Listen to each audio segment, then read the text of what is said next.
So back to the run, we're actually going to be doing something kind of interesting with the chocobo, with our gold chocobo and the Highwind here. We're going to want to end up parking the submarine on the west coast as opposed to the normal east coast, but to do that and to do it usefully, we have to have a way to get back. And we're going to use the Highwind and park it there in order to let us do so. Luckily, we can just ride the gold chocobo across the ocean and in order to be able to do so with the Highwind.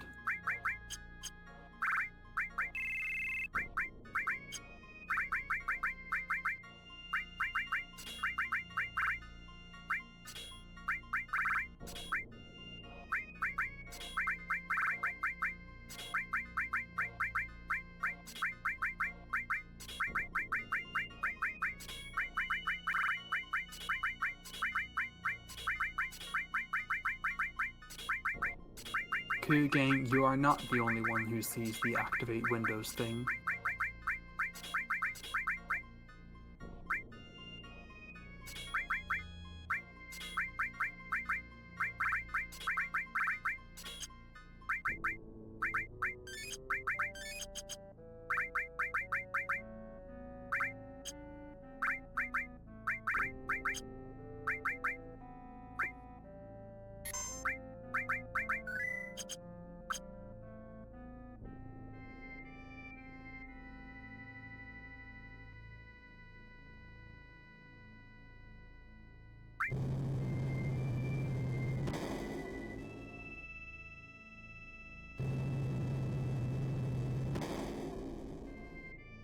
So now we start our great heist of Junon's underwater reactor by bribing a guard.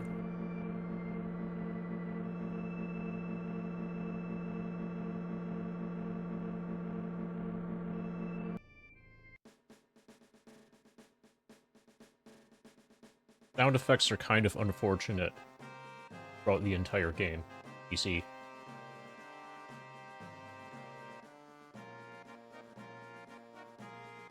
They seem to be either way too loud or way too quiet.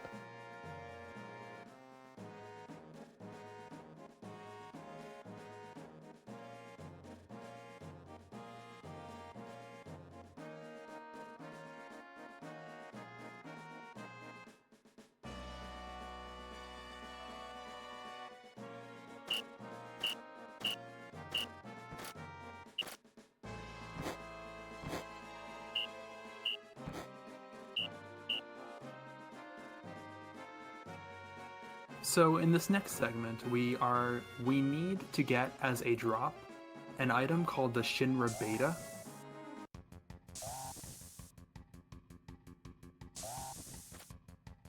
They can drop from these guys right here.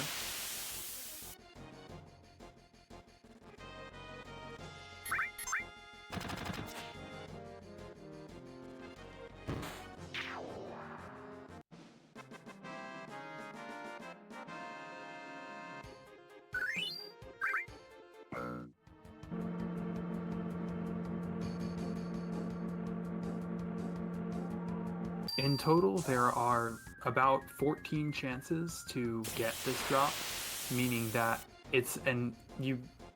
assuming that we get it out of one of them. Actually, no, what I have to say is there's an 85% chance or so that you get it from at least one.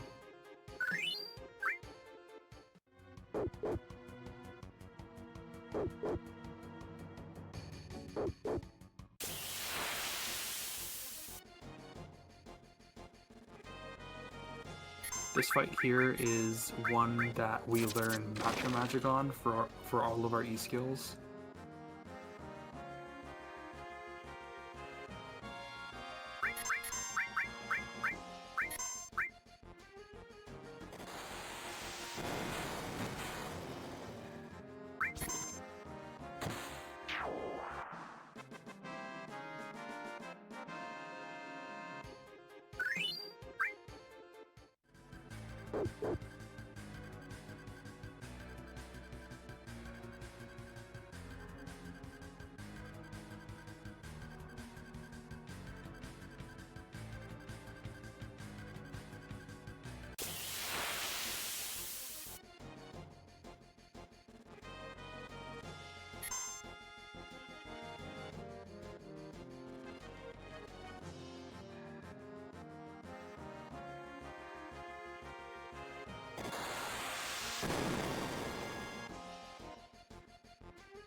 That was enough.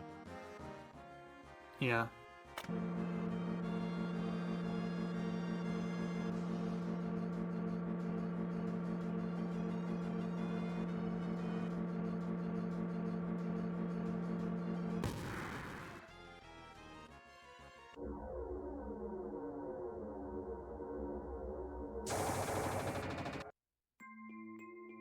So down here, there are a couple of fights that we're trying to get.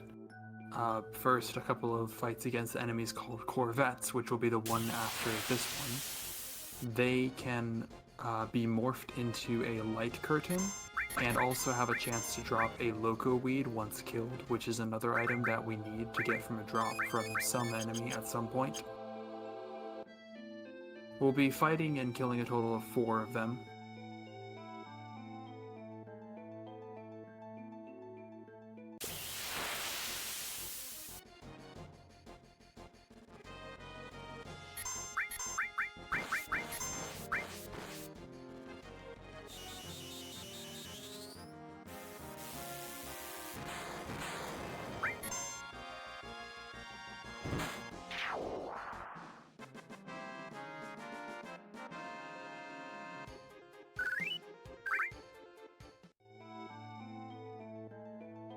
Nice loco weed drop.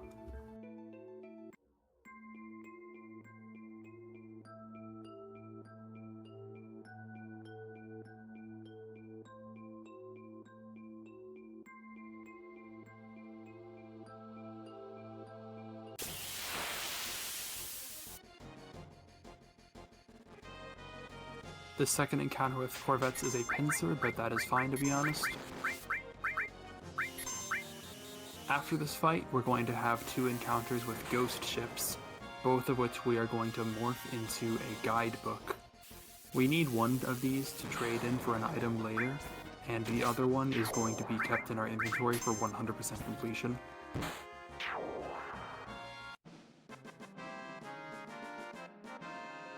And there's our light curtain.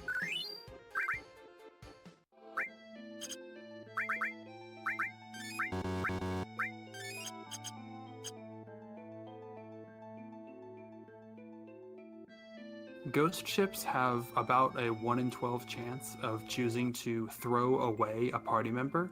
We cannot have Tifa thrown away, however, luckily, they will only ever choose to throw away the party member with the highest current HP, and that is not Tifa right now.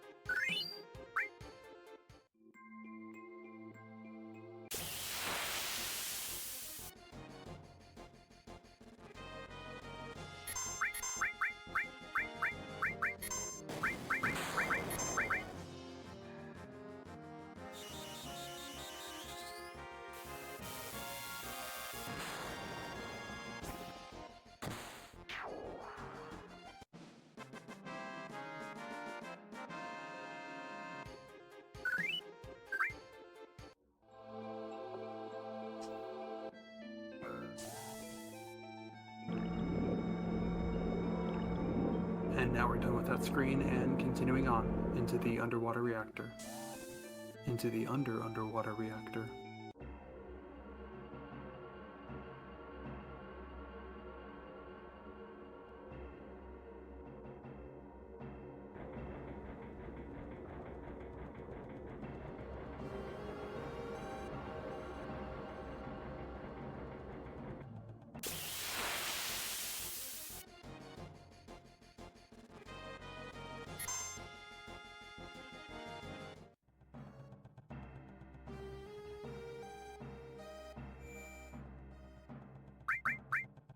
Yeah, good, we're saving.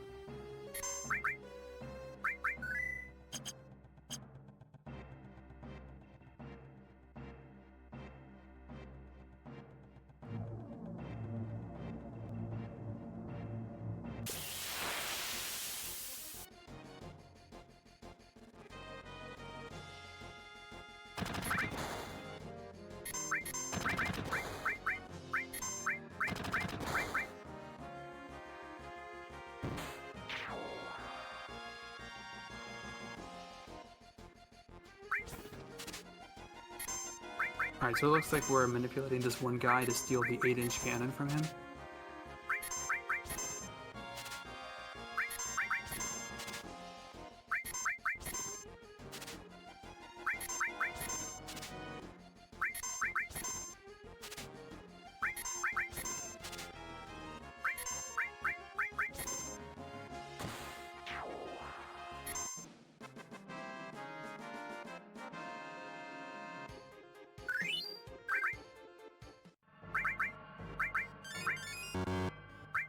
Still no Shinra beta, unfortunately. This might be...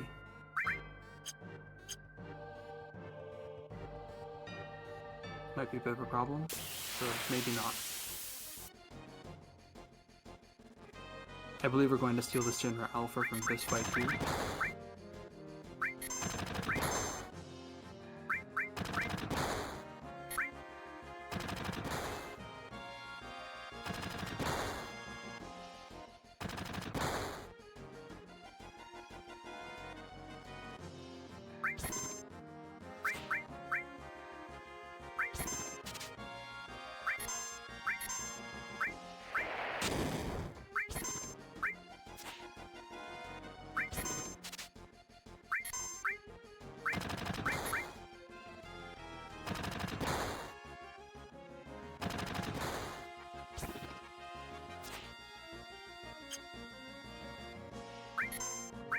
Ah, too many misses.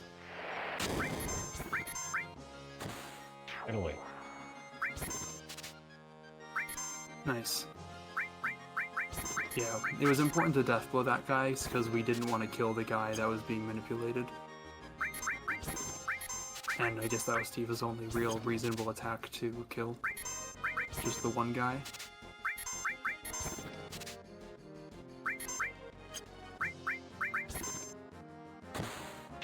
Alright, there's our alpha.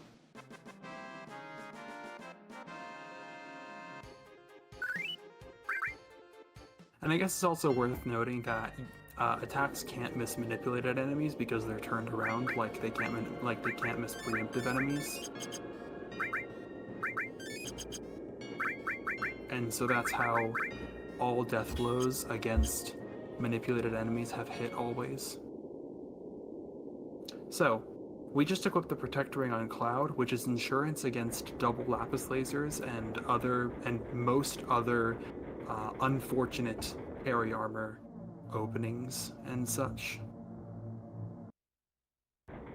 Now, it is still possible for carry armor to be able to defeat us with nothing that we can do. However, it's significantly less likely for it to happen, under 1% as opposed to a thing that could happen 1 in every 10 or so runs.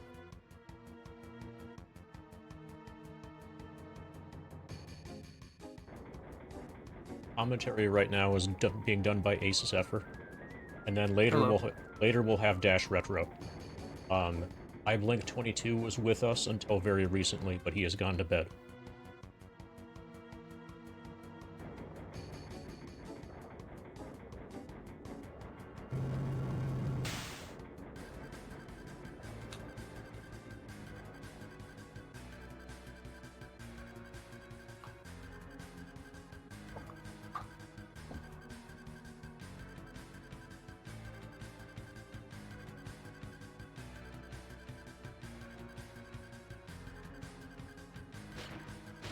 Some of us have even seen Ace.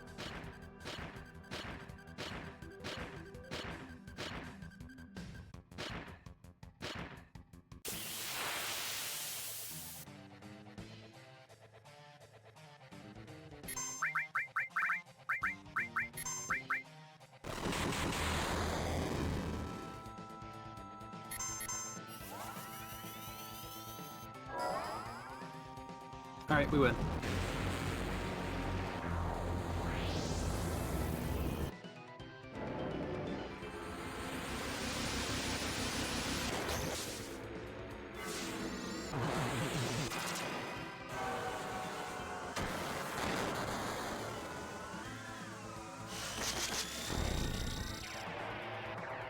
So all we need is the Shinra Beta, and then we have a huge time save here. Yep, so unfortunately we only have a couple more fights in which we can get it, but it's still fairly likely.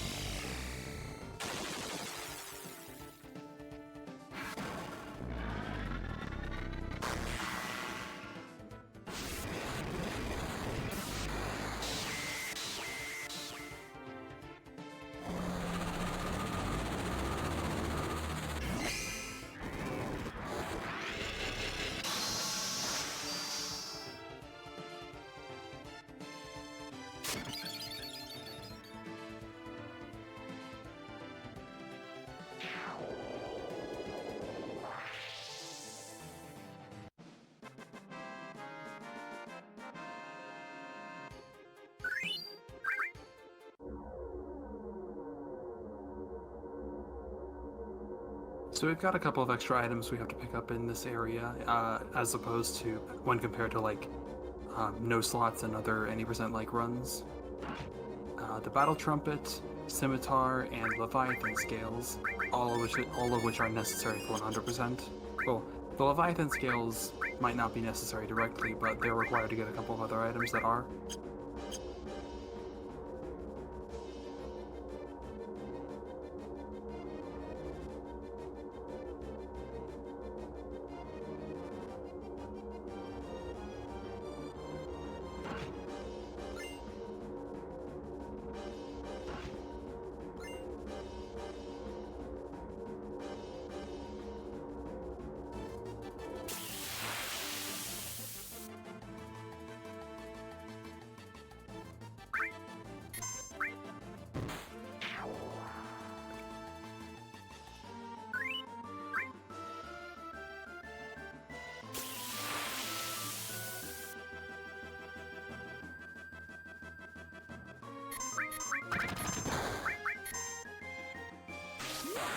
This is a misclick.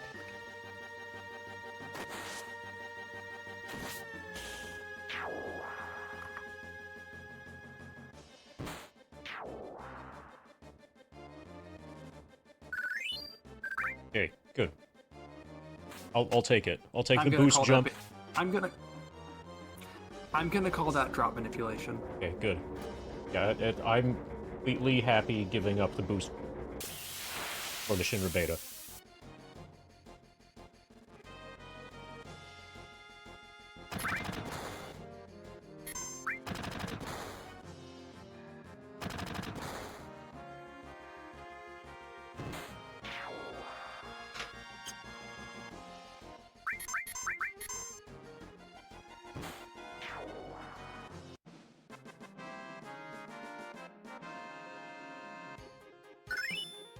Yeah, wow, we've got like all the checklist items so far. Yeah, everything that we've encountered. Possibility we have.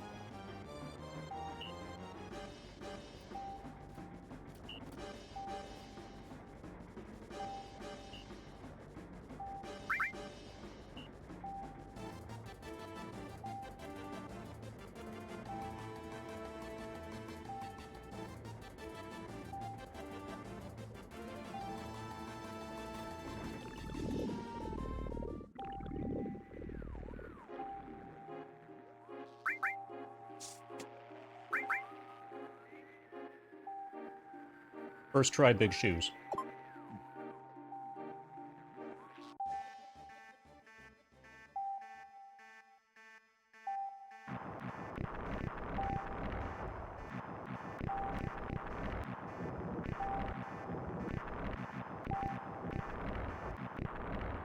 Very different on PC.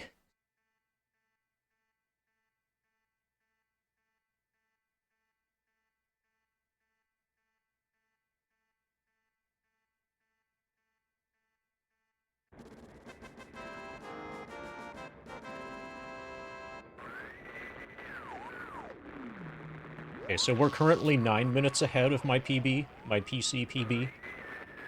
And that's before figuring out how much time that we saved by not having to repeat the second half of Underwater Reactor. So as soon as we get the key to Ancients, we'll know what our actual time save status is.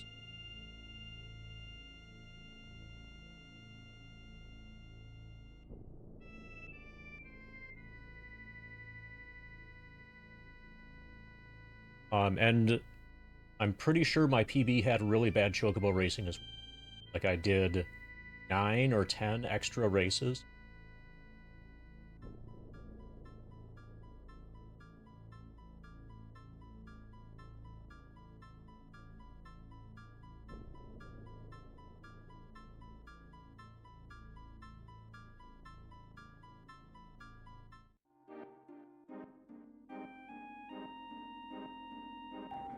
Okay, I'm 19 minutes ahead. Nice.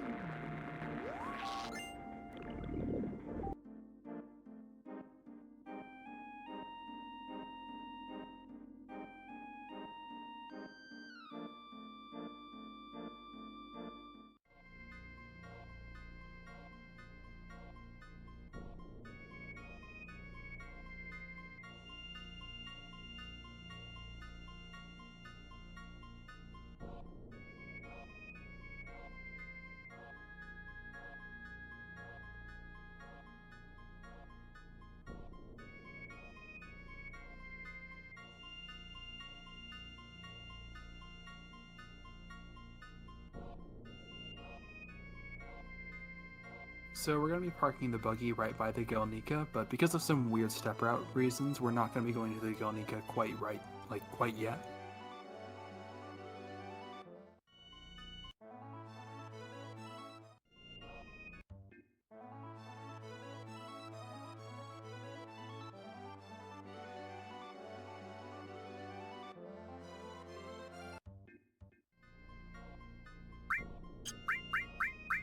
Time to grab some rune armlets.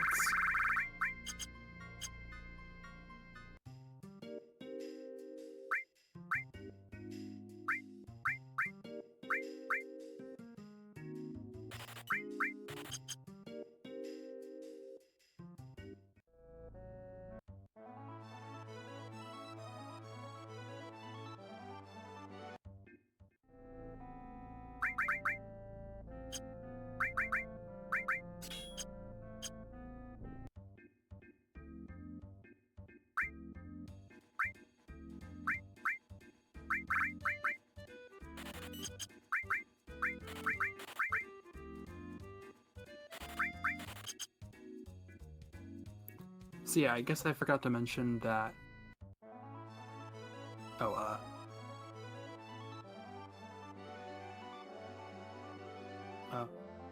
hmm?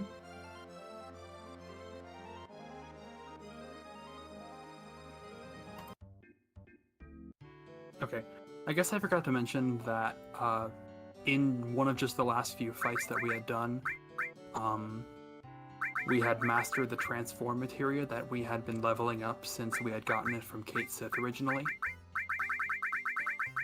And that we were able to sell for 300,000 gil, most of which we used to purchase Silka screens, or I guess a lot of it, not most of it, but a lot of which was used to purchase Silka screens to beef up our Chocobo to make sure it can win races in Chocobo racing. We are about to start doing Chocobo racing, which is... Alright, so the goals of Chocobo racing are to get 3,300 GP, which is what we need to obtain the items we need and to do Battle Square and Speed Square. We need to obtain the enemy away and sneak attack items. We don't care about Bolt Plume because we already have that. Beyond that, I believe we just want to finish it quickly. Ideally, we want to finish it within 19 total races, 3 in C rank, 3 in B, 3 in A, and 10 in S rank, after which we will be given a large prize pool consisting of several items that we need to complete the run. Oh man, am I just in time for Chocobo racing? Yes, you are, man, Dash. Oh man. Welcome. Baby. That's a familiar voice.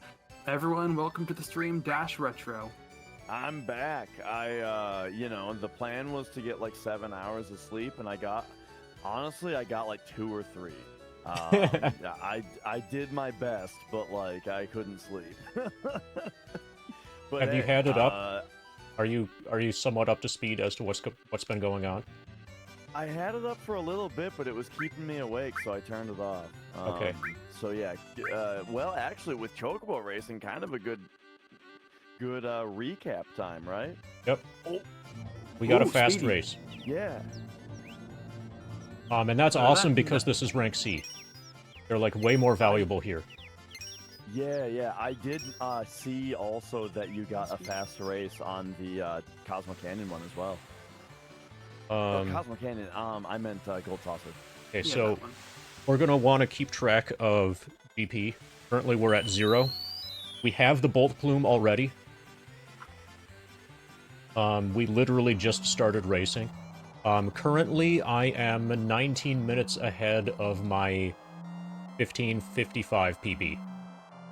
Excellent. So it's been there's been some unfortunate RNG, like L4 Suicide cost almost 10 minutes. Okay, yeah. So there's been some stuff like that. I made one significant mistake. That was to not menu right after getting the Earth Mallet. So I went into the Genova death fight completely unprepared. So like without the firing on Tifa and without added cut death blow.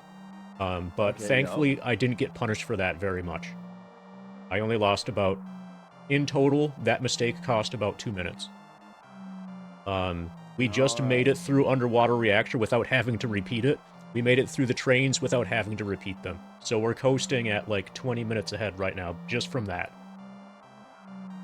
Excellent, excellent.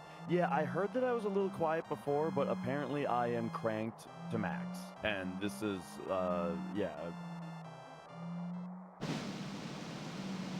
I don't think that I have any settings, and I think MD has me boosted up. All Okay, right. 150. All right, not bad. And yeah, you know, it may be 4:30 a.m., but I hope that you guys are ready to get re-hyped. Because now I'm here to hype us back up. For the latter half. We're in the ass end of the hundo now.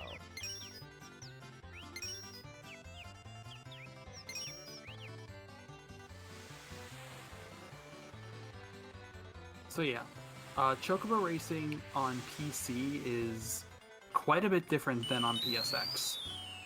On the PlayStation version of this run, Chocobo Racing is arguably the reason why this hasn't really been a seriously contended run for so long, because it is so inconsistent on how long it takes to finish that it basically kills any serious... It basically killed most serious attempts to actually finish runs that were not more than like routed and fast playthroughs, I guess. Like, you needed to seriously grind in order to get runs through the Chocobo Racing RNG bottleneck. Yeah, and I remember, Ace, you were running numbers one time on, like, what is the actual percentage chance to get, like, reasonably good. Do you remember any of that? I think that like somewhere between 105 to 120 minutes for a section of this racing at least happens. It is like the mean time, but you can easily get up to 8 hours, like 8-hour-long race segments. Yeah. Luckily, though, because we're on the PC version, that is unexpected to happen. We are very, very, very, very likely to finish this within an hour, let's just say. Yeah, I'm not sure if you exactly specified that. Yep, 160. The biggest difference is that they have... Oh, did you already say this? I was going to specify exactly what the difference was, but that makes PC racing so feasible. The biggest difference is that all items are considered either rare or non-rare. However, on the PSX version of the game, the PlayStation version, rare items can only generate in the third and final slot, whereas on the PC version, rare items and non-rare items can both generate in any slot of the reward table. So you can easily draw PC race conditions where all 3 items are rare. So if you win, you're going to be guaranteed to get one of these 3 different rare items.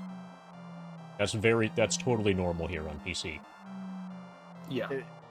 On my run the other day, I had it happen like 5 times where one of the items was either enemy away or sneak attack, one of the items was another rare, and then there was a regular potion, and I got the potion. It was driving me nuts. But it's like on PlayStation, that's like completely normal behavior. And on PC, it was just, oh man.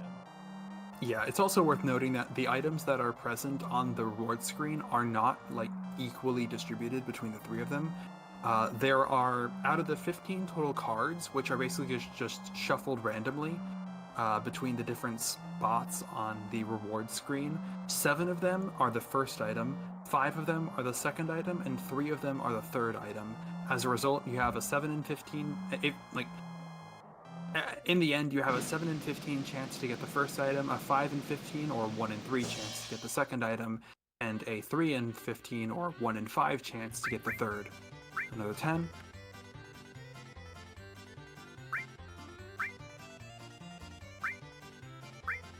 And then the races will speed up a little bit as well. We're now in B rank. Your first 3... Oh, is this another fast one? No, I don't. I think the Oh, okay. the initial screen was just fast. Yeah. So the first 3 races were C rank, where the chocobos are very slow. Now we're in B rank; they're a little bit faster, and we start seeing a little bit better prizes. In A rank is when we start seeing really good prizes, and then we're gonna need to do 10 races that are in S rank, and that's where hopefully we're gonna be getting the bulk of our like multi-hundred GP items and such. And also, as the ranks go higher as well, we have a higher and higher chance to see the black chocobo in racing, which is much closer to your own stats, even in these older ranks. And that is a great benefit to us because in order for the game to know which prize to give you, the second place chocobo needs to finish. And so even though our chocobo is super fast, we have to sit here and wait for the second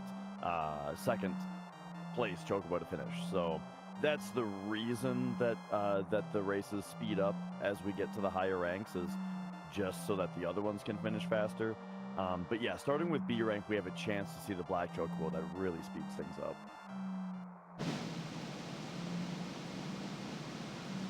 And then, of course, that is to say nothing of the fast races, of which we've seen a couple of already. Oh, 300? nice win. Okay. So yeah, Mega Elixir worth 300 GP.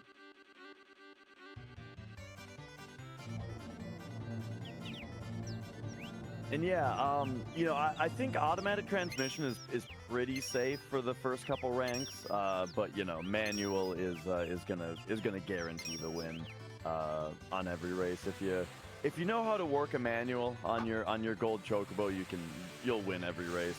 Automatic might have some, you know, some freak occurrences where you get stuck behind chocobos or something.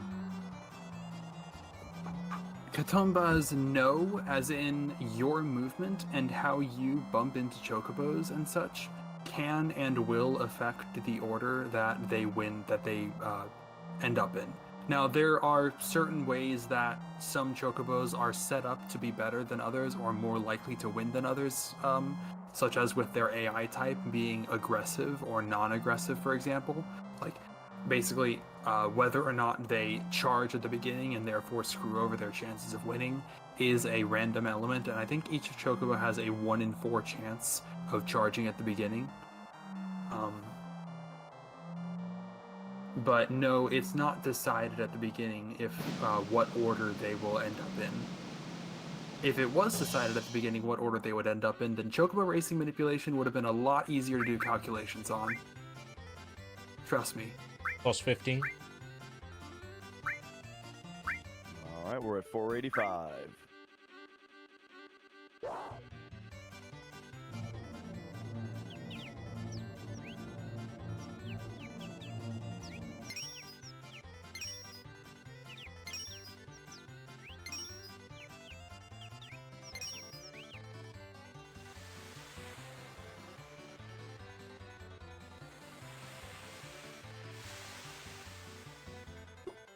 And for anyone wondering also, there is no difference rewards-wise between the short and long race. The long race is purely a time loss.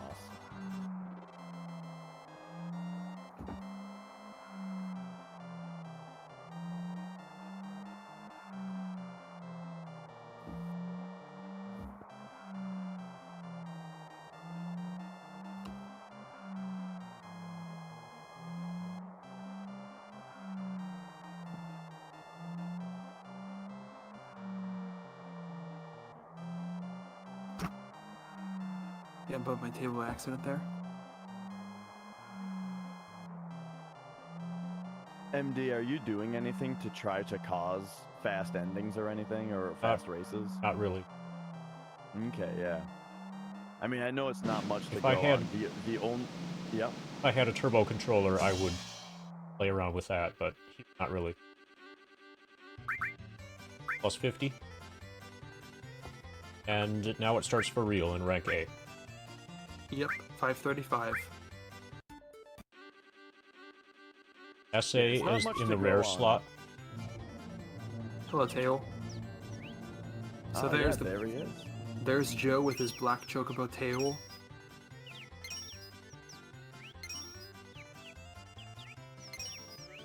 And so, yeah, it's particularly when Joe is here that you need to make sure that you use manual and be, you know, somewhat reasonable with the way that you control the chocobo to win the fight. I mean, race.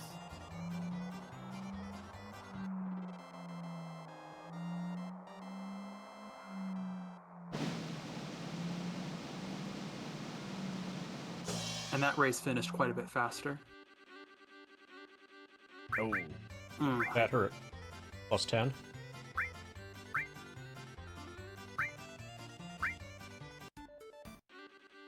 These are all bad. Yeah, in that past race, so Ace had mentioned earlier that we need sneak attack and enemy away as two particular prizes to keep instead of taking GP. And in that last race, one of those was one of those, and then the other one was worth 500 GP. So two very good prizes, but unfortunately got the one that was only worth 10. Yeah, at least the one that we got was about a half chance to get. So it's not like we got a rarer prize than significantly expected. That was worse. That was also significantly worse than expected. Yeah.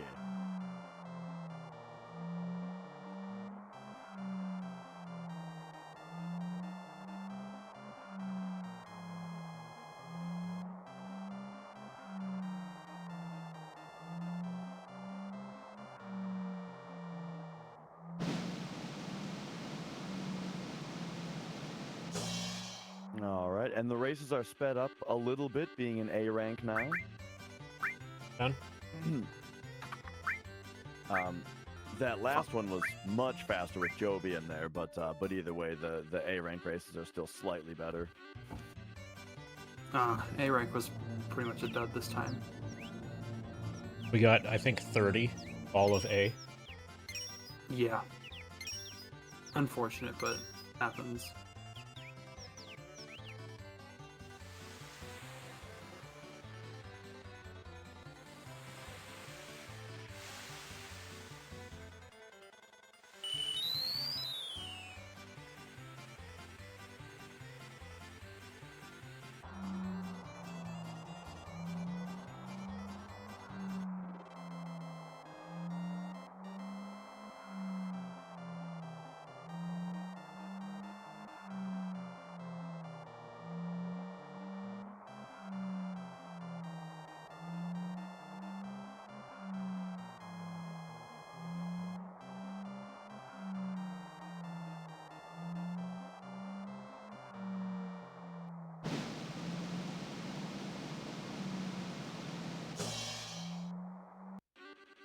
Vipers. Yeah. Plus 10. All right, and now we are on to our 10 S rank races. So Joe is here a lot more frequently. There's a lot of good prizes, and yeah, we've got 10 to win. I think I saw a prize that we're particularly interested on this one. Yeah, I don't remember if the first one was Sneak Attack or Swift Bolt, but I'm pretty sure if it was Sneak Attack, then all the prizes are good.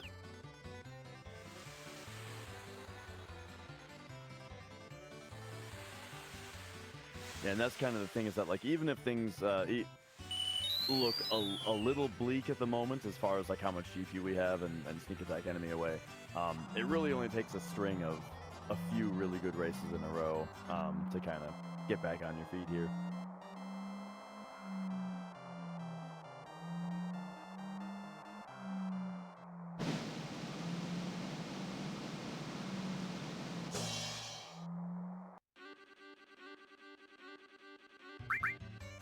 Plus 50.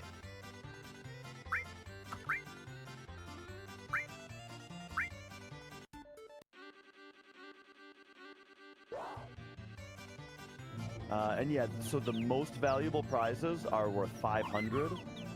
That would be, is it Choco Bracelet, Cat's Bell, and Sprint Shoes? Magic Counter, Sprint Shoes, Cat's Bell, Magic Counter are worth 500. Choco Bracelet is worth 400. Mega Elixir, Sneak Attack, Enemy Away, Counter, some things like that are worth 300. Gotcha. Elixir is 200, Turbo Ether is 150, and everything else is less.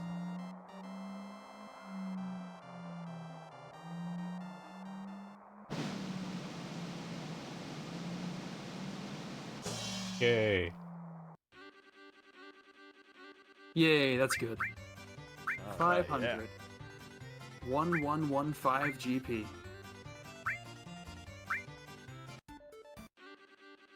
Yay. I see. I'm not sure if you had mentioned earlier when you said that we want to get 3,200 GP. That 3,000 of that is for 2 other materia for us to buy from Wonder Square. Yeah. I didn't mention that, but I just said that we want to get 3,300 GP. Yeah. So 3,000 of it is going to be for a couple Wonder Square prizes. That being the Geo Plus and the EXP Plus materia. And then the other 200 is going to be to fund our Battle Square adventures. And Speed Square. Oh, right. And the return to Speed Square. Good point. Okay, we got the bad one again. For the 50.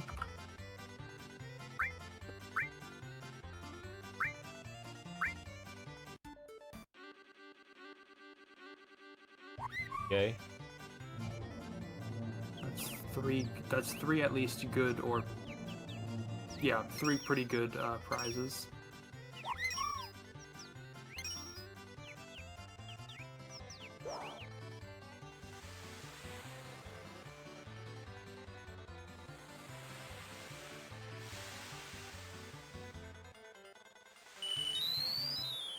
And yeah, while we have a tiny bit of time in the races as well, we can talk about, like, we mentioned the RNG differences on PlayStation, and because it's so difficult on PlayStation, because the odds are so against you.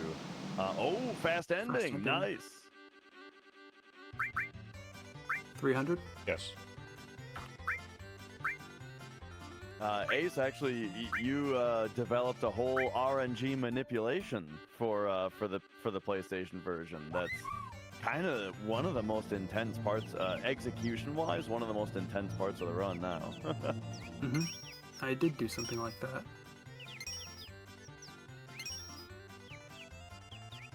Yeah, so because of just how inconsistent PlayStation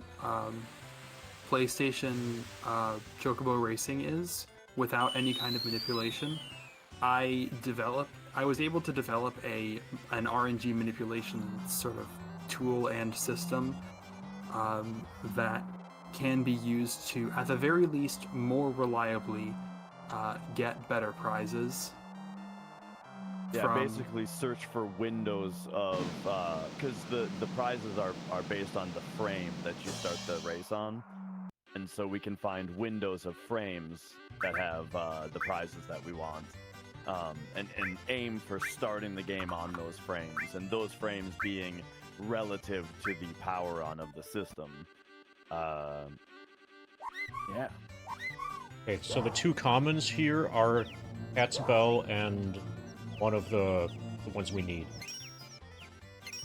So we have a 80% chance of not getting screwed over on this race.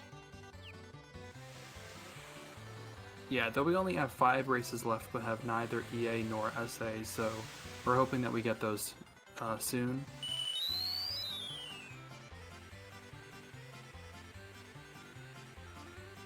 Actually, I shouldn't say that as if, like, we definitely are going to do fewer than 5 races. We're definitely going to do at most 5 more races, just 5 races until we get the, I guess 6 races technically, or 5 or so races until we get the prize pool. Wow. Oh, man. Wow.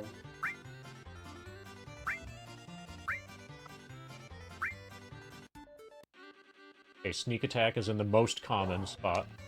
think I saw a Choco Bracelet as well. Sneak Attack, Mega Elixir, Choco Bracelet. So you're definitely getting either Sneak Attack or 300 plus GP. So if all 3 of them are rare, then I can get something good. Yeah. And that does happen with at least some pretty good frequency on PC.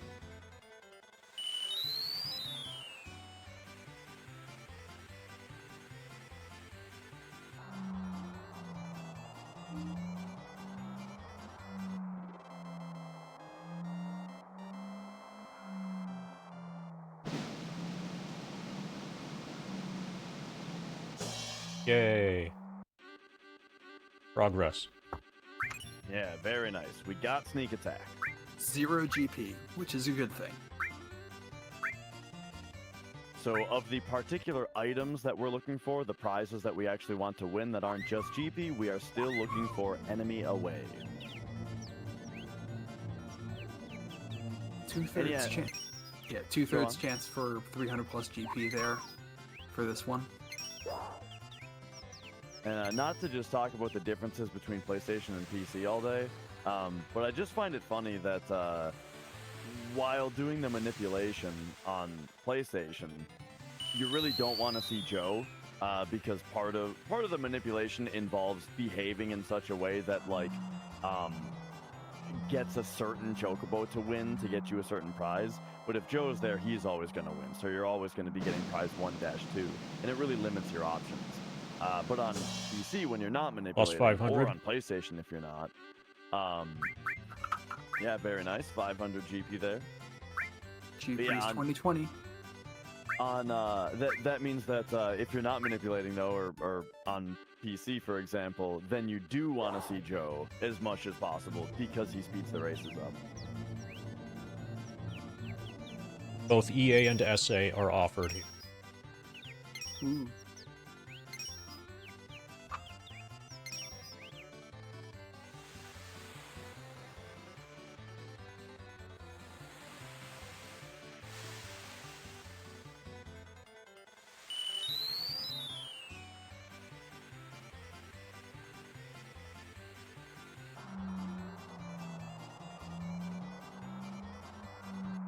Hey, Freezilla, how's it going?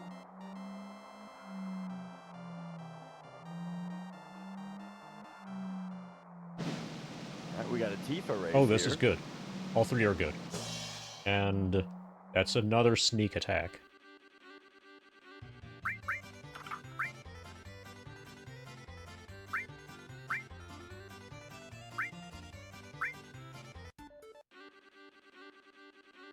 All 3 are rare here. So if I'm tracking correctly, this should be the 10th race.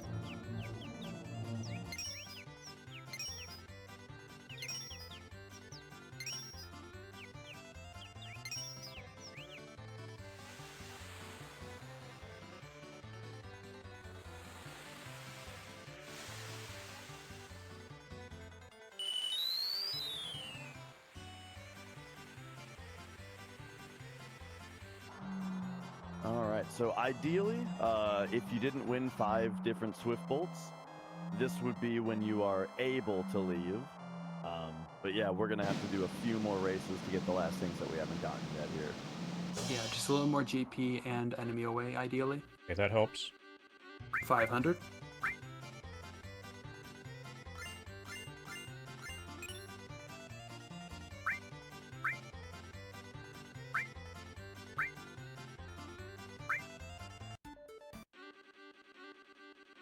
So that there with the 10th S-rank race, you saw we got a care package from Esther there, which was basically all of the rare items, you know, the sprint shoes, choco bracelet, magic counter, cat's bell. She just gave us all that stuff, except sneak attack and enemy away, so that's why we need to win those specifically. Yep.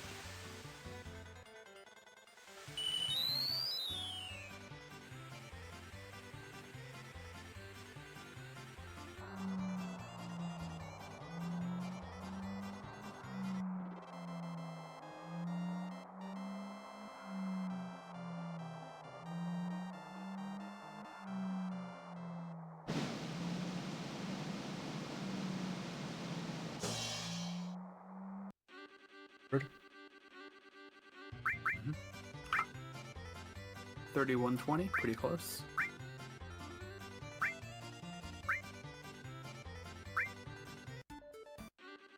EA is offered. Ooh. And yeah, speaking of all of the items that she gives you at the end, so winning 10 S-rank races actually isn't a hundo requirement in and of itself. It's just, you know, the best, most reliable way to get all those prizes while also getting enough GP. The Taz, on the other hand, is able to manipulate to a degree where it just wins each of those different prizes individually, and is able to leave before even doing 10 S-rank races. Yeah, it's crazy.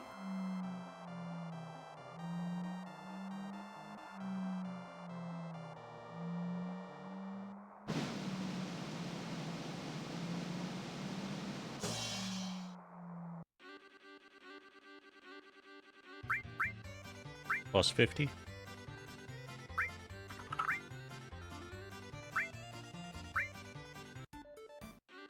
EA is the most common right now. You see? EA is in top slot.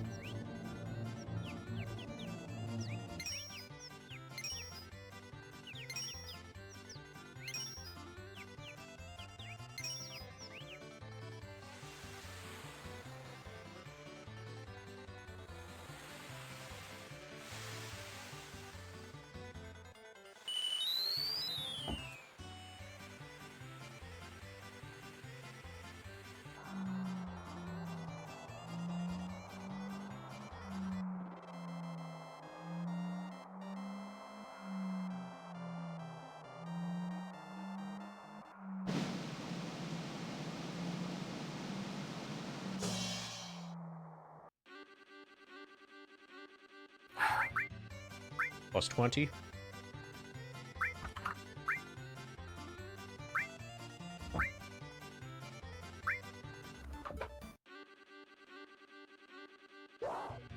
Race isn't very good.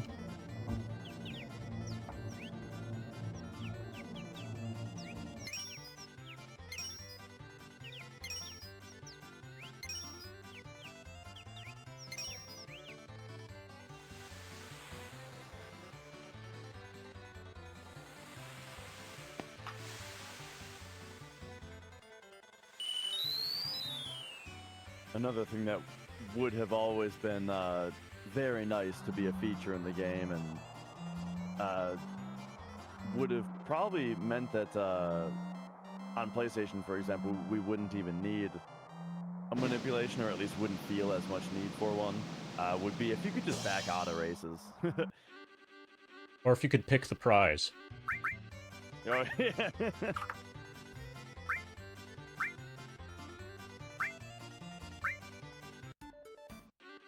Okay, offered. Ooh.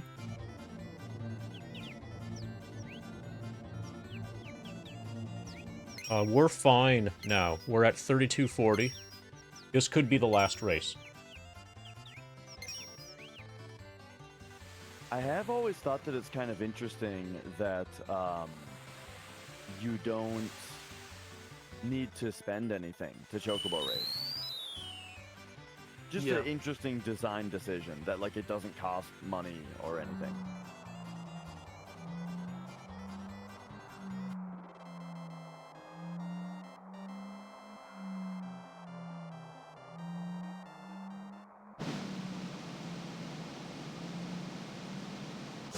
Okay, we're good. All right. Nice. All right. Yeah, excellent. Not a bad Okay, I Chocobo did racing not save segment. any time relative to my PB at racing. We're still about 20 ahead. 24 total races. Not a bad segment, I think.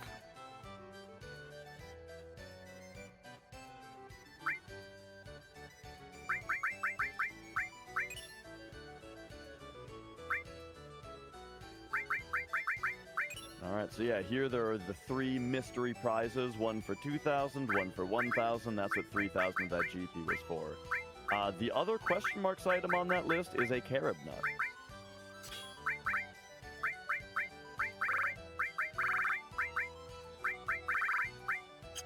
And so now here, MD is putting the EXP plus materia on Cloud in order to get him some extra levels. I think mainly to be able to do more damage later, since he's going to be very speedy already.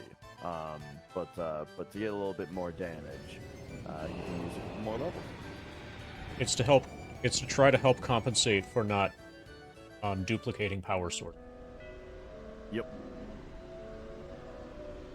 Yeah, an older version of the route would have done a whole nother W item duping session on power sources as well. But yeah, that's been routed out, and exactly, EXP plus is to compensate for that.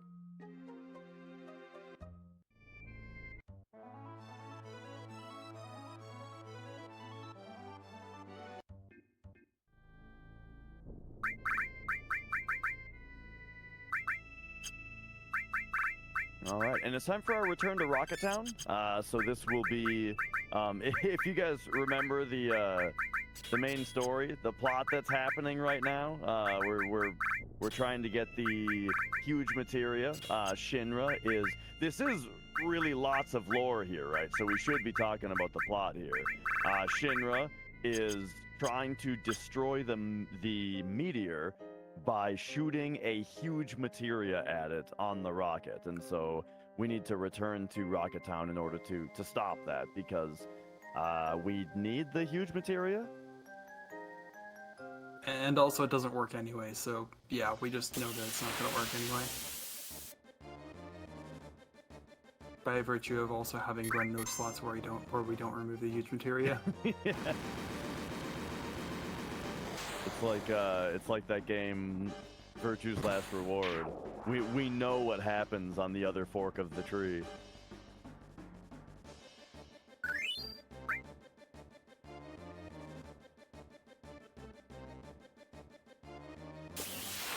And so all of these soldiers here, with our slash all materia, Tifa makes short work of them. This section does have a good chance to troll you though, because the enemies are able to sleep, as they just did on Tifa. And this is super annoying. On Hundo, we do at least have White Wind, which, oh, the other one grenaded though, and it actually woke her up. She is still in darkness though. So yeah, they do a move that both darknesses and sleeps Tifa. And so White Wind we have in Hundo, which will wake her back up, which is nice. In any percent, it's a much bigger problem. But either way, it's still just kind of annoying. Importantly also, if we do use White Wind to wake her up, that will also cure her out of critical HP. So she'll stop doing double damage. She'll still... In regular HP, she'll still be doing adequate damage to take out the red dudes, but not the dude that was in the back there, and not Rude quite as quickly. So it's very nice to just have them not mess with her.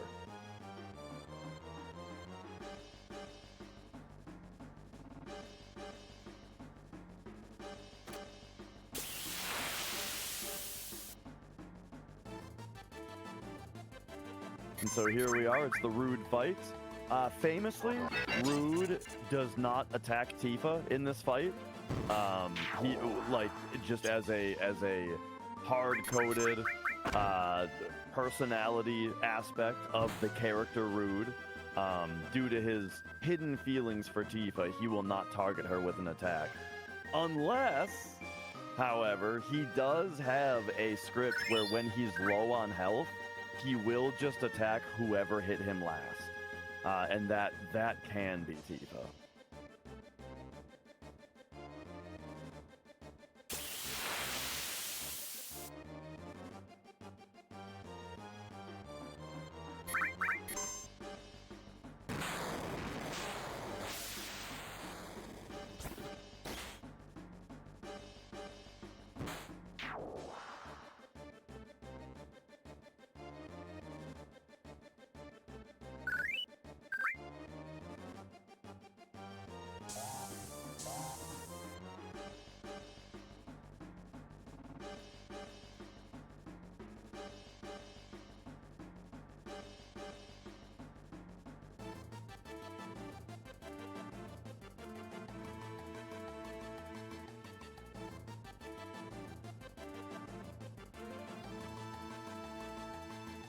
So there's about a 2.5-minute break coming up for me.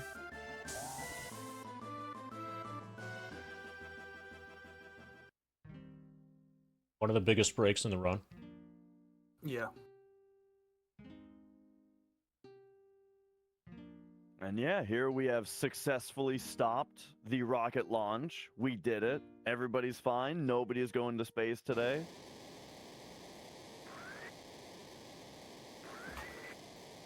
Or so we thought. It turns out Palmer is still alive.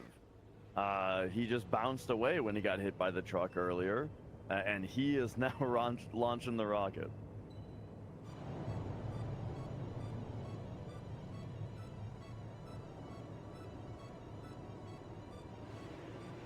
So now, instead of retrieving the huge materia and getting out of here, we still need to retrieve the huge materia and get out of here, except here is now space.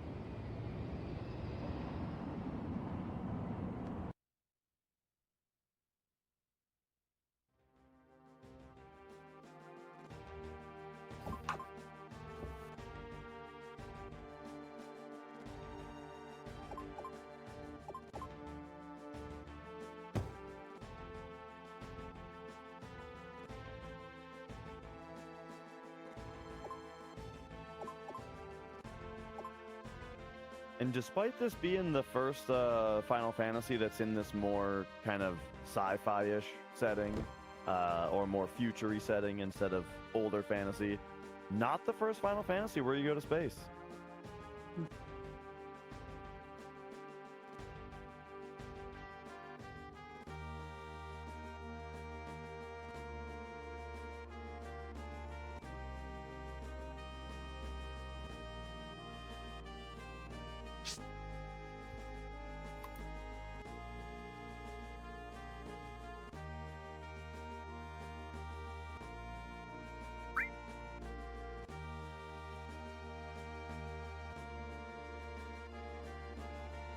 All right, so here we have to put in a secret passcode to get the huge materia.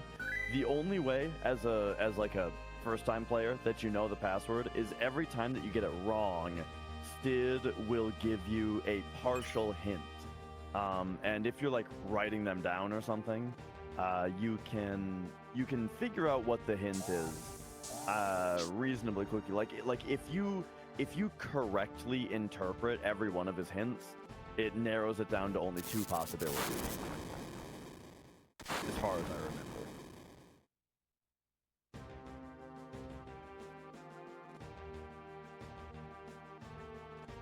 remember. I've got a weird music cutscene.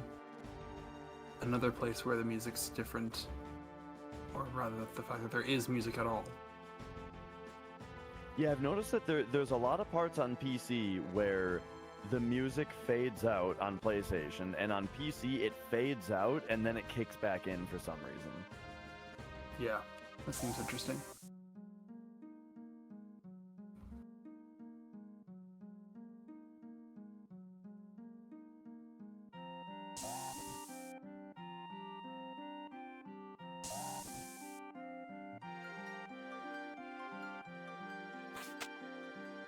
But yeah, here's kind of the payoff for Sid's backstory earlier, and Shara checking the tank. You know, it turned out that after the rocket didn't go off because she was in there, you know, checking the tank, it turns out it was broken the whole time. Not only that, it was broken the whole time, and nobody fixed it. In the years and years after that Sid sat around moping and was hoping that they'd get back on the program and all that, and nobody fixed it.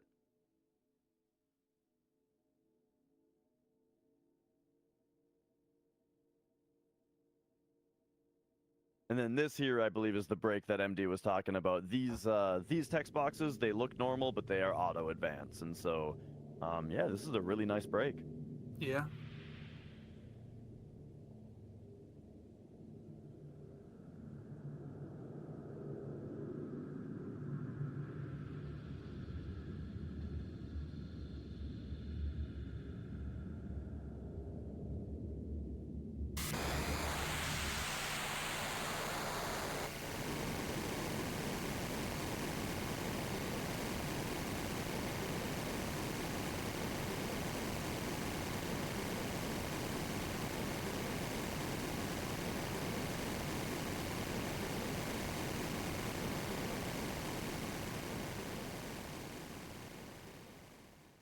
And here we see the rocket hits the meteor. However, it does not destroy it. To be fair, we did just take the warhead out. Yes.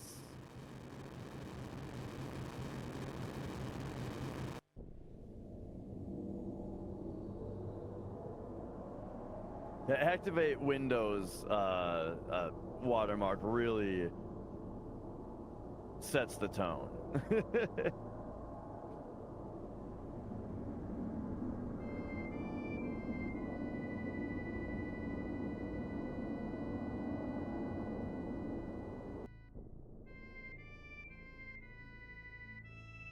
Yeah, it looks like the explosion might have just broken a couple pieces off into some, you know, even more destructive shards.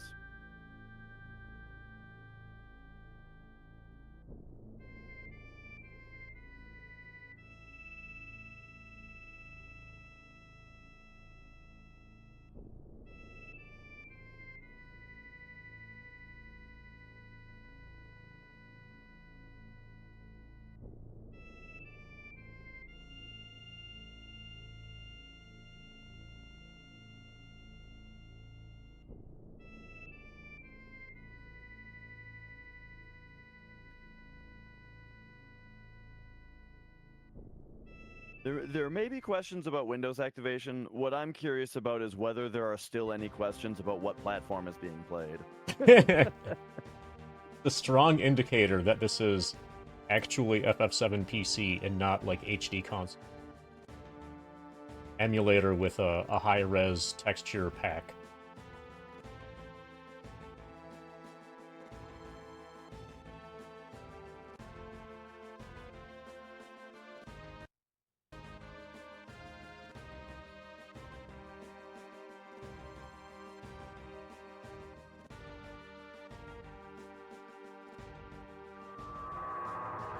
And so it's a pretty low point in the story as far as the hopelessness toward the meteor and what do we do now. And I forgot to preemptively mention Cloud's spin right there. Cloud spun a little 360 there. He was so excited at the idea of going to see Bugenhagen again. Red had the idea, hey, why don't we go see Bugenhagen again? And yeah, everyone knows that surely he's going to have the answer. But on the way down there, so MD is landing his high wind over in this particular place. Did you put morph on? I saw added cut. I did not see morph.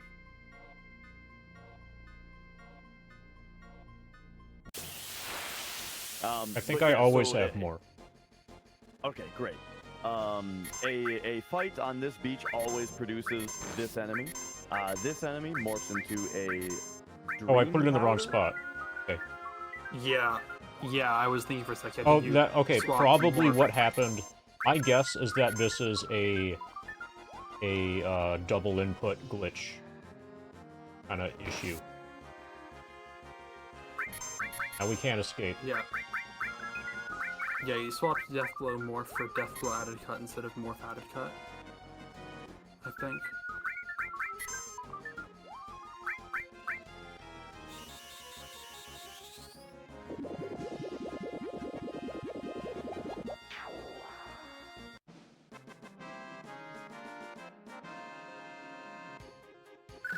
It's pretty rare that just fighting the enemies is faster than escaping, but it happens.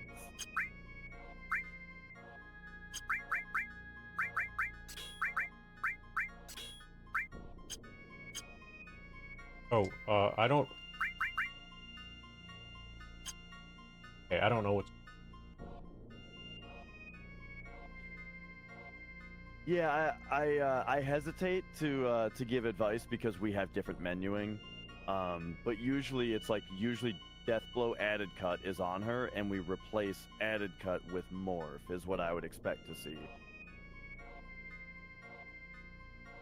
So she just be absolutely certain she does have morph right now. Yes, she does. You just made it morph added cut instead of... Yeah. I think what's happening is you might be confusing the fact that when we go to the Gilnika, we want Deathblow added cut, but... Oh, yeah, okay. Yeah, I'm looking at my Gilnika arrive That's like what's next. Okay. Yeah, but in this route, unlike what Dash does, we haven't gone to the Gelnika yet.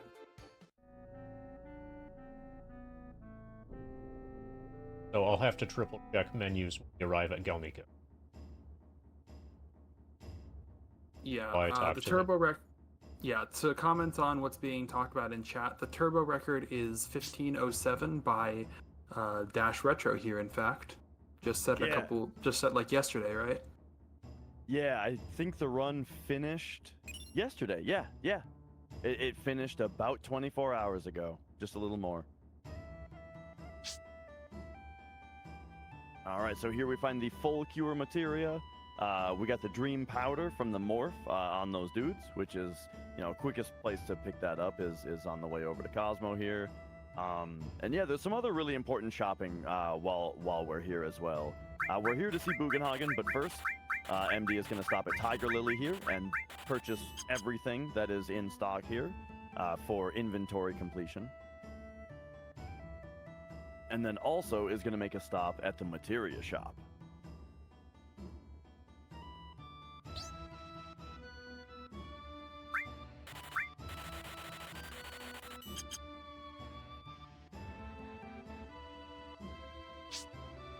All right, so he bought 1 MP plus. That 1 MP plus is mostly for inventory completion, because that's going to be the one that we have.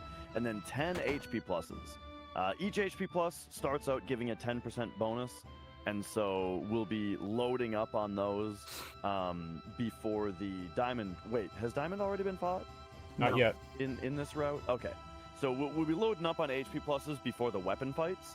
Also using some special armor that gives enhanced AP growth, and then that will buff up those HP pluses, and that will greatly help our cause against the harder bosses in the game, such as Ruby and Emerald.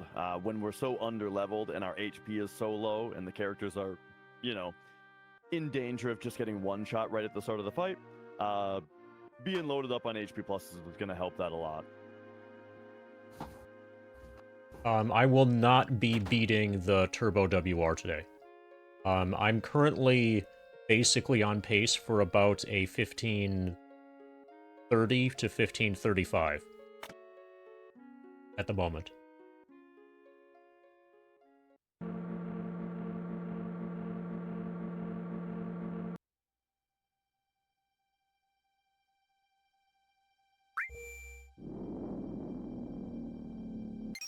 All right, and then here for having the Bahamut materia and the Neo Bahamut materia in our inventory, if we get closer to the blue one here, it will give us the Bahamut Zero materia.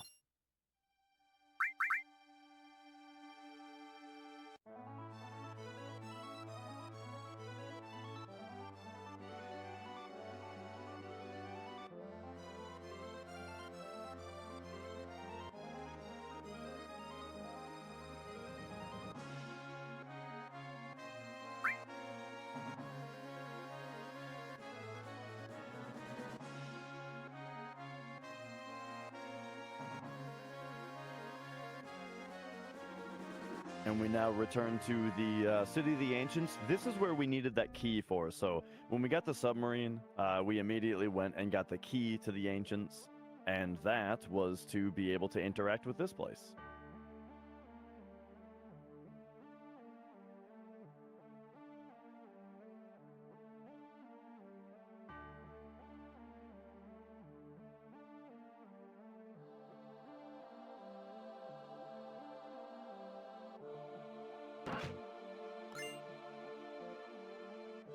So I'm a little bit concerned about Diamond menu because things in my materia arrangement is not normal right now.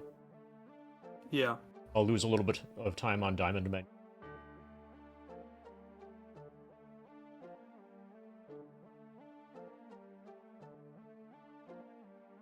But that's fine.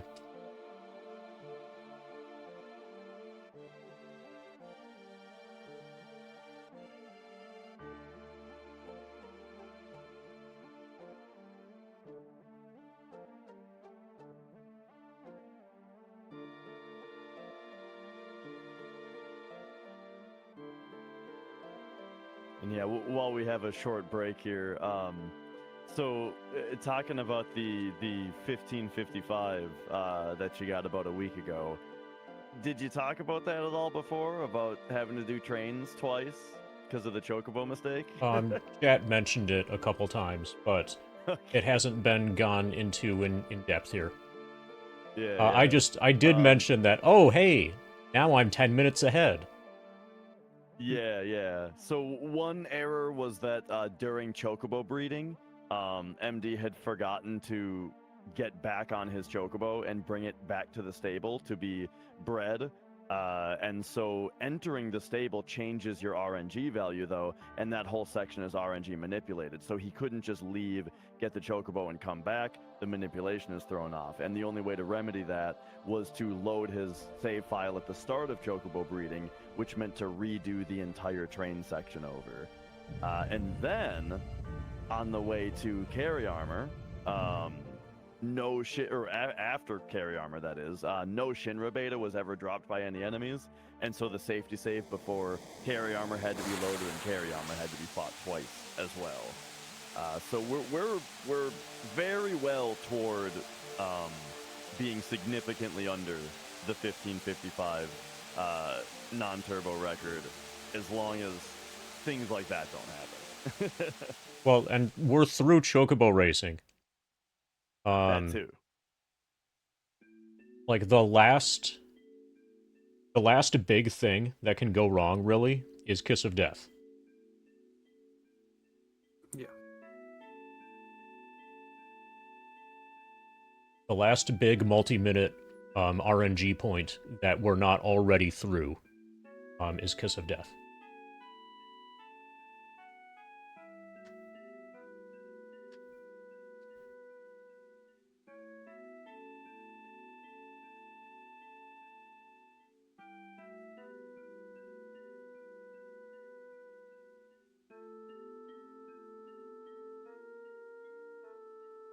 All right, and so so here is this where we find out specifically that her materia is holy?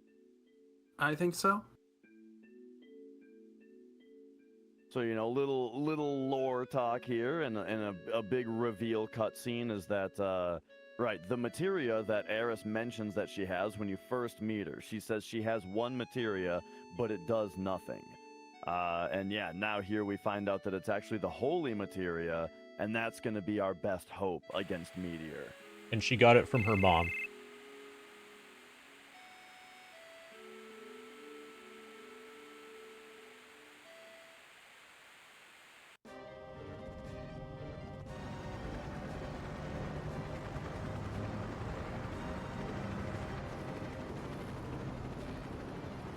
It's still like jarring how fast these FMVs load compared to PlayStation, where usually the screen freezes for a few seconds before it starts.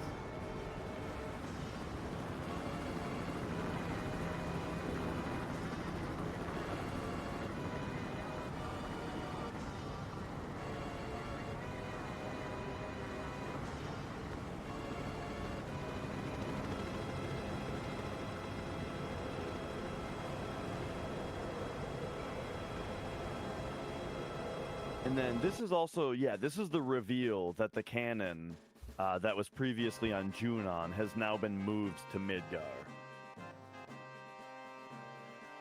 You know what? I kind of forget what's the point of moving it to Midgar?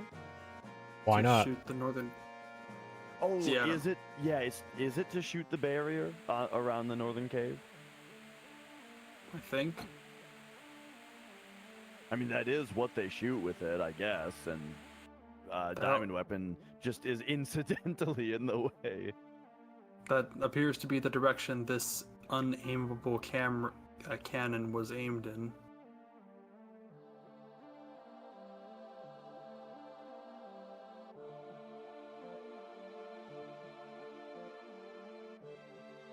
All right, here you have to be slightly careful not to soft lock the game.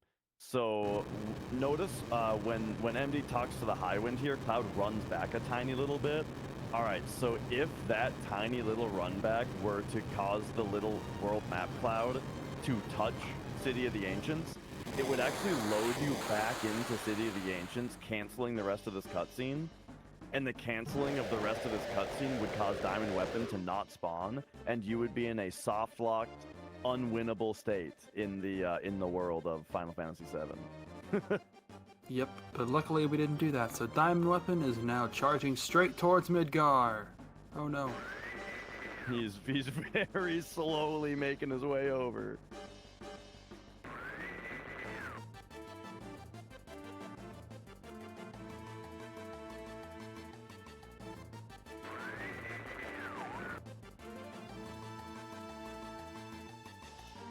Tifa should have deep AC. Deathblow added though.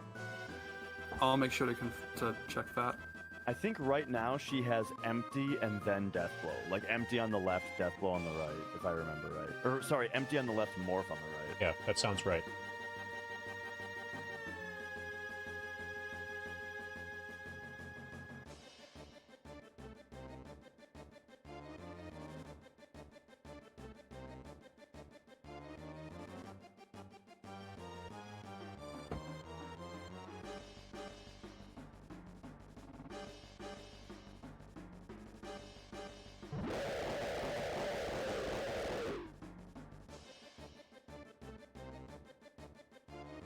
So yeah, while Diamond Weapon is making its way towards Midgar, we've got an errand. We've got an errand to go run. Did you see the, like, upward moving particle effects coming off of him? That's not on PlayStation, right? I didn't. I'm gonna have to look at that later. But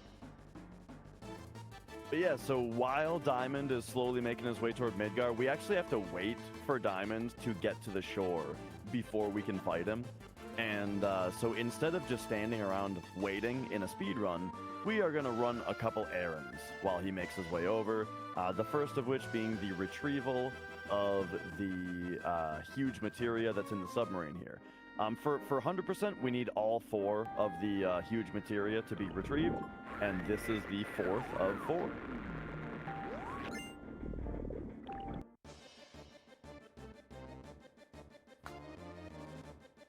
And then, while we are already in the submarine, this is actually some relatively new tech, some relatively new routing. I have not learned this yet, but yeah, while we're in the submarine here already, now is when we're gonna do our big Gelnika visit as well. The first Is visit, it? right? Or Is it? do we think so. wait? Yes, we're going to Do we- Gelnika. Okay, I thought for some reason that we waited until after Diamond so we could have EA. Oh no, we only need EA level 1. That's right.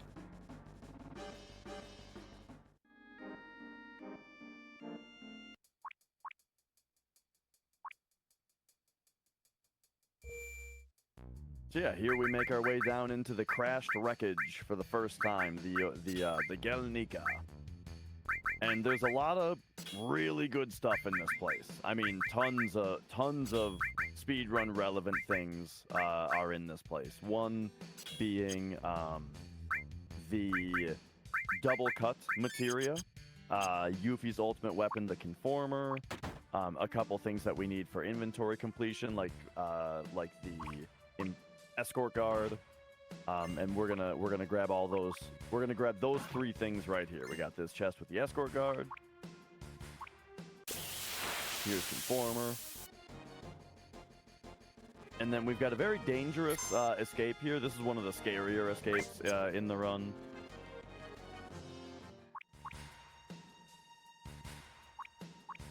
Not bad. Yeah, I got out relatively quickly there, and lastly, we're going to get the double cut materia.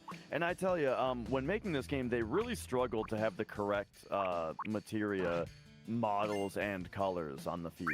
Because double cut was purple there for some reason, but I assure you it is a command materia.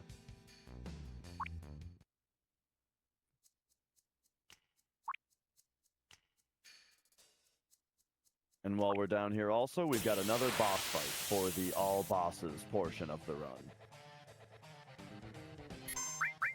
But also, while we fight these 2, we're going to go ahead and steal from them. You can steal these items from them earlier or later in the run as well, like in Gongaga or in Midgar.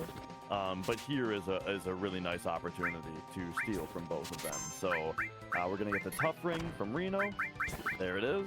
And the Seidrich from, or Seidrich, actually, isn't it? From Rude.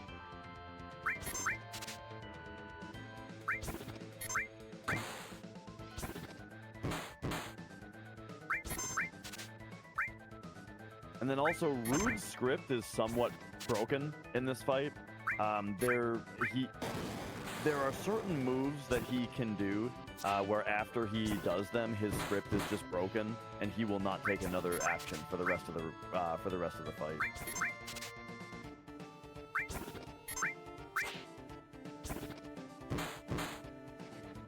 Okay, getting pretty unlucky on the steal. These are usually pretty easy steals. But there, now we've got Reno taken care of though now, so at least we don't have to worry about him.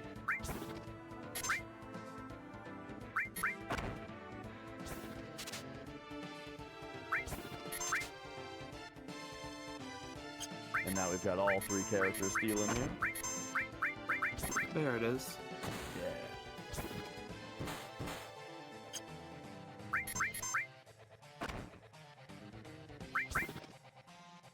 I don't want Sid to die.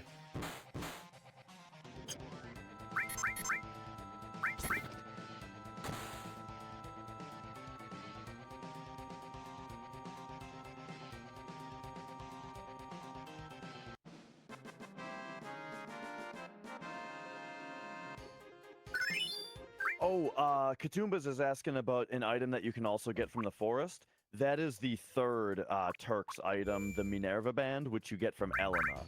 So that one, yes, is in Ancient Forest, or you can steal it from Elena in the Midgar Turks fight.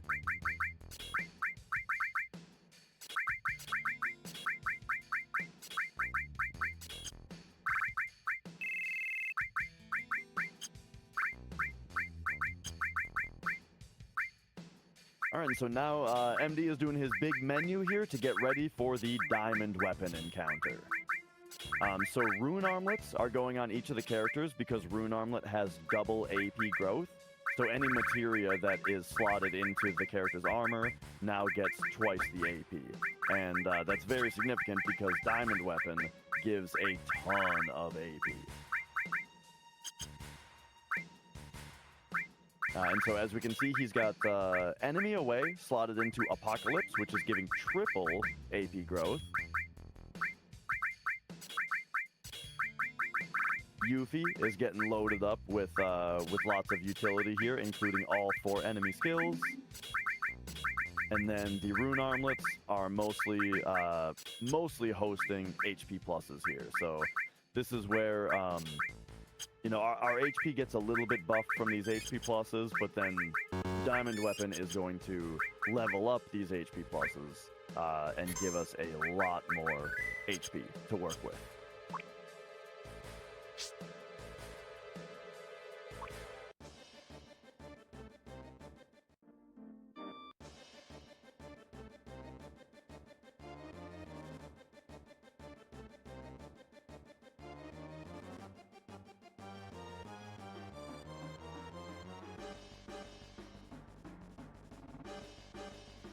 Alright, I think we put Diamond Weapon for long enough. We can go beat it now.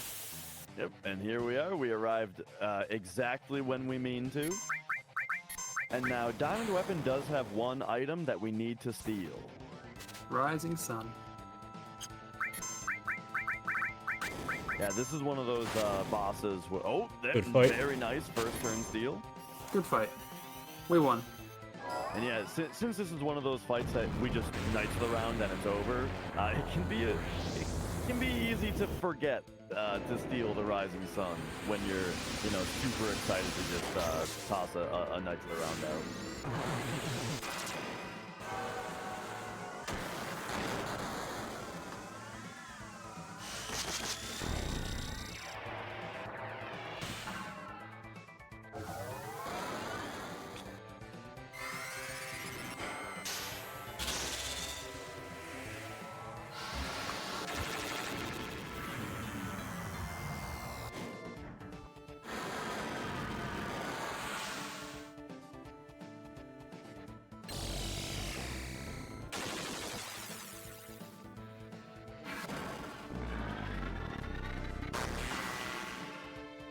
I mean, you know, we don't have steel as well yet.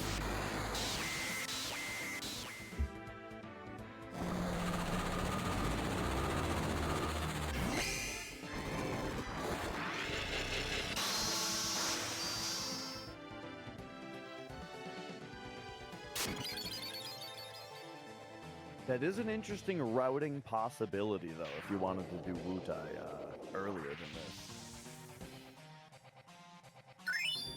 Not that overall I'm saying that's the best. I'm just saying that's an interesting thing to consider. Okay, so he has about... Okay, Ultimate Weapon has about 6,800 HP. I'm gonna start with a boost jump. Okay. Nice. Did you guys talk about how limit breaks are basically 0 time spent? As long as you track them. Yeah. Level 1 limit breaks that you need to use anyway are basically 0 time spent at the very least. Yeah. Which are most of what we refer to as limit breaks when used in the context of normal battles in this game, to be honest. Ultima Zero, we got Knight of the Round so early by making a gold chocobo. Yep, RNG manipulation, and we bred one as early as we could. And then used it. Oh, yep. Yeah, we were able to get Knight of the Round before fighting Ultimate Weapon in Medial. Yeah, since Knights of the Round is very, very good, and having a gold chocobo is also very, very good. Essentially, the run or the route is routed as such that as soon as we're able to breed a gold chocobo, we're working on it.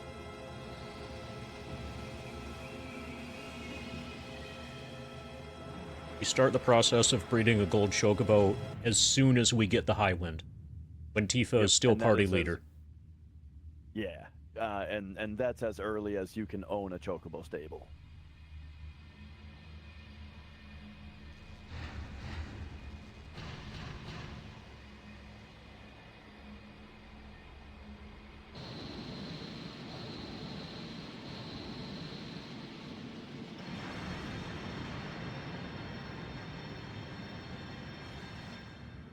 Dang, I don't remember seeing this cutscene in your PlayStation PB, MD. Well, I need to get a new PlayStation PB. Help fix that problem.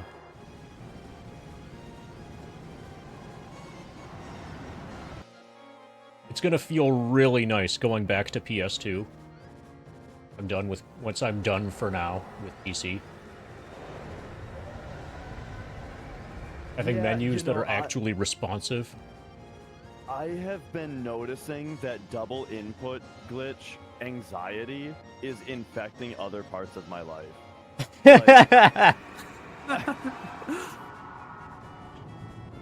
Final Fantasy VII for PC is now officially a virus. Oh man.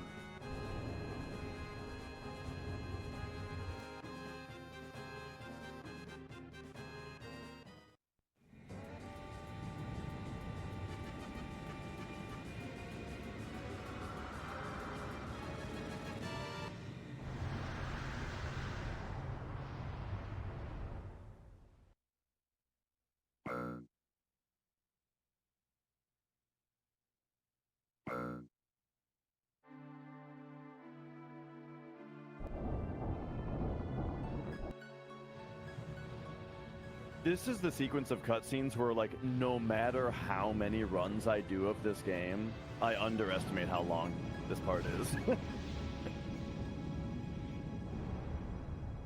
Because, like, it feels like when the Northern Crater opens up, that must be the end, because the sequence ends with Cloud saying, hey, the crater opened up, let's go see what happened to it.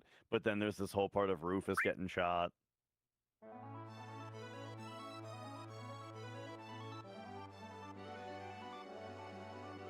All right, so yeah, even though we've been directly told by the game to go check out the Northern Crater, that's not the fastest thing to do right now, and so it is time to go fight Ultimate Weapon. And so MD is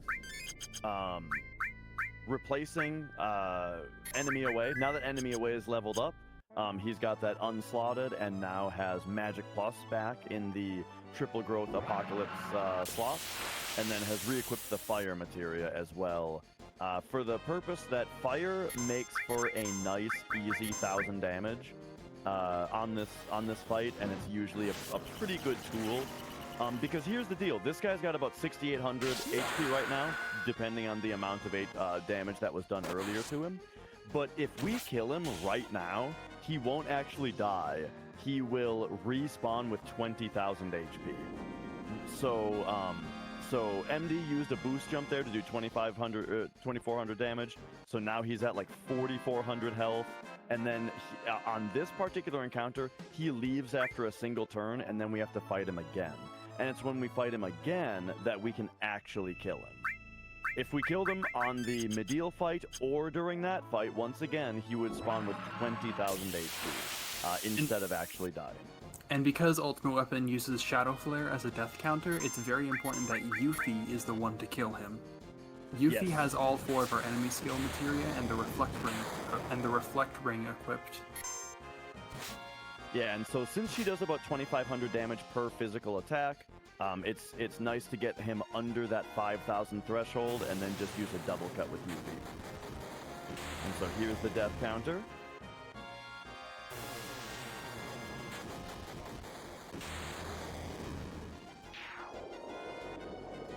Reflected right back at him.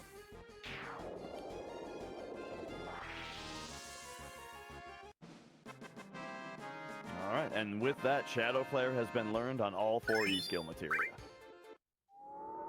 And we just mastered our alls. Weapon has been... Oh, yes! Yes, we should now have mastered the all materia that we have been slowly leveling up throughout the entire run.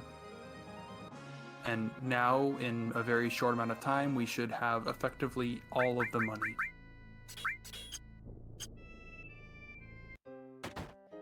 Yeah, I remember when I played this game casually, like at some point I measured my wealth in the amount of mastered alls I had in my inventory.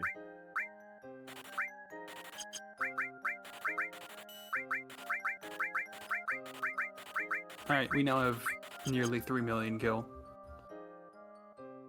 Yep, so for the rest of the run, money is completely no longer an object, and we are going to be purchasing everything from every shop that is worth visiting. This guy who gave us the Yoshiyuki earlier is now going to give us the Venus Gospel. And then we do a cheeky little strat here where we are about to do the Wutai side quest where Yuffie steals our materia. And the thing is, she only has so many slots of inventory space herself in order to steal our materia with. And so MD actually just bought a significant number of manipulate materia, which assures that, like, basically when she steals your materia, she goes down a priority list. She's got like a little grocery list of materia that she wants, and she's gonna steal the top of the list, but once she gets down to manipulate, well, it's just all manipulates all the way down from then on, and so that's all she's gonna get.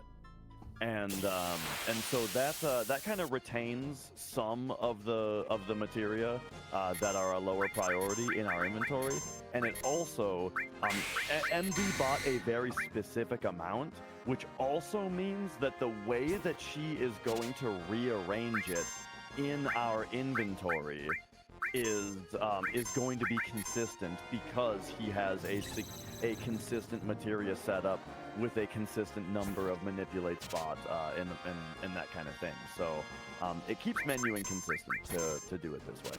Also, we just learned Death Force. This guy, it's really important to manipulate him before you do any steal attempts from him, because he counters every steal attempt if he's not manipulated. There's the Adamant Bangle.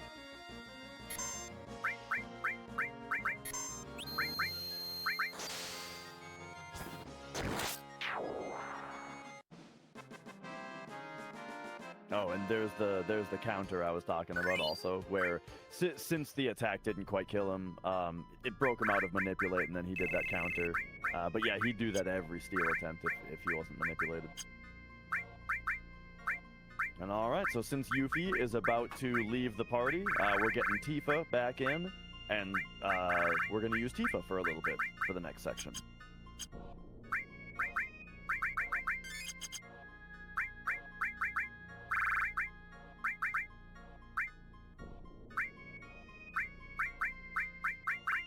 And there, that fire materia that I had mentioned earlier for Ultimate Weapon, that whole arm just got moved over to Yuffie, and then MD swapped the fire materia for time, and that's going to come into play a little bit later.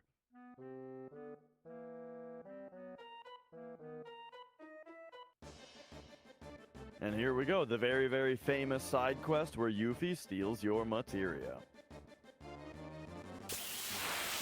And so Tifa in the front row, and the Power Soul, as well as Sid with the Venus Gospel, they are able to do a decent amount of damage. You know, given that Tifa has the curse ring on, so the Power Soul is still doing work for her. A little unlucky that Sid got put to sleep there, but MD did a weight trick in order to make sure that Tifa could get 2 turns in before the enemy got a second turn. So Tifa was able to defeat both enemies without having to watch an extra enemy animation there. We just had to wait for the ATB bar was all.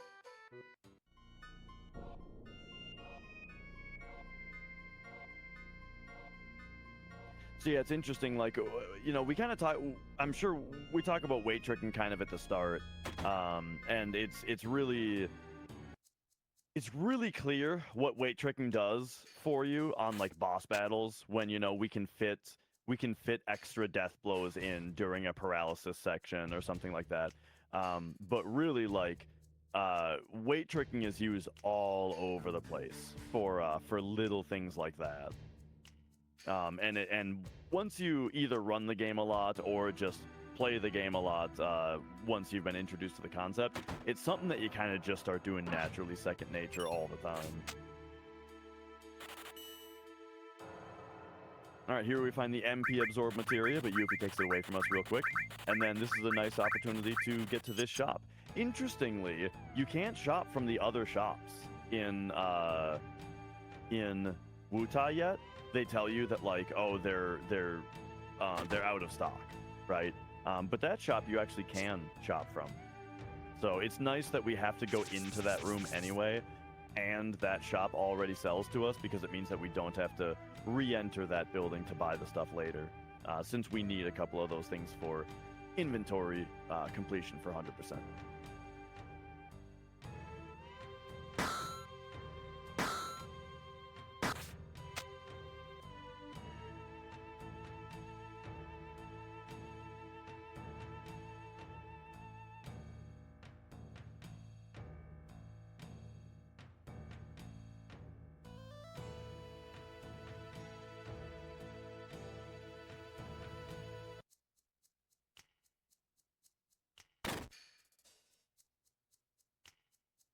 Meanwhile, something's afoot in the Shinra side of things. Indeed.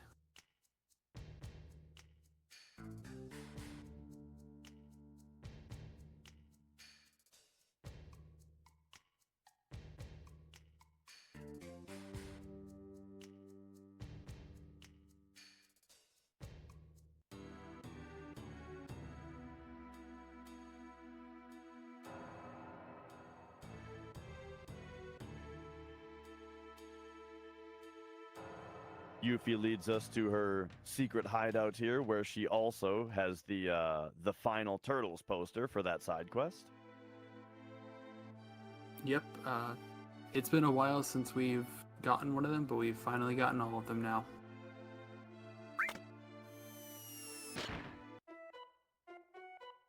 And then, oh no, she bamboozles us.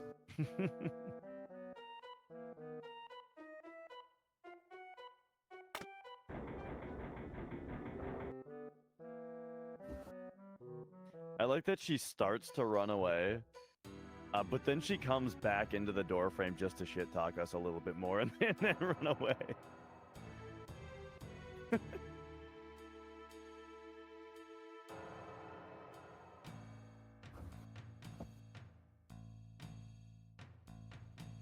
All right, so now we're at probably the hardest part of this side quest casually, as far as figuring out what to do, which is that we got to run over here and ring this bell over here in order to unlock the secret passage.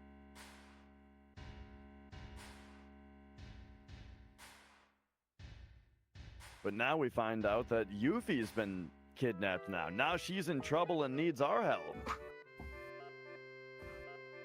And who is it but Don Corneo? He's back. And he's at his old tricks again. It's a gong, not a bell? I think it's a bell.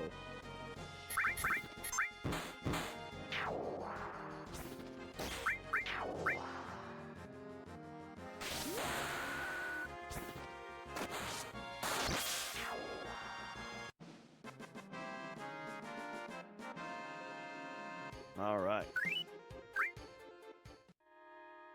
Nice braver usage there to prevent the enemy from getting any turns there. Listen to it and look at it. That's what I'm saying. Am I getting trolled right now? Listen to it and look at it. It's a bell. We're going to have to wait until after Jichao, though, because the camera isn't scrolled over to it. Back me up here, someone.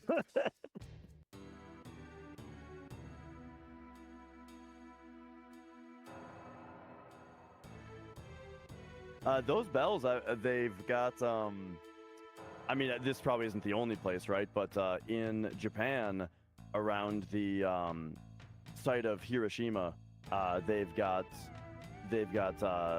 bells set up, like peace bells, right? That you can ring as like a, yeah, it's a deep boom because it's a big bell.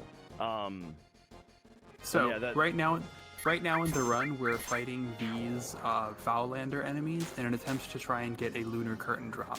From what I remember from iBlink, I believe you have 11 attempts at a Lunar Curtain drop on this route.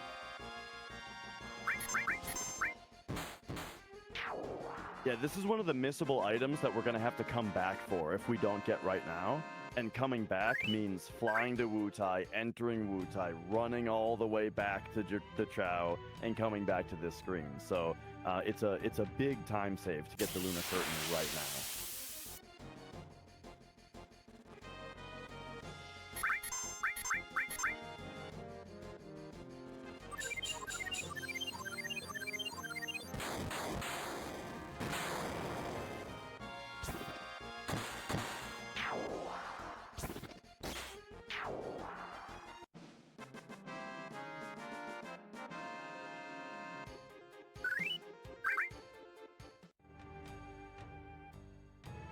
Lunar Curtain. Nice. So we're still going to go through the fights as if we had not gotten it, just running away from each of the fights because we want to stay on formations.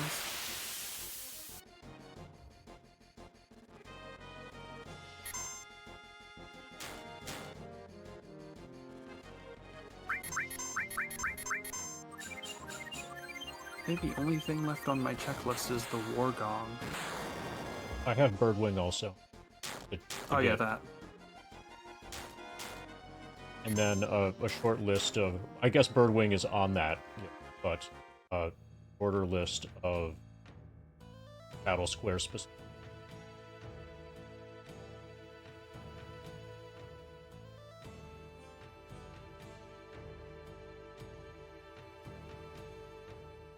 Harry?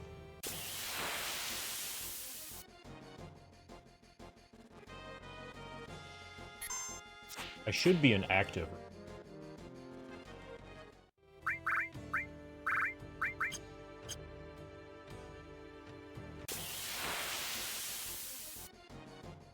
Now we can go home.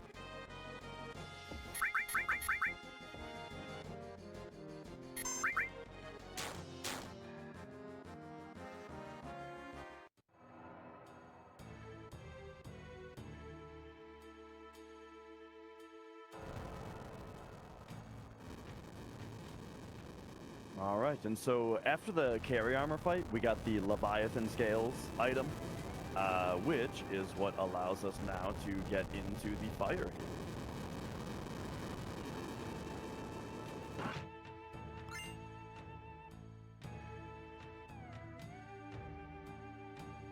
First, we get Oritsuru, which is a weapon for Yuffie. And then we also get what we were talking about a little bit earlier, the Steel as Well materia.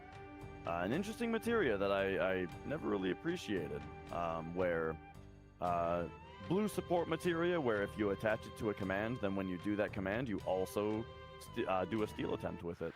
It's like Mug, but you customize what the action is.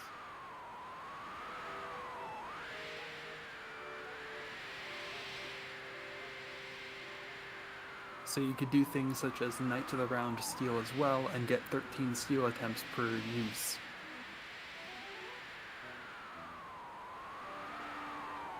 Which is a strategy that's used in some, that can be used sometimes in the run, though probably will not be used in this one because we already got our second Xeonut. Oh, nice. He did not get trined. Good for pointing that out. But we have a good setup, basically, for the menuing. Yeah, it was described earlier that if a character has an E-skill that has an E-skill learned on it, and an E-skill that doesn't have a certain skill learned on it, and that skill gets used on the character, they will not learn that skill on the unlearned E-skill materia. And so now is our chance to... now is our chance to learn Trine on all 4 E-skills, but there was a chance earlier when we started the Materia Keeper fight, he may have opened with Trine, which would lead us to have that learned on 2 of our E-skills at this point. And so if that were the case, we would have to make sure to take those off of Yuffie before doing the Pagoda. But because we did not get Trined, that means that we can just keep all 4 on her and learn it on all 4 at once right now.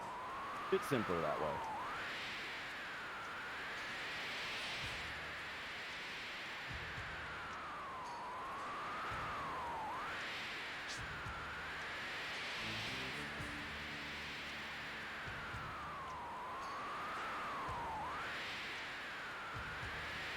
Okay, we also have the Loco Weed.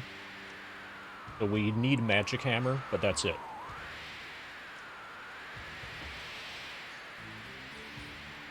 I'm probably going to do this unmanipulated, since I don't need the Loco Weed. Magic Hammer fight. Yeah.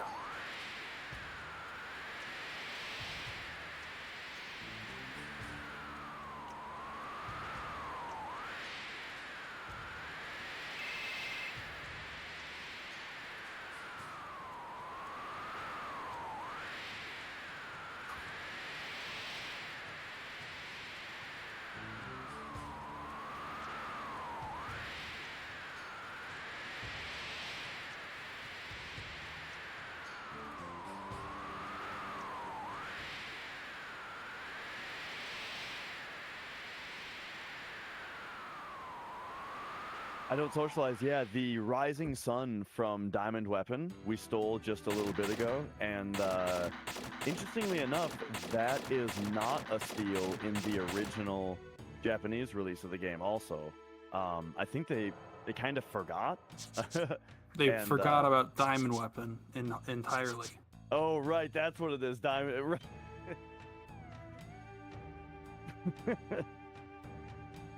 Or at the very least, there was no Diamond Weapon fight. Yeah, and so that weapon is actually not obtainable on that version.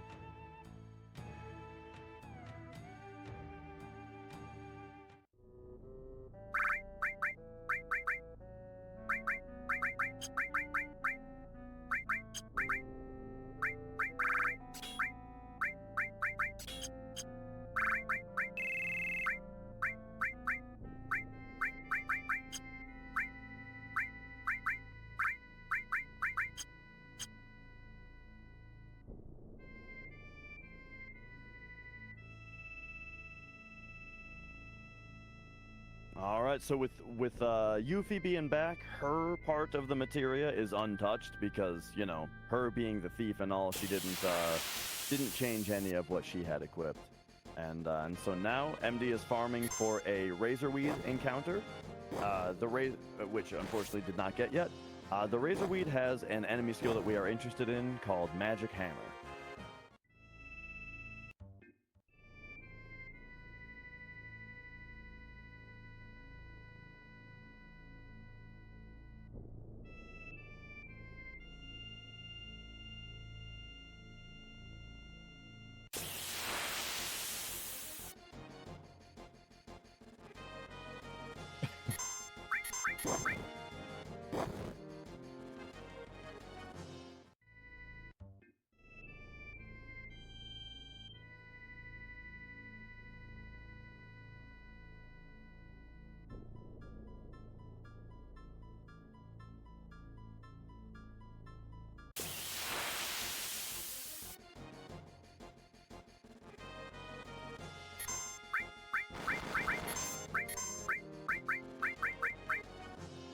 So here's our Razorweeds. They also have a chance to drop Loco Weed. However, do you have it already? Wait, actually, you already got one. Nice. Which is, and me not needing this, not really caring about this particular formation is why I just did that unmanipulated.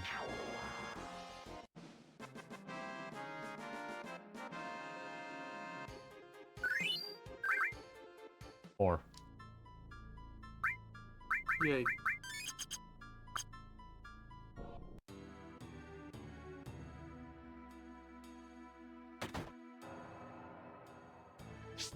All right, excellent. So, now that we've got that done, Yuffie's back in the party. HP absorbed in the cat house. You got past the cat quickly. You got fast cat. I once forgot to go in there and finished a hundo only to find out that I didn't have HP absorbed because I forgot to go to the cat house.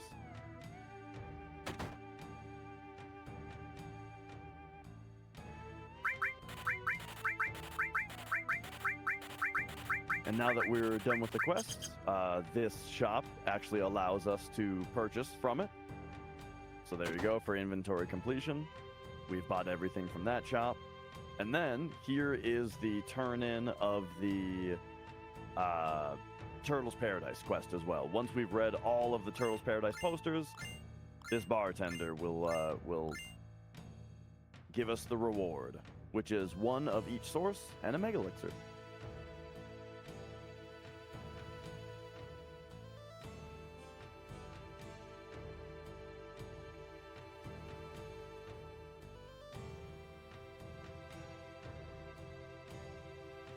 So yeah, now it's time to take on the pagoda, which is 5 levels of things that might be considered bosses. And yeah, double check that we do not have Trine on our enemy skills, because it's one that could have been learned from Materia Keeper earlier, but we did not learn it from Materia Keeper. And now we indeed are not going to duplicate those sources. But I plead the fifth on any other sources that we might come across in the run. And the Mega Elixirs, I also plead the fifth. So I want to look into this a little bit more. There seems to be some kind of special property to these battles where Yuffie's first turn sometimes does double damage in these fights, even though they're not preempted.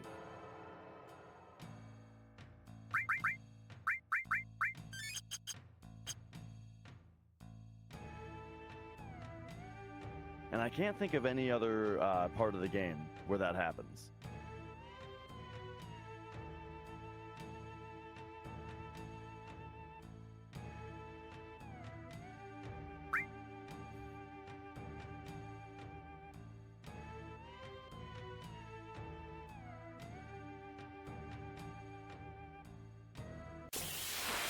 Right, Dino.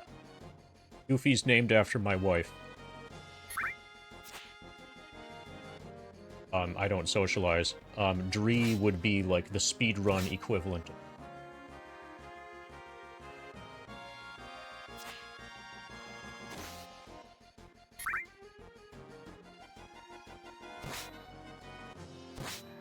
And yeah, as far as the double damage thing, right? I'm interested in knowing like exactly what the flag is that's set that causes that to happen.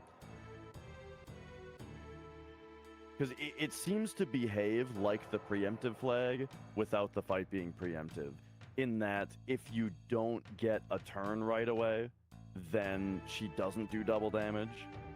The same way that, like, if you don't attack a preemptive monster before it gets its first turn, then you lose out on the bonus as well.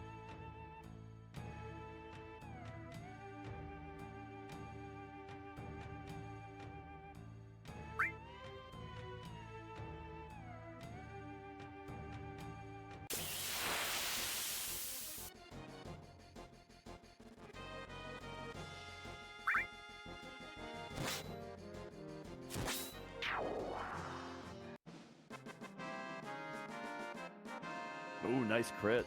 Got double damage on both of those.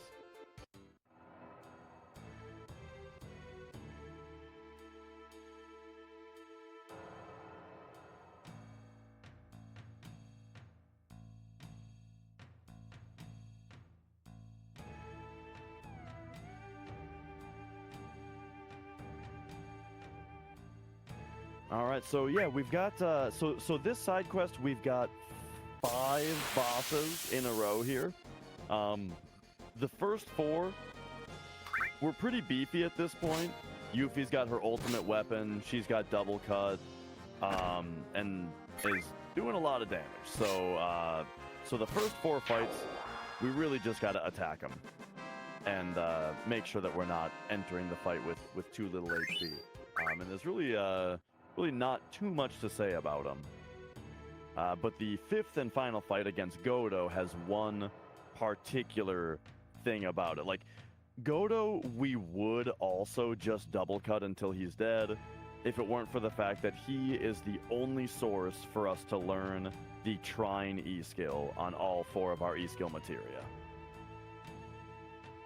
Yep, so Godo has a pretty complicated AI pattern, and as such, it can be kind of hard to tell when you're going to get Trine, if at all. It has a 1 in 8 chance of happening on the very first attack. After that, it gets complicated. And so one thing to help the complication is that we have the Reflect Ring equipped on Yuffie, which we already saw that prevent her from getting Shadow Flared. But what it does in this fight is because we have Reflect on, that kind of changes his AI, and it doesn't make him do Trine any more. It doesn't make him any more likely to choose Trine as his attack, I believe. But it does replace several of his other attacks with Beast Sword, which is good because Beast Sword is much faster than those other attacks are, and so we get more Godo turns per minute to try to get that Trine faster. And speaking of more Godo turns per minute, MD also hasted the boss there. That way, after each of his attacks, we spend less time waiting for him to get his next turn. So this just speeds up the wait for Trine a little bit.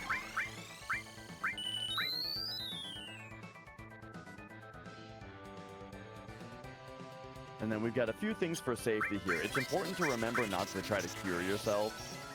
He can... Oh, there's Trine. That was very quick.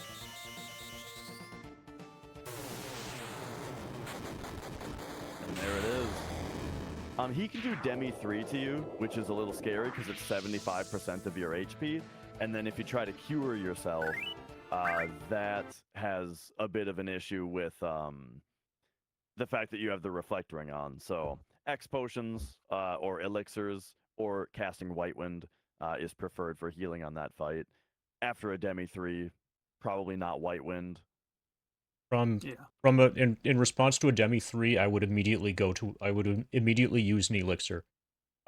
See how I went to I got elixir queued in the item menu. Yep.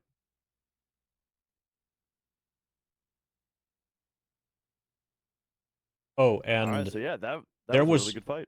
There was a trivia question that I had for you, Dash, like some time ago. Okay. And that was, I think I told you that I incorporated Shadow Flare into the run, and it's a time save. And then the question was, where do you think it was?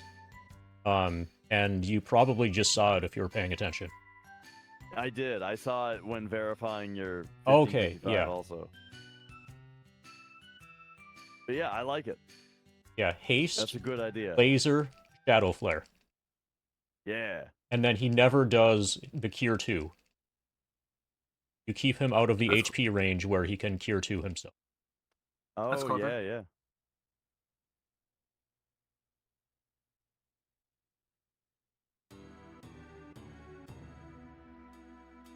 And then, yeah, as far as breaks go, the game does have some intrinsic breaks. If you consider, like, 3 minutes to be a break, the game's got a couple of those. But yeah, as far as like as far as something more significant, then it is a single segment category. Basically, you get a break whenever you cast Knights of the Round. Yeah.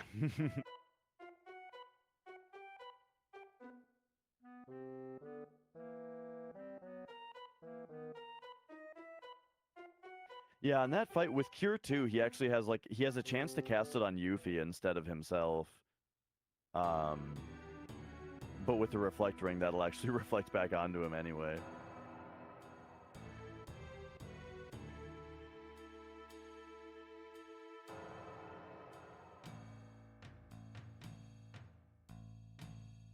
Alright, so that's that side quest completed, that's that boss completed, that is Trine learned. We got a lot done here, and it is now time to leave Wutai. We've done it.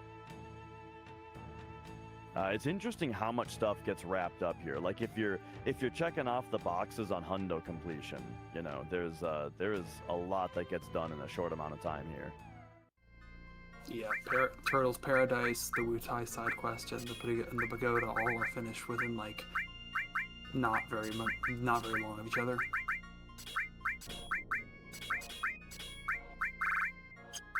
Alright, and now MD is unshuffling his menu from the Yuffie shuffle that she does when she gives you your materia back, and it's not all quite in the right spots.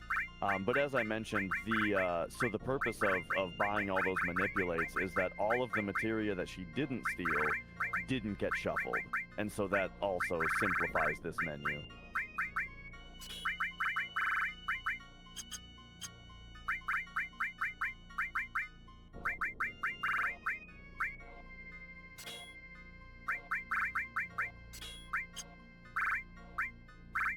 And so one significant thing that just happened in that menu was 2 of the E-skills got distributed back out to Cloud and Sid, with Yuffie still having the other 2. And so those are the strong 2 E-skills, the ones that have more stuff learned on them, while Yuffie has the ones that are still missing, like Laser and maybe Flamethrower still. Yeah.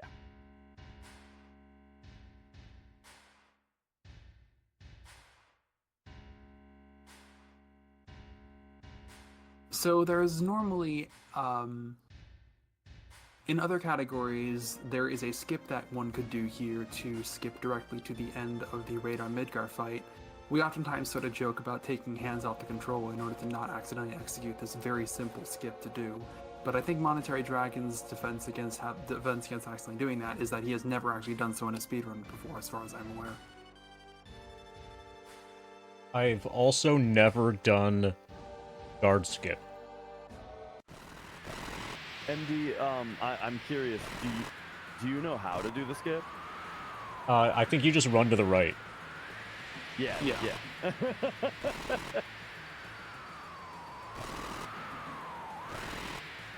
But I don't have any muscle memory for it whatsoever.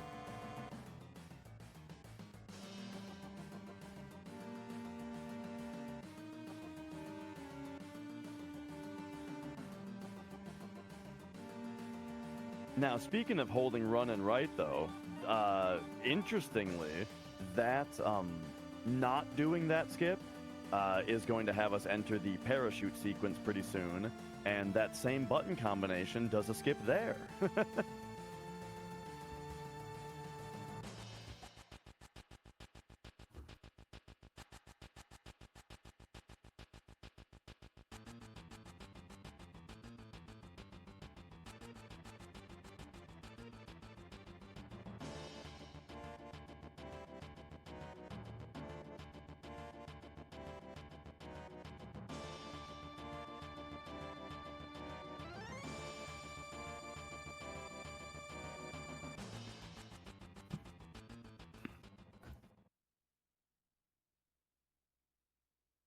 Yeah, I believe run and right is the fastest way to do parachute skip. Funny way that I learned that on one of on MD's PlayStation world record, he had an FMV skip at one point that gave him like a minute that we had to account for in retiming. And so in verifying the run, I went back and checked. I had to go around and check all of his FMVs, right, and make sure that none of the other ones got skipped. And I noticed that the parachute one cut off a little early. And I was like, hang on a second. And so I brought up Earmouth's NMS world record to compare them and saw that, yeah, MD's FMV there cut short as well. But there's a skip here, so maybe it has to do with that. So then I brought it up on emulator and tried all different button combinations and found out that, yeah, right and run is faster than up and run, which I think is what most people knew, that up and run was the skip. But I guess MD knew all along that right and run is faster.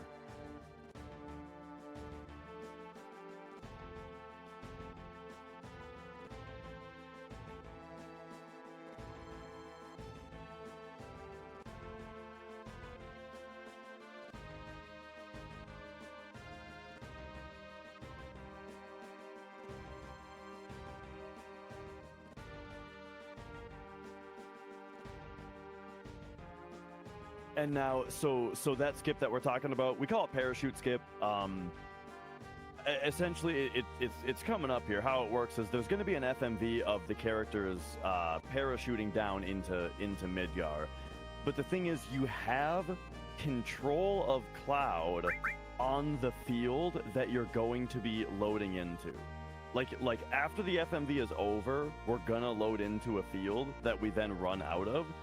But you have control in that field during the FMV, and you can hold, starting with when the parachute deploys. And if you hold right and run, you will exit that field prematurely before the FMV even gets down there.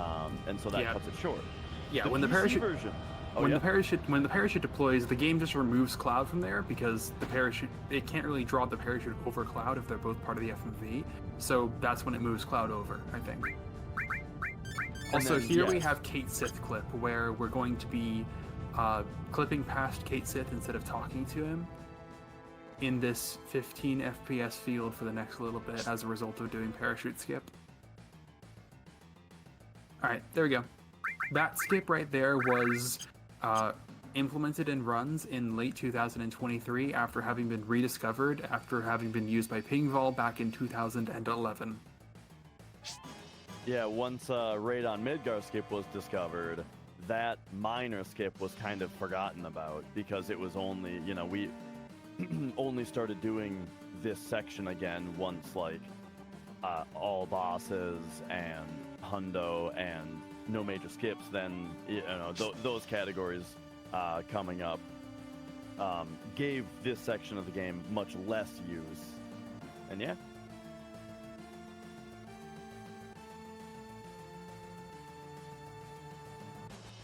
So yeah, we're now in Raid on Midgar, collecting several items that are throughout Midgar. Right here we have the Aegis armlet. Here's the ladder that I soft locked on one time, 10.5 hours into the run. Soft locked this ladder.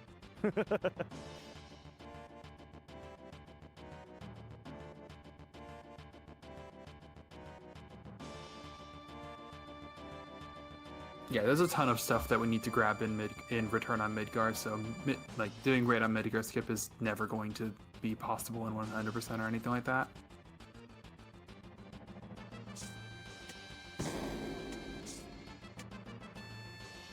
So coming up here, we're going to have a fight with the Behemoth, and the interesting thing about Behemoth, I believe this is the first enemy that it is relevant on in the run, is that he actually has 2 stealable items, and so we get introduced to this mechanic of enemies having multiple steal slots.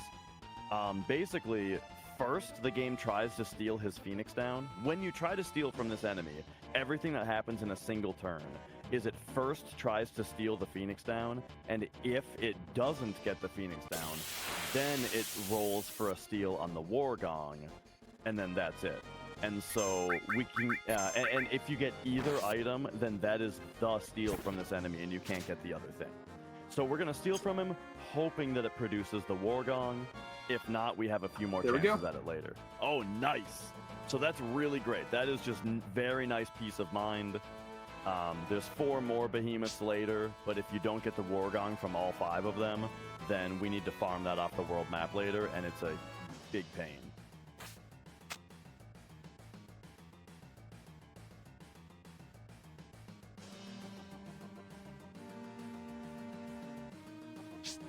I just had some really sloppy move, but thankfully we're on PC.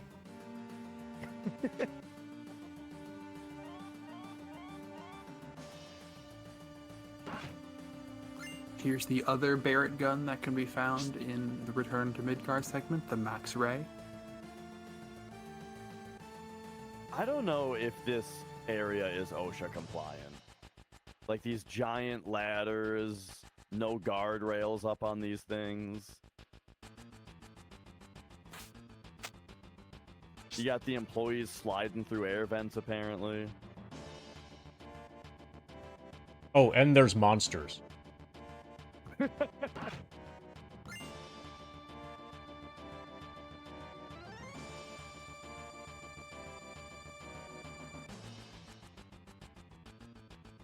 All right, and coming up, we've got the final Turks fight. And what is interesting about this fight is you can actually run right past it. If you run around to the right, you can get right around the trigger.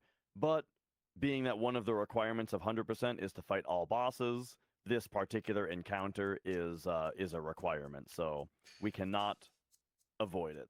And also, you actually have to fight all the bosses, because they do give you the option, now that we have done the Wutai side quest, to just say no and not fight, but that does not count as fighting. And then one last thing, since we did not pick up the Minerva Band from Ancient Forest, we need to steal that from Elena here.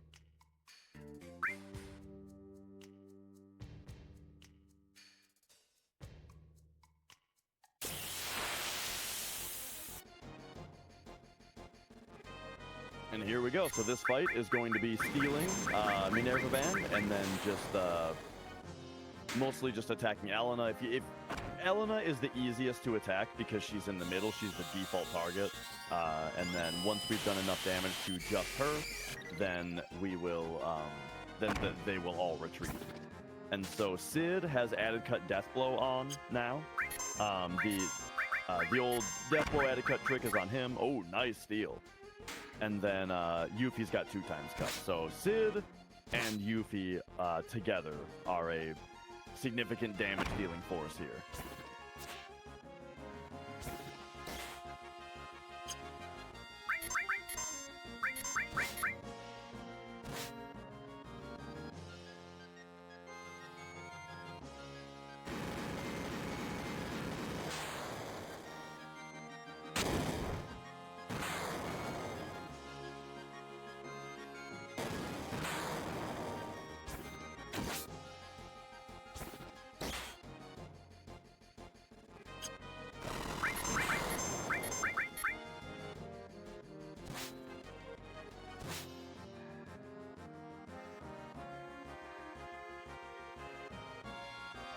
Alright, fight done.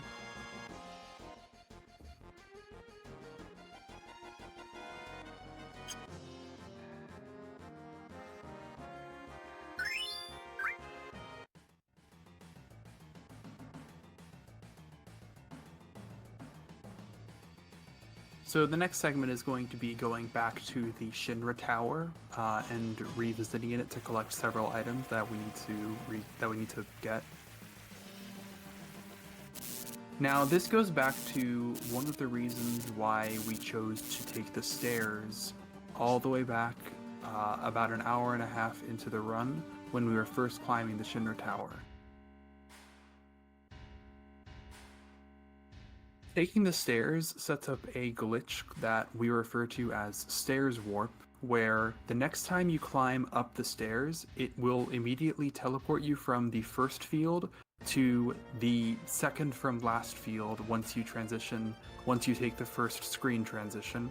This has to do with how the fields actually work internally. There's only 3 fields, it's just that the middle one repeats like 6 or 7 times in a row. Yeah, there's a bottom, middle, and top. And every time that you leave the middle field, it looks at this variable that counts how many times you've gone through it and either increments it or decrements it. And then once it's high enough, then it will instead send you to the top field or the bottom field, depending on like where you are and what's going on. Now, the key mistake that the programmers made as far as why this warp works, see where MD ran back down, but the door is no longer there, is just the fact that everything would work perfectly if that counter was some kind of it was in the pool of temporary variables that just get wiped every field. But instead, for some reason, they put it in the global persistent variables that actually get saved to your file. And so because of that, when you enter from the bottom, it still remembers you as being at the top. Yeah, that works only because we actually made it to the top and told the game that it should put us at the top field of the middle field of that our progress was at the top. Basically, that's the only reason why it can work. Yeah, if we took elevator earlier, it would still be 0. Now, you could take elevator and then run into the stairs and go down a field and then back up, and that'll trigger it to put you at the top later as well, but that's the whole thing.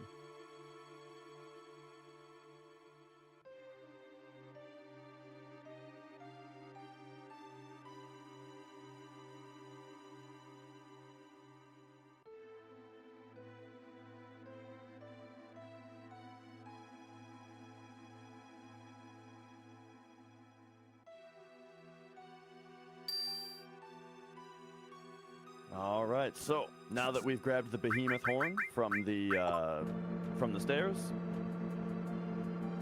we head on over to floor 64 here, where we can grab the HP Shout, Kate Sith's ultimate weapon.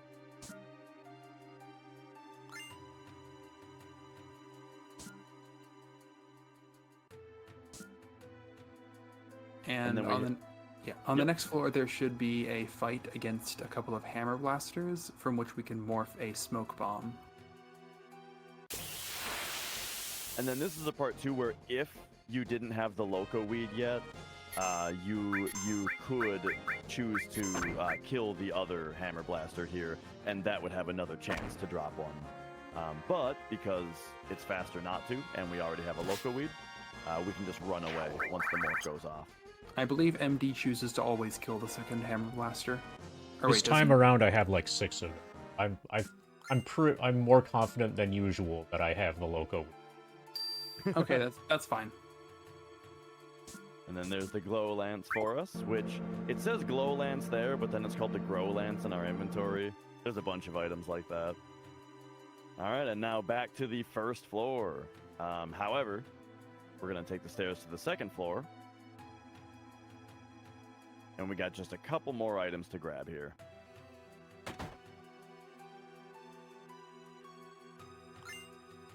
These chests are really weird. They don't make the chest opening sound effect, and they also don't make you wait for the chest to open before giving you the item, like every other chest in the game does. Very bizarre.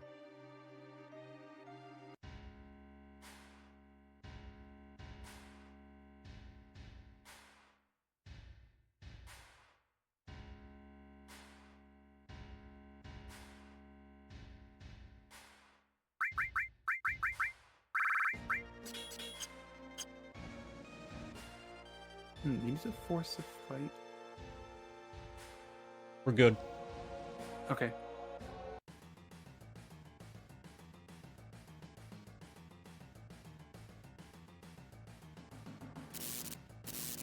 All right. So the specific spot that MD walked up to there and then started running, I believe is to try to set up a preemptive for the next encounter. The next encounter, we're going to steal a grav ball, but the thing is the enemies that you steal grav ball from, they have agonizingly long attack animations. And so getting a preemptive fight here, which he did successfully do, is very, very important because it allows us to get this steal, which he got, and then instantly escape without them getting a turn. Super important. Like, I can't stress it enough. Their attack animations feel like they're 15 seconds long. Oh, yeah. Well, they're probably... I think they're longer than that. They have to be. And the thing is, too, it's like 14 seconds of them just, like, sitting around doing nothing. And then they, like, laser you, and oh, okay, that's... And then they do it again. Yeah. And then the other one does the same thing.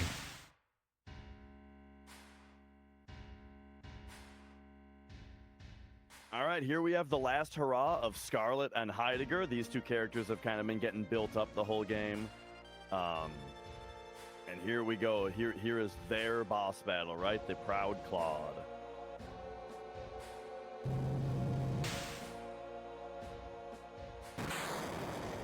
There's an enemy in Final Fantasy 13. You fight a boss, a ship that's called the Proud Clad.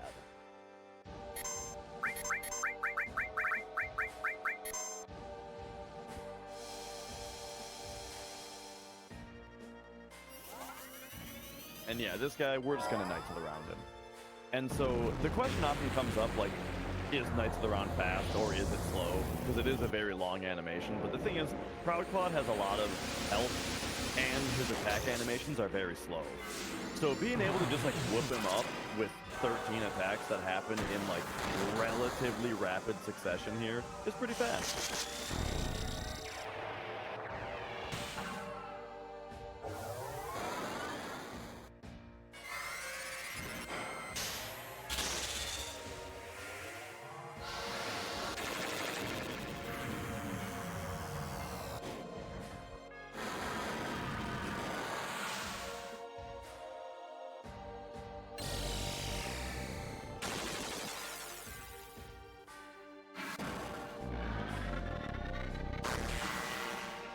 Oh, hey, the sun's coming up where I'm at. Yeah, it's been up for a bit for me now.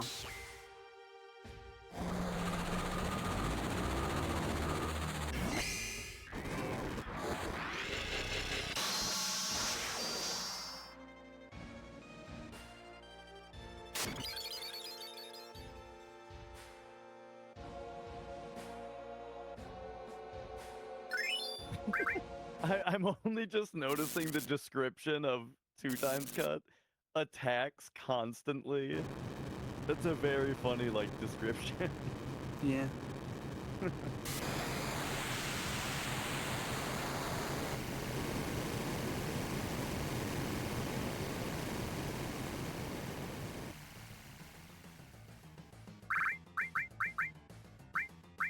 All right, so here we've got some relatively new routing tech as well. We need Barrett in the party coming up in order to be able to see and acquire his ultimate weapon, the Missing Score. Now, what we used to do would be to put Barrett in the party, go grab the chest, and then come back to the save point to put Yuffie back in the party. And in the meantime, we get two fights. One of them is with a Grosspanzer where we can buy a, get a 8-inch cannon to drop, and then the second fight is a Shinra soldier first class where we can steal a Shinra Alpha. But MD already stole both an 8-inch cannon and a Shinra Alpha in the underwater reactor, and so he doesn't need to get either of those fights. And so he is also doing some extra menuing here to make it so that he can just take Barrett all the way to the Hojo fight and doesn't need to return to the save crystal.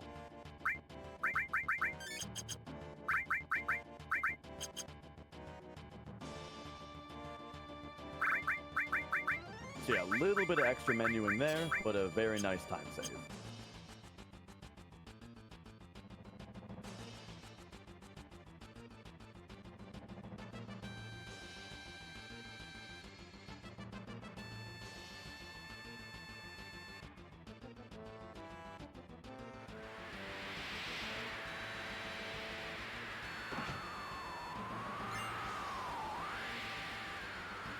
There's the Missing Score chest.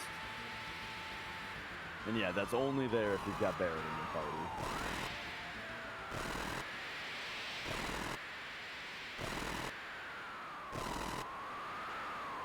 And all right, here coming up, we've got the Hojo fights. He's going to have 3 forms, and basically the whole strat is beat him up. Yeah, pretty much.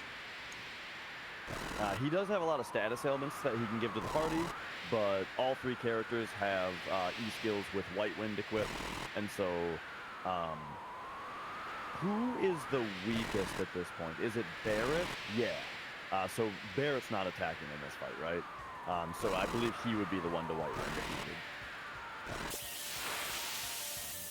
Yeah, I haven't actually seen a fight with this without Yuffie. I would assume it would just be Sid doing death blows to kill. And Yuffie's materia got swapped to Cloud, so he can do double cut. Oh, that's cool.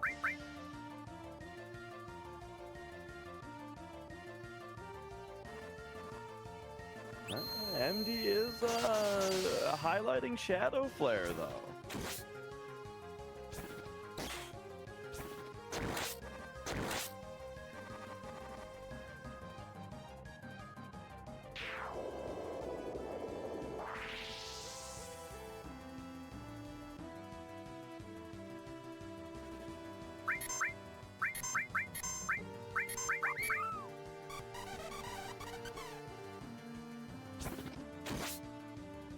Have spinning B. Oh my goodness, it's the best fight ever.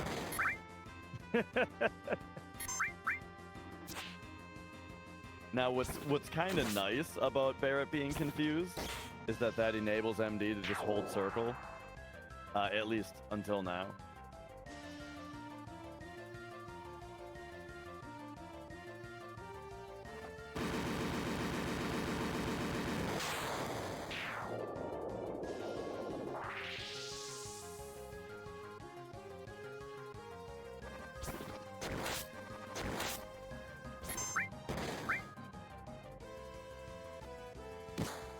Can't wait trick, though.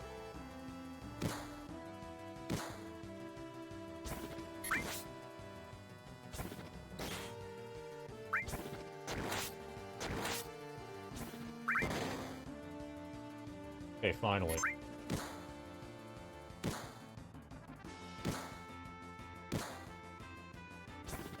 Funny that he jumped over to Sid to attack himself. Alright, and that's Hojo. So I've been here for, like, the entire thing. I'm thinking that I should probably go to bed sometime soon. Probably now, to be honest. Sure. Yeah, you made it to think you're late okay game. with the Yeah, I was gonna make it. I was gonna see if I could make it till disc 3, and I think I was good to do so. If you think that you're okay with the rest of it, Dash, then I think I'm gonna head out. Yeah, I'm good to go. Thank you for doing the first 2/3. No worries, and have a great rest of the run. Thank you. Take care, Thank you Ace. so much to thank you so much to Really Longathon for giving us the opportunity to play this. I'm going to head off now. See you guys next time. Yeah, see ya. All right. So yeah, Hojo is basically the last boss of part 2 of the run. And so yeah, we are on to part 3. And famously, in this game, part 3, if you're just playing through casually, is sort of just the Northern Crater. However, in Hundo, we have a lot left to do still, and the run is kind of evenly divided between the 3 parts, mostly. I think due to the kill grind saving a lot of time on PC, it's maybe there's a little bit less than a third left. But yeah.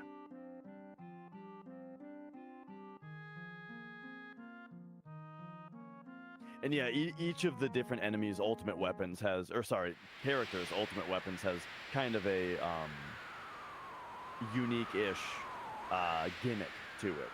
And yeah, Yuffie's damage scales with the enemy level, exactly. How was Chocobo Racing? Chocobo Racing was decent. It wasn't great. I think you ended up doing only like 2 or 3 extra races? Oh, more like 9 extra. Really? Oh, I guess I misremembered.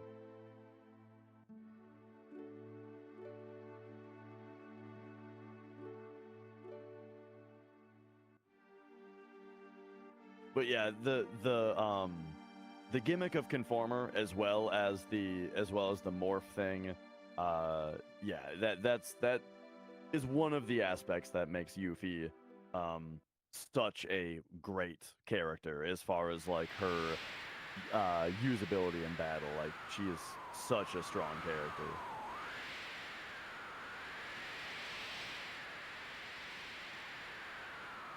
And yeah, it's really bizarre. If you attack your own party with the Conformer, it won't show any damage number, and the character won't react to it at all, but it will do 1 damage to them.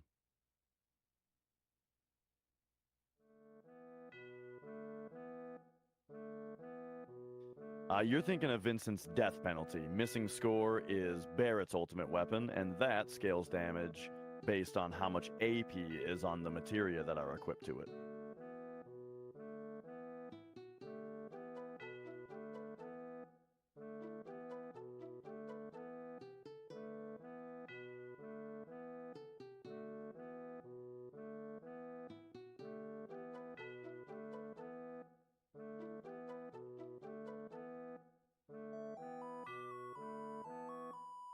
Yeah, I think HP Shout is Kate's HP percentage, same as Cloud's ultimate weapon. And then Red's Limited Moon scales the same way, except with his MP. And I'm not sure if there's another weapon that does that.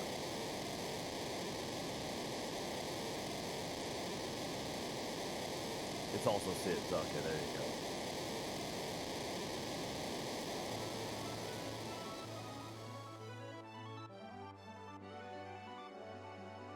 But yeah, being that this is the end of Disc 3, we have quite a bit of cutscene to get through here.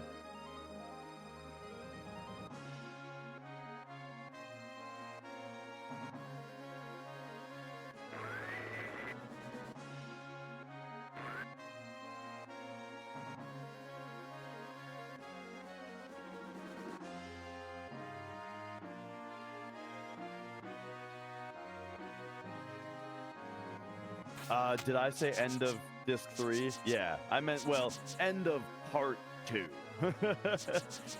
Since on PC they just call them parts.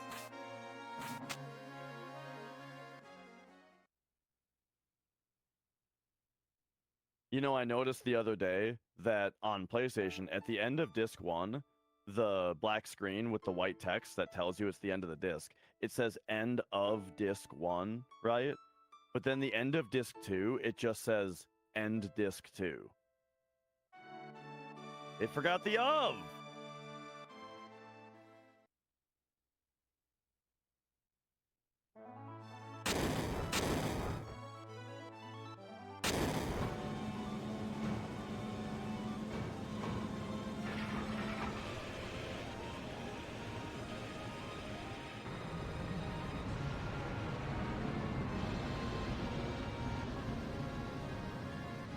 All right, and yeah, here's where the high wind transforms for no reason at all, because it doesn't actually do anything.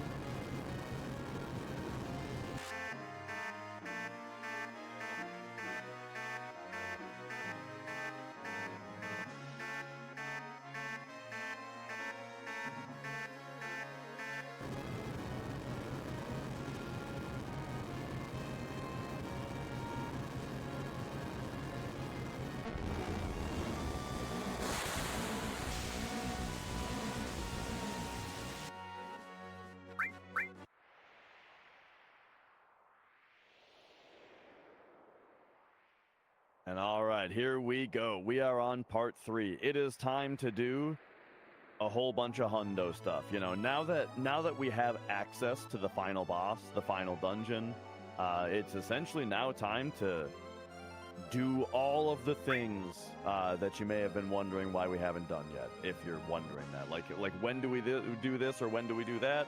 It's all right now. So first, MD's going to go down to Bone Village here and we are going to dig for some other items. So one thing is, you may have been wondering about W item, because we did not grab W item while we were in the raid on Midgar. Well, you can actually dig up W item right here. It's just underneath the mop. So if you dig in this particular spot, you're going to get the mop, which is a weapon for Sid that you can buy at a shop anyway. But if you dig in the same spot again, you'll actually find the W item materia under it.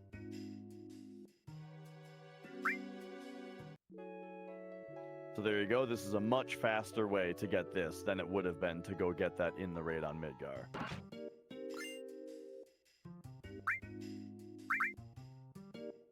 So that's 2 digs, and then lastly, we're going to do 1 more dig here. And it's going to be for the key that lets us get back into Midgar, because there's a couple things in Midgar that we need, and that is you get just by jamming Cloud up into this corner right here.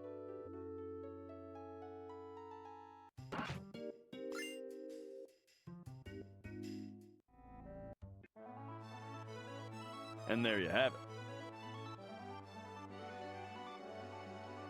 So with those things in hand now, if I'm not mistaken, I think it's time to revisit the Gelnika. Oh, that's right. Never mind.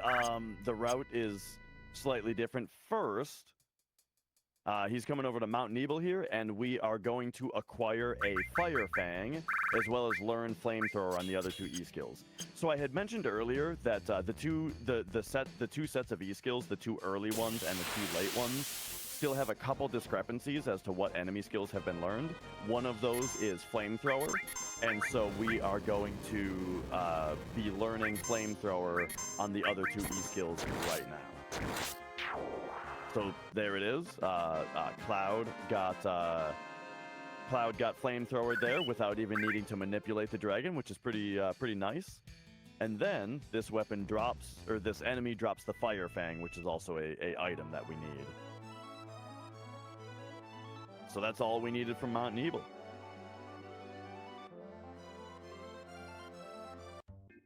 So, and again, all of this is step routed, and all of this is formation routed. So like if that hasn't, if you've kind of forgotten about that aspect of the run at this point, that is still routed, right? MD knew exactly when he was going to get that encounter, and the fact that it was going to be a dragon, and so that's why that is the time to go in there and do that fight.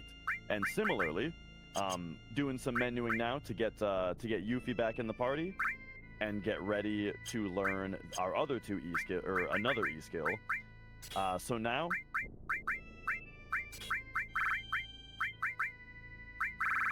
we can see he's moving the other 2 E-skills back from Cloud back to Yuffie.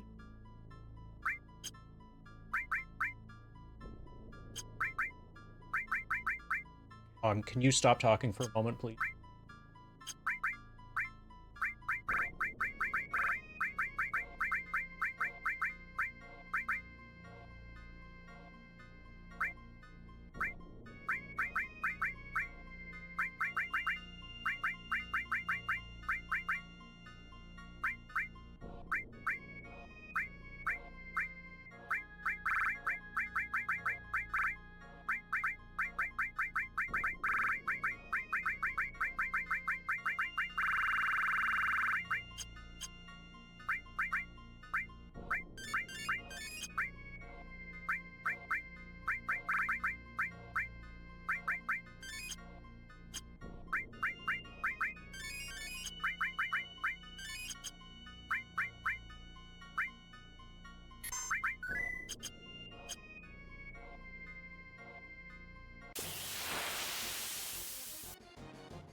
Come on. We should be okay to resume commentary. I just needed to get through that menu. Yeah, huge menu there. Tons of inventory management that's gonna benefit the entire rest of the run. So as I was saying, he consolidated all of his E-skills back onto Yuffie, so she has all 4 of them now, which means that this frog song gets learned on all 4 of our E-skills simultaneously here.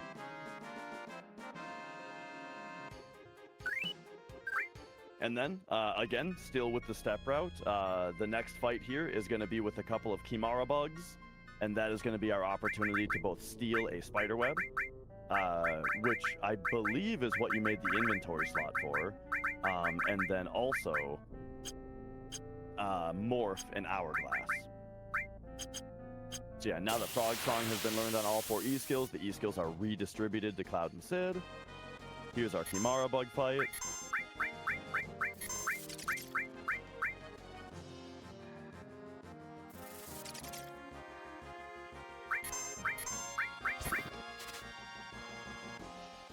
Okay, Stopweb is a little annoying because Cloud was supposed to steal there, so we're stealing with Sid instead.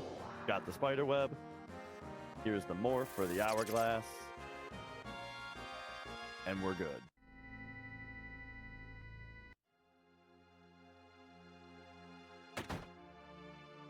And now that allows us to return to Gongaga to buy all the stuff that we could not afford the first time.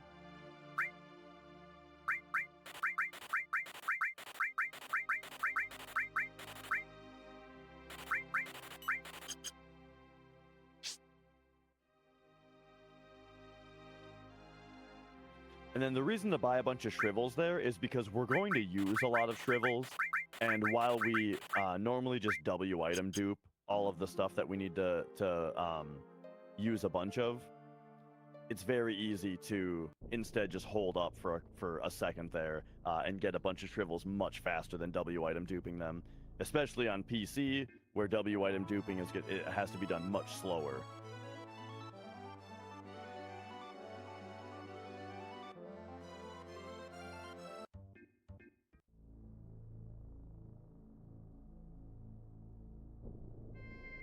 All right, and to continue our big shopping spree that fills out our inventory, we now visit Junon, and Junon's transformed a little bit. A lot of these shops or areas from earlier in the game, they've all kind of converted into weapon shops, and we can get a whole bunch of our inventory.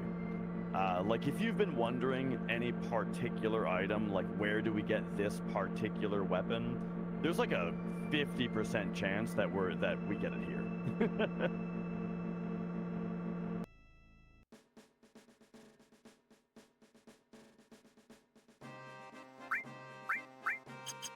And Yuffie is named after MD's wife as a tradition.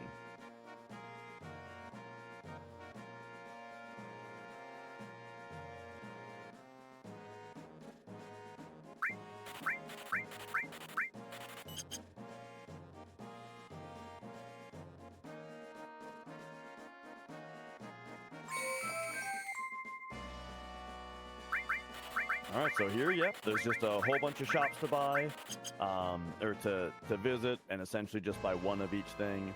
A lot of these things being bought are doubles, but we have so much money that just being safe and buying doubles of things is faster and safer than trying to actually pay attention to which specific things you need to buy.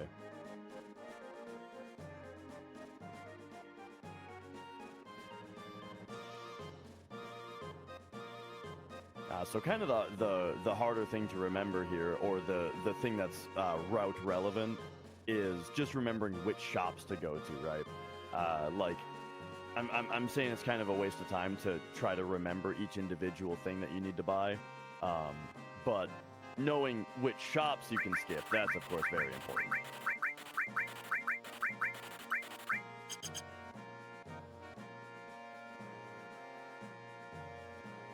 So funny that shop right there sells all of the joke weapons, but understandably does not sell the umbrella heiresses.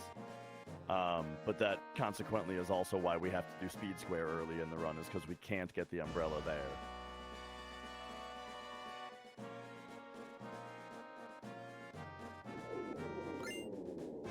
Alright, if you were wondering why we didn't grab the 135th soldier earlier, it's because we get it right now.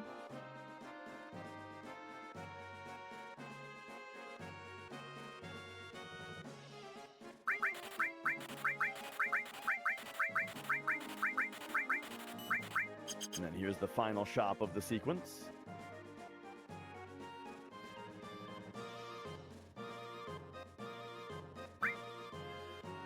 And then we get to use the taxi again.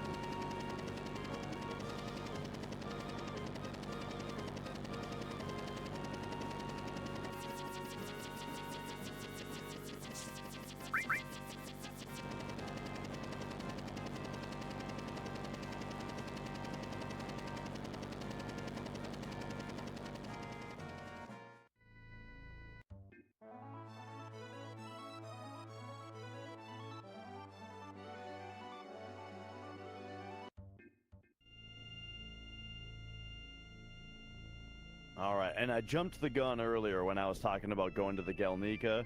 Now we're going back to the Galnica.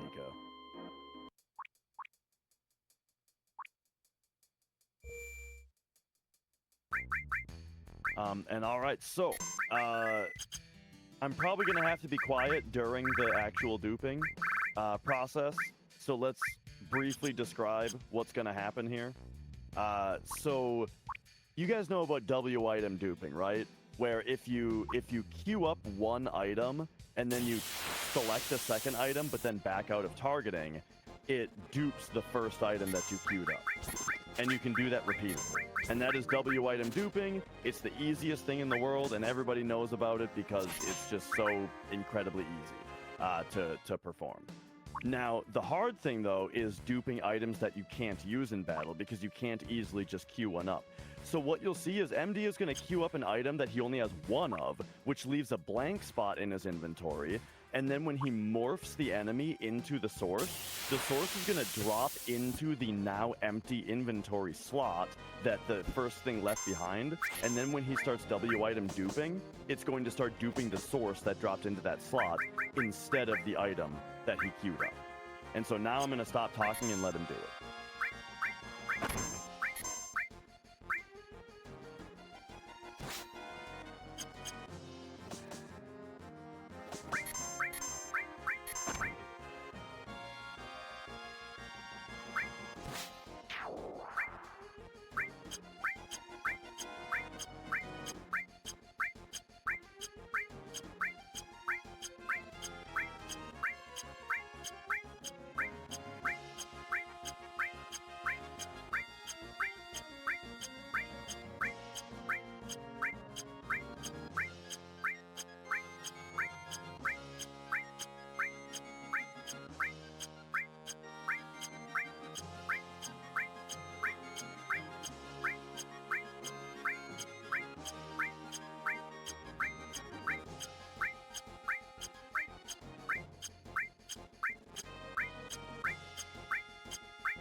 Very nice. All right, and then he's just got to remember to steal an ink here since we're not going to see this enemy again after this, and this is our only chance for an ink. But yeah, as Zerger was saying in chat, you can dupe very quickly on PlayStation with the 60 FPS menu, but on PC, the battle menu is 15, so you have to go really slow. I have done 2 hundos on PC so far, and I screwed up the source duping both times. So, by just accidentally going too fast, and then it didn't take one of the inputs, and then that screwed me up. All right. So now Cloud is going to become a very speedy boy as we dump all of these speed sources into him. But he's not quite fast enough. That's right. We're going to do it again.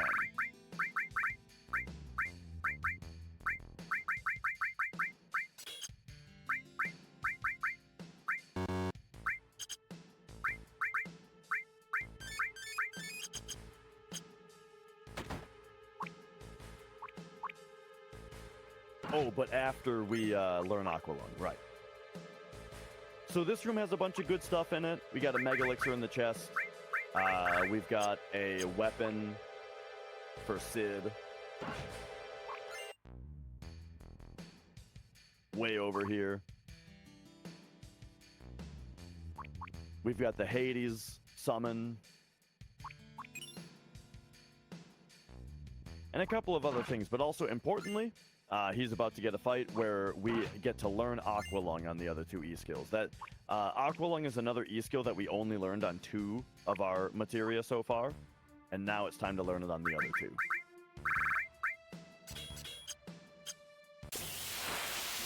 Steps are dead. We still have formations.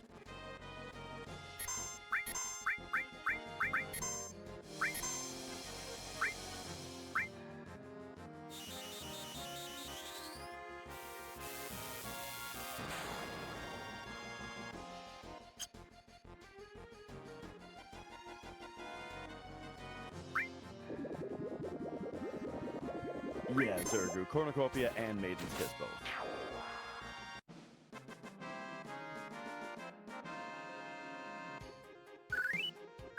All right, and there we learned Aqualung.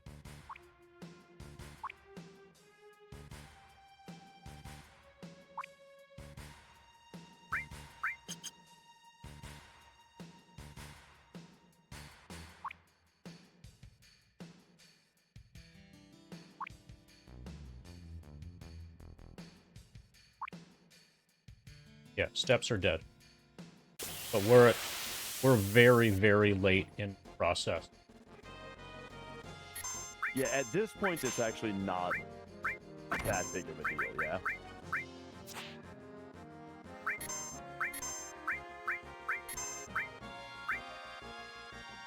All right, so here. Oh yeah, I'll let you do it.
All right, very nice.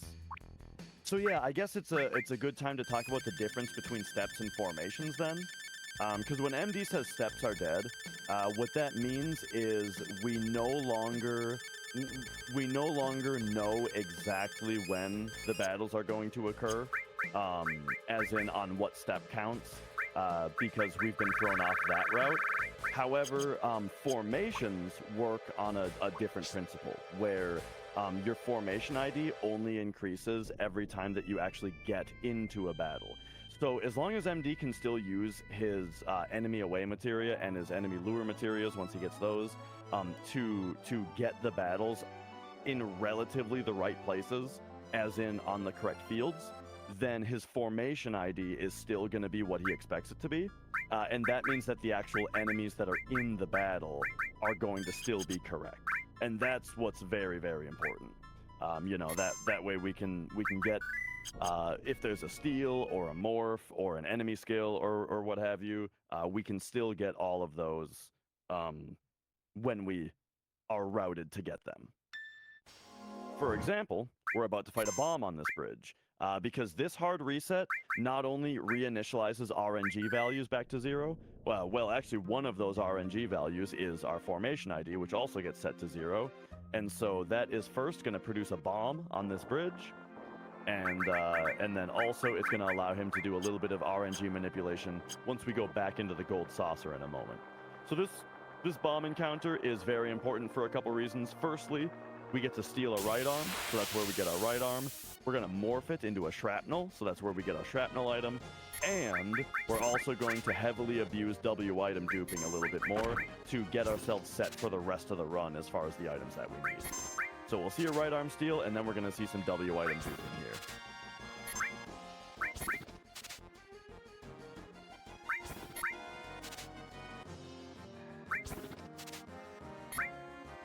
This is pretty unlucky for a right arm steal at this point in the run. Steals are based on your level versus the enemy's level, plus also a rarity.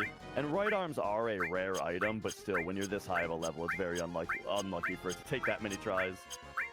But here you go. So now we're going to see some good old-fashioned W item duping for several items. And this is, once again, this is going to set us up for the entire rest of the run here.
All right, nice job.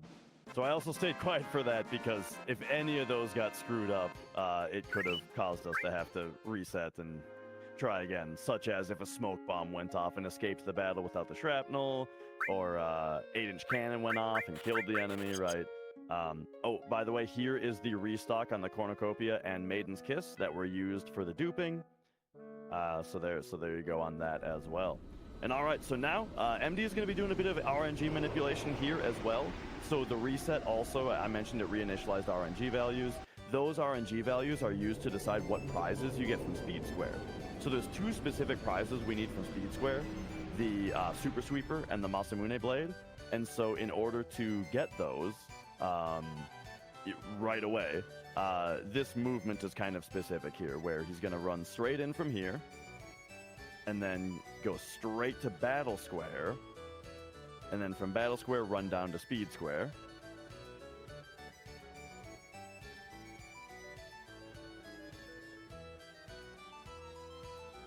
And then run back out and back in. And so that extra exit and go and back in on Speed Square was intentional. That was to advance RNG into a position where he is now going to get the prizes that he wants. So we need to do Speed Square three times here. The first two times, I believe if the route is I believe it's 3,000 points on the first two, and that's going to get those first two RNG prizes that I just mentioned. And then on the third speed square, he's going to need to get 5,000 points again in order to get the Flayer.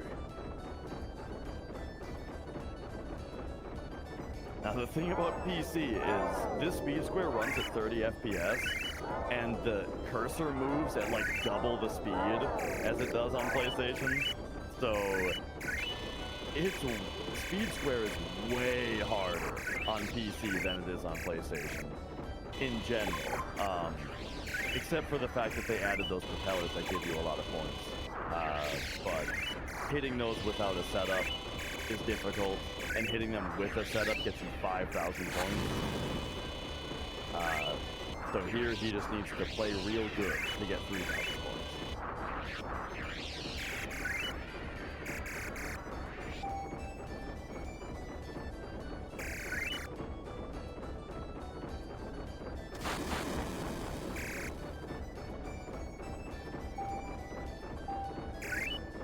Nice spin on the row there.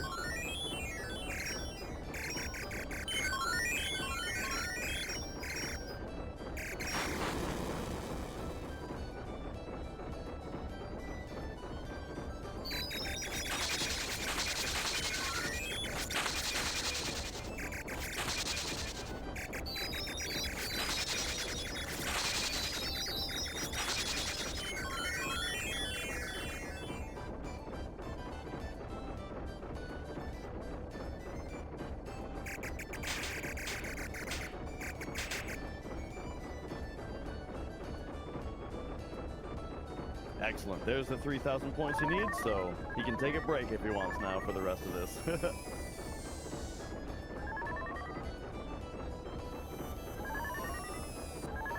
What do you call that thing? So that boat that rows with like a wheel?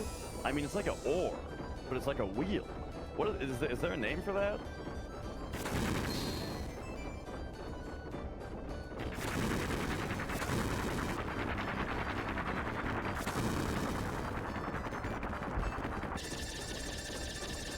But yeah, on the same principle as the thing that we did earlier for the 5,000 points with the setup of like holding circle as the minigame ended, which we might which we might see again here for the other 5,000 points. That same principle applies to that spinner as well, which is that if you are, I believe it's if you're shooting it on the last frame that it exists, then you get points for the next, like, 2 seconds. It gives you points every frame. It's worth a lot less than the propeller that gives you 5,000 is.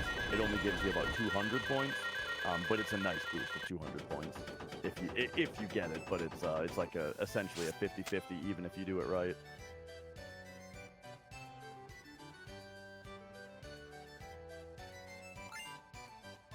All right, so here is our first RNG manipulated prize. That is the Masamune Blade.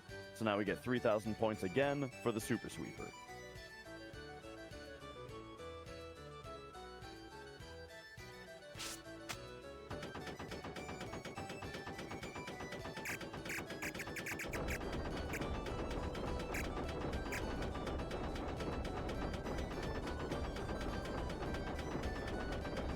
That's right, it's a hundo, otherwise known as a hunnerd.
All right, nice job once again.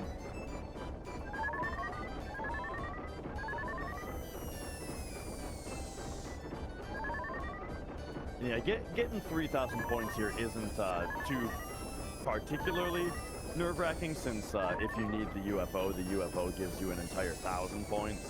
So really, you only need to get 2,000. But yeah, I mean, I can't say it enough though how squirrely the controls feel on PC. So it's a lot tougher. Okay, so with regards to steps, all that's left is Shinra Mansion. If I'm lucky, I'll be able to hold to my formation route. If I'm not, then I just have to get lucky. Yeah. Thankfully, I happen to be running against a bad mirror in my splits currently. Irrespective of mirror, if you just like... So I'm about 21 minutes ahead, which puts me on about 15:35 pace, roughly. But a good mirror would help tremendously.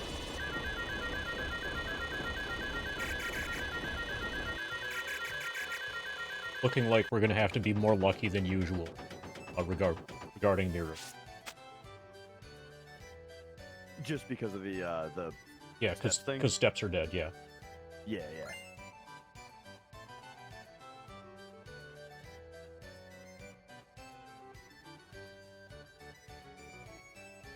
All right, so here is the third and final speed square that needs to be done. This one is not RNG based. Just as long as you get 5,000 points, you get the player.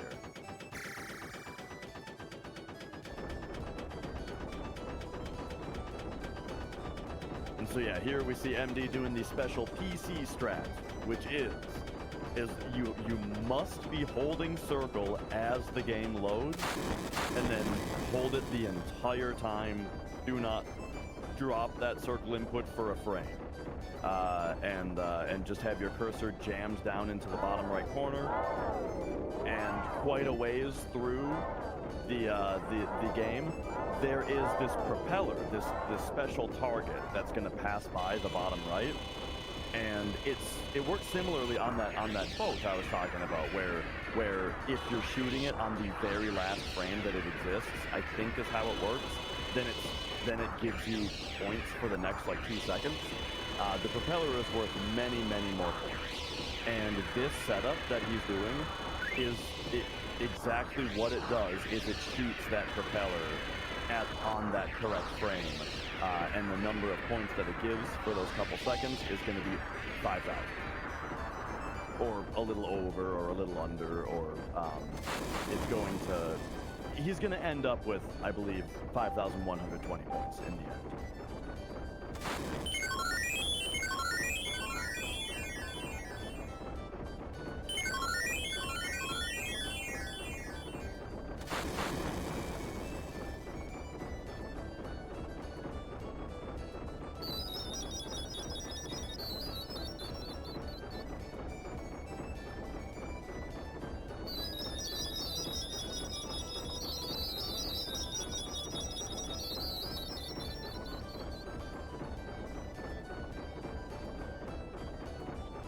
This would have been a good opportunity to make a joke about, like, MD falling asleep in the middle of the run. Oh no, guys!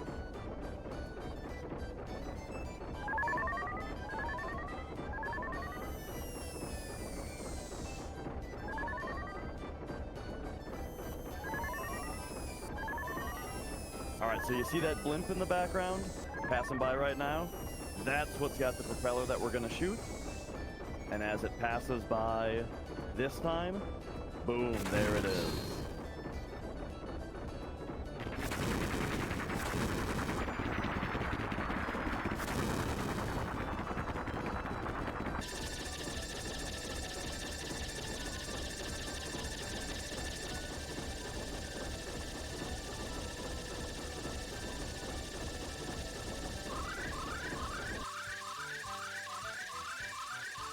And there we have it. We've revisited Speed Square. And so, next is Battle Square, right?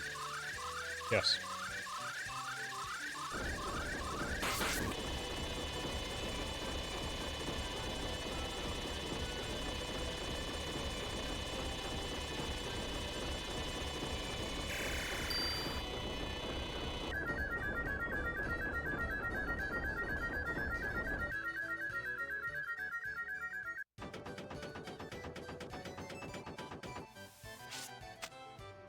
All right, all right. So here's our flayer, and yeah, now we get to talk about Battle Square a bit.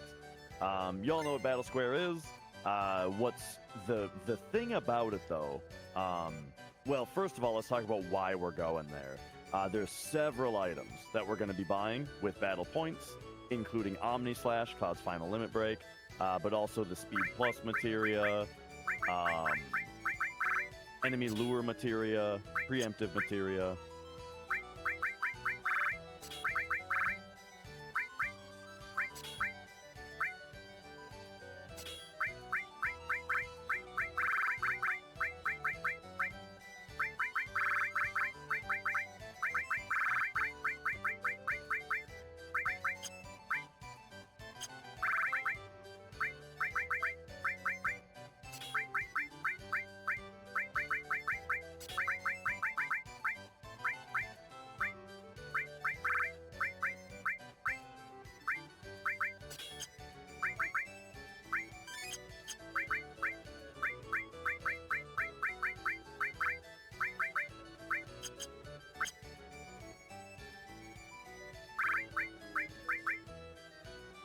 I just wanted to let you menu there. So,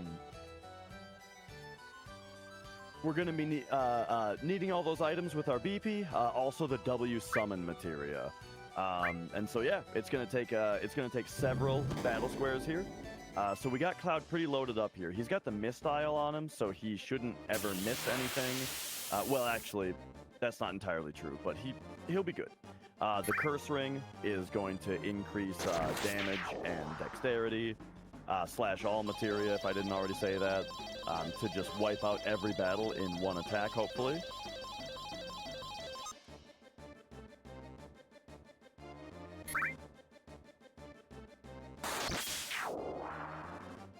And then added effect Hades is giving him protection from status ailments, despite not having the ribbon on.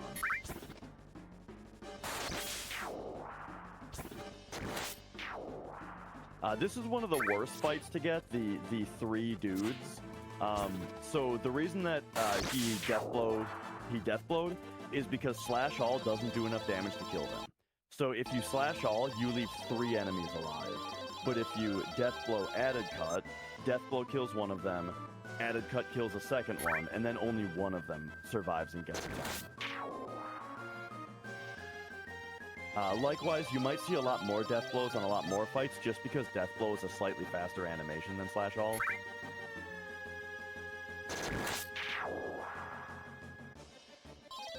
But of course, that's only if it's going to one-shot the fight.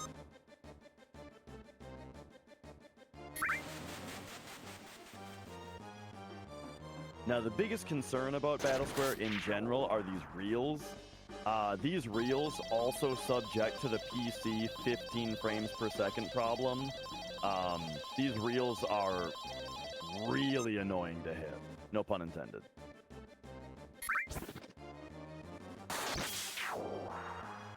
But the most, the first several reels aren't really worth very many points. You kind of just want to not screw yourself. I fucked up. Oh yeah. The last reel is the super important one. The last reel is worth the vast majority of the points that you get from Battle Square, and you really, really want it to be either a break your green materia or break all materia, because that's worth a ton of BP. So the way that the way that I'm doing the reels is really, really damaging to my controller. This is its last run, almost certain.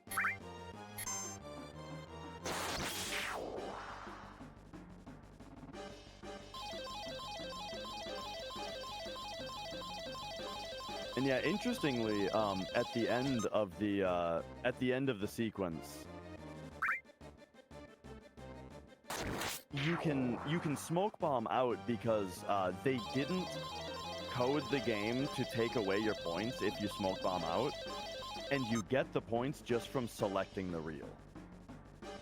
And so you can choose your final reel, like a break all materia, for example, and then use a smoke bomb to escape, get all the points without having to fight the final battle. And so you'll see that that's the main strat for this, is to get a significant amount of points from the final reel and quickly smoke bomb out.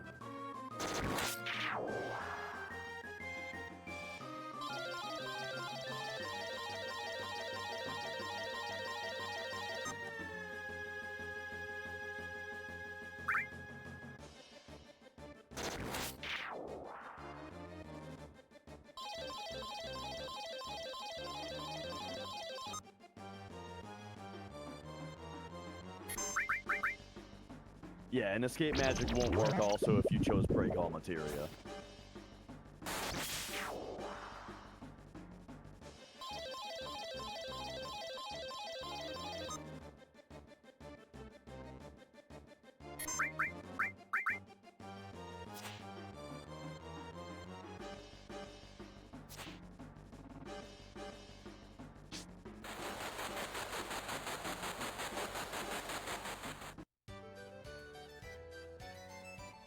All right, so there's one successful battle.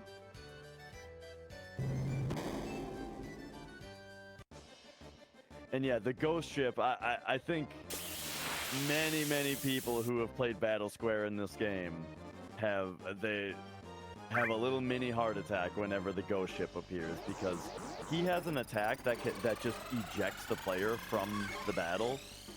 And that type of escape doesn't give you your BP from the last reel.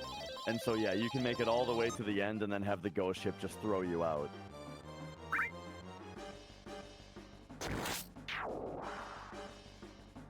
Now, if you get first turn, of course, he doesn't have a chance for that, but especially with, again, 15 FPS battle menu, it can be a little annoying to actually get your first turn. 15 FPS battle menu also considering double input glitch.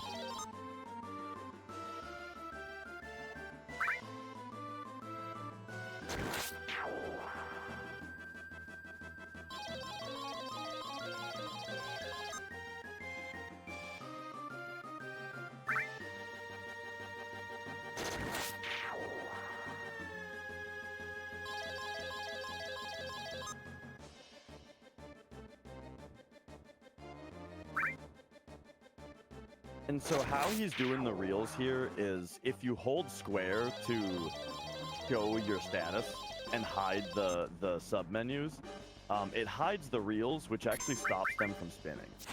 And so he's holding square and then quickly releasing and pressing again to get a glance at where exactly the reel is without it spinning.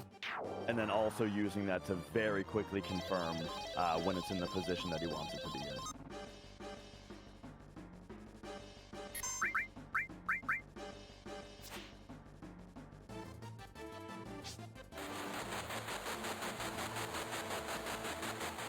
Ghost ship again. Thankfully, he didn't throw us out.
And so as you can see, this part is kind of what's super important about us having duped all those speed sources, is having Cloud at such high speed here is preventing a lot of potential enemy animations.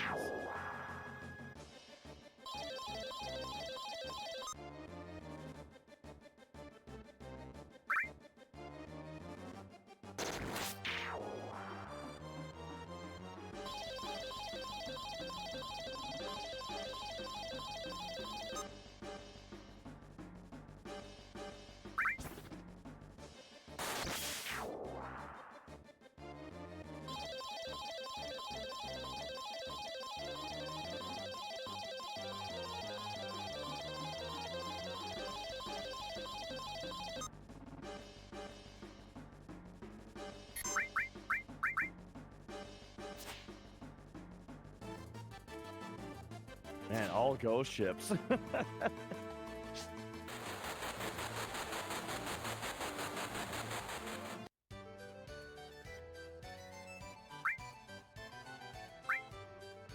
All right, nice. Another good one there.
So one other aspect of this is that there are only so many sets of reels, and so you can actually determine from your starting reel whether or not there is going to be something valuable at the end.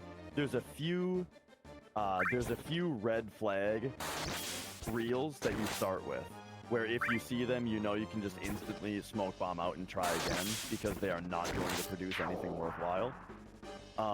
But also, in addition to that, if you just want to go a little bit faster, you'll notice sometimes MD is picking reels, he's just kind of mashing right through, and not taking a lot of time to pick the reel. And the reason for that is because if you know what your first few reel sets are, then if you have it written down or something, you know what all the rest of the reels are going to be for that set. And so there are certain ones where he knows ahead of time that like all three of the reels would be fine to take, and there's not a particular one that he wants, and so he doesn't have to bother buffering that one and can just go right in.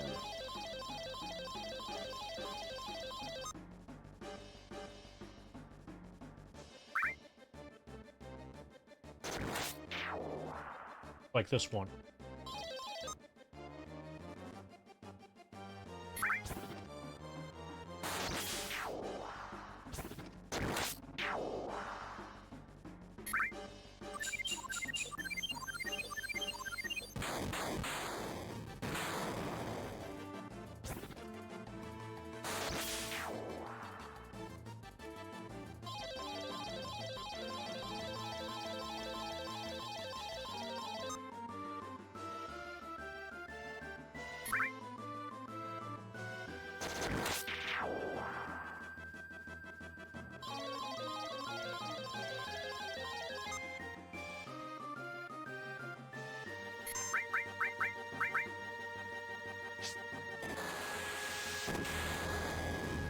So this enemy, you're seeing that he's throwing the 8-inch cannon.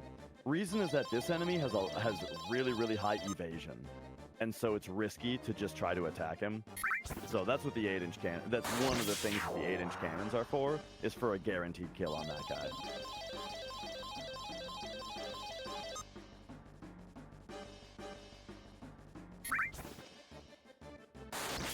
And now the tricky thing about 8-inch cannon is that with cursor memory, he now needs to remember that that's what his cursor is on when he goes into his item menu on the final fight here.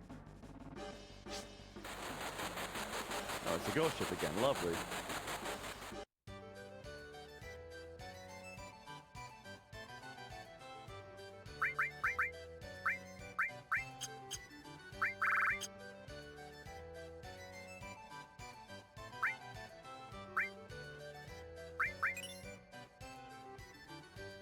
All right, so here is our first big shop. We can see he's grabbing all the things that or maybe not all the things, Oh, right. Okay, so he's buying a Speed Plus here to set his BP up to be able to not waste any BP and be able to buy W Summon on the next round. So if he had just gone and done Battle Square right there, your BP actually caps out at 65,000, and so he would have only been able to get like 5,000 BP from this fight because it would have hit the cap. So he went and bought Speed Plus real quick to get rid of a few thousand, and now he can get full BP from this fight, and then be able to buy W Summon with it.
Okay, so far we've only had one failure.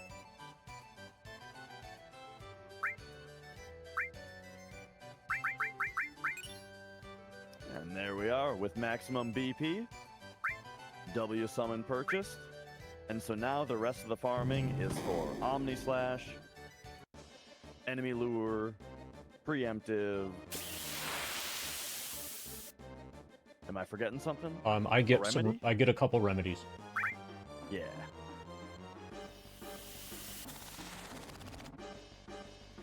I'm on PB/WR pace by about 20 in the no turbo category.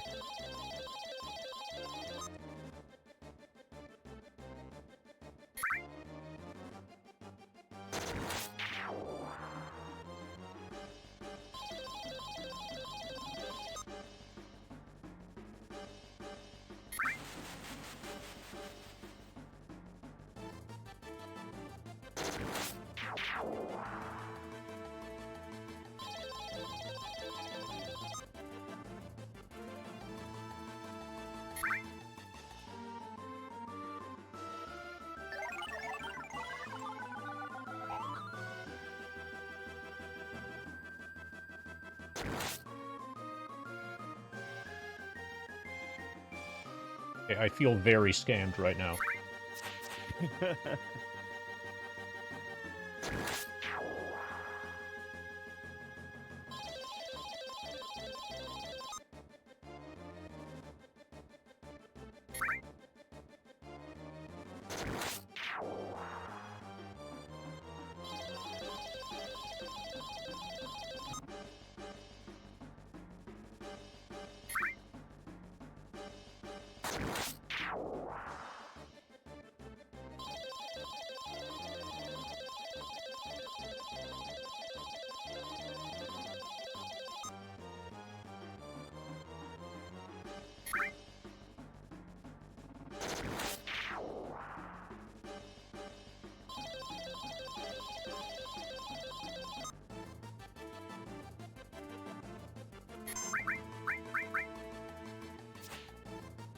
Okay, I need 3 more. 3 more successful cycles. This is a lot of ghost ships.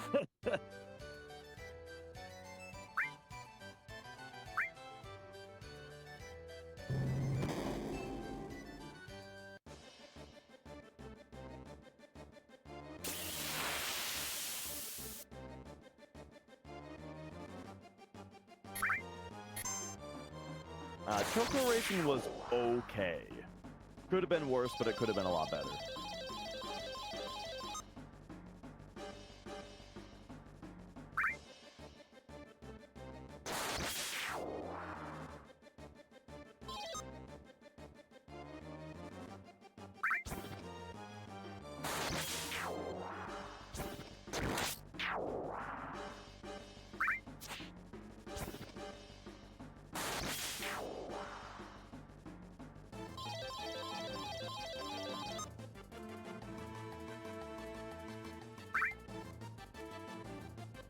Hi, Blue Phoenix, and thank you.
You know, I've been trying to pay attention to see about how much damage Viper Breath does for, like, ever, and it just misses every time.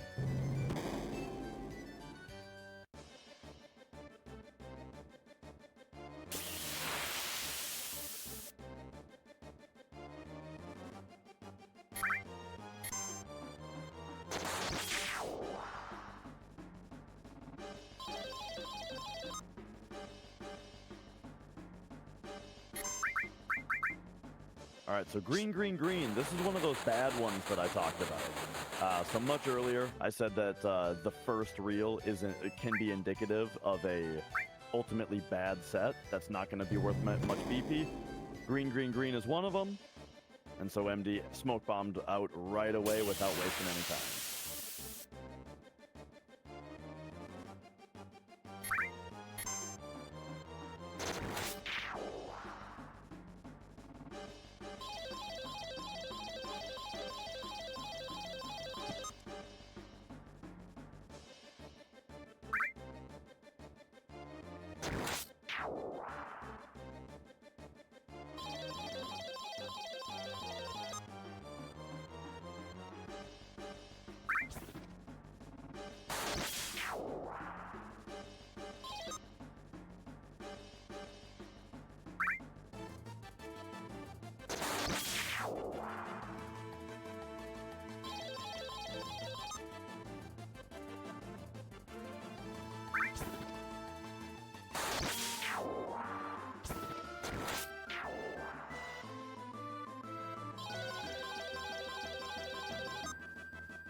This is kind of a bad battle square. I haven't gotten the bird enemy yet. So I'm probably going to have to get Birdwing off of the world map. Oh, yeah, that's interesting. Really, really rare to have not gotten it so far. This is my last... We're doing two... Oh, this is the last one? Yeah.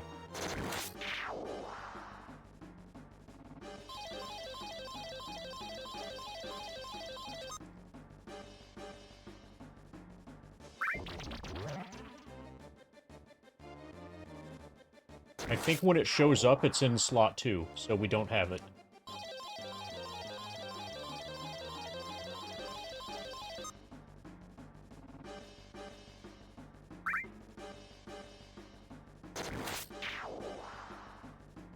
Yeah, luckily that is something that's not going to need like a manip or anything to get it to show up, but yeah, that is a surprising detour to have to take. And just, you know, one of those things where like you'd like to have less things to have to remember, and we have to remember that now.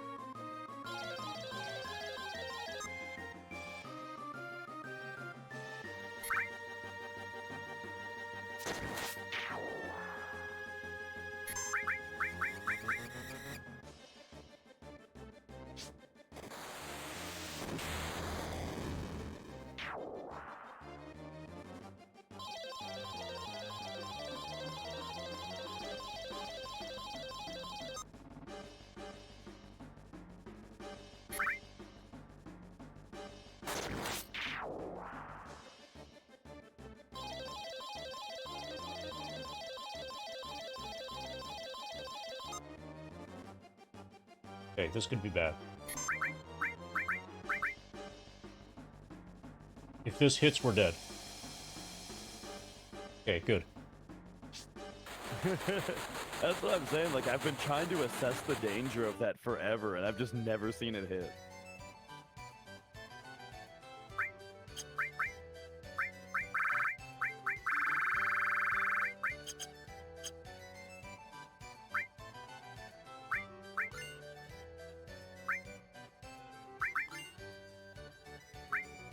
Alright, very nice. So that Spirit Lance move is to get the remedy to drop into that location in the inventory. So remedies are right there where we need them.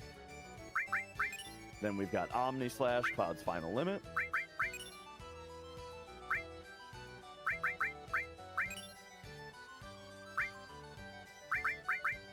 Then he's grabbing 3 enemy lures and 2 preemptives.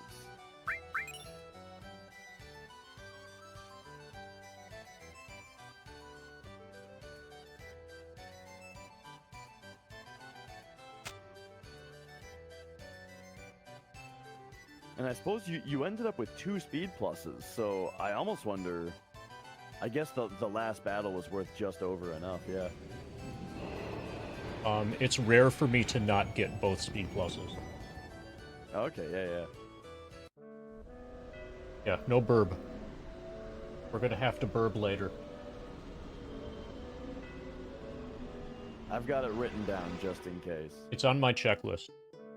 Nice. It's like a natural part of the checklist now.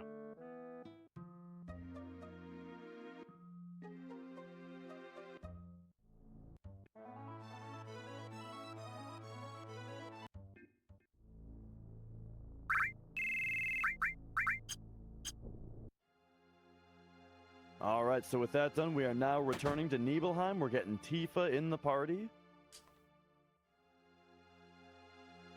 And here's the famous piano.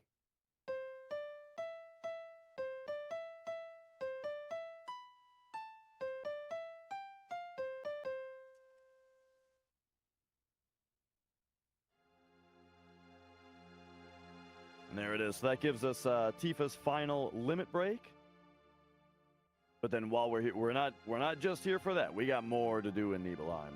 There's one very large thing that a lot of people might be wondering when we're going to get around to, and it's going to be now.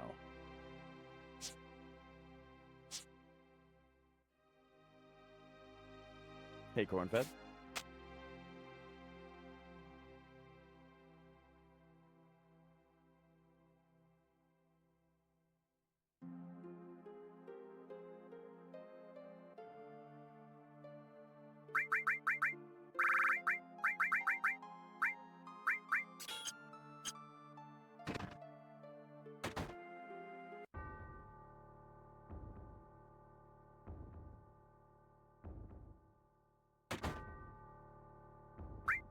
Alright, so we're making our way to the mansion for a couple different things. First thing is going to be opening the safe. This gets us not only the Lost Number boss battle, which is, you know, a required boss. This also gets us the Odin materia, and it gets us Red 13's Final Limit Break Cosmo Memory, and it gets us the key to the basement. Now, this can be a pretty tough battle if you do this as early as you can in the game. But, oh, he's dead.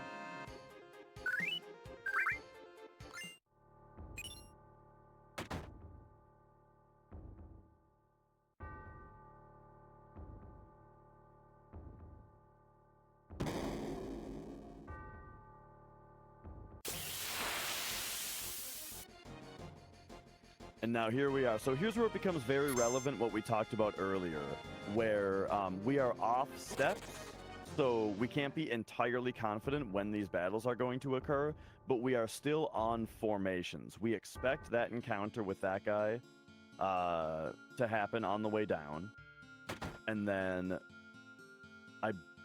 we are expecting one more encounter with that particular enemy before we leave the spiral again. So as long as we can get to the top of the spiral, having only gotten that one more battle with that one more dude, formations are totally fine, and we are going to be able to do the mirror grind as efficiently as possible, as efficiently as we're used to. Because we have a whole formation route written down of what order we're going to get the fights in as long as we get them in the right room. And that is to make sure that we're maximizing the number of the Mirage enemy that we see, which maximizes the number of chances that we get at the mirror dropping, because that's the last thing that we need here. We're recruiting Vincent here, but then the last thing that we need before we can leave the Shinra Mansion is we need the mirror. It's just an item to have in our inventory. Now, the other super important thing that's happening here is while we are going to be grinding kills, grinding mirror... Oh, actually, mirror isn't the only other thing that we need. There's also an enemy skill that we need, and the mute mask. And then, did you get a Vampire Fang? I have Vampire Fang, yeah. Nice. So yeah, so we need mute mask, we need quad question marks enemy skill, and we need mirror. So all of those things are formation routed, assuming that we can make it back to the spiral before the next fight, and out of the spiral before the fight after that, which with enemy away materia is very likely.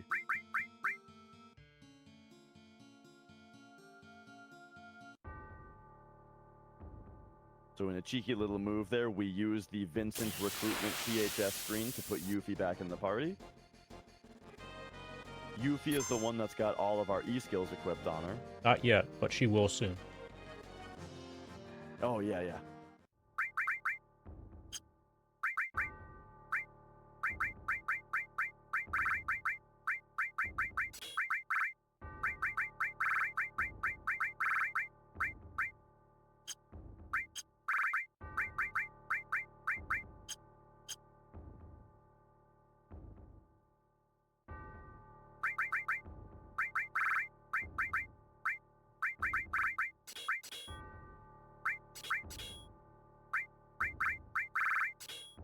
And now here's a neat move that we may have seen a couple times already, where putting HP MP swap materia on and then taking it back off puts the character at very low health, which in a situation like this is very useful.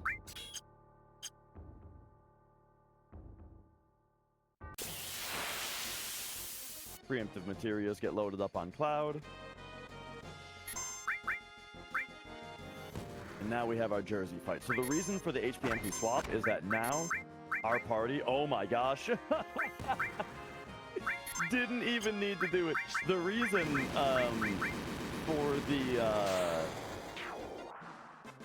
for the HPMP swaps was to make it so that we could right arm our own party, and that would leave only Yuffie alive.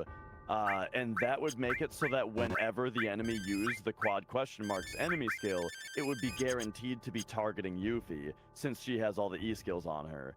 However, they just did it to her right away, which is super rare, incredibly rare. So that was super good. And now we have our first mirror encounter. So these two mirages mean that we have two chances essentially here to get the mirror drop from them. But then also the dorky face morphs into a mute mask, and we need the mute mask item as well. So for this first fight, we're going to see a morph on the mute mask. That's gonna, or on the dorky face, that gets us the mute mask. Cloud kills for a chance at the mirror.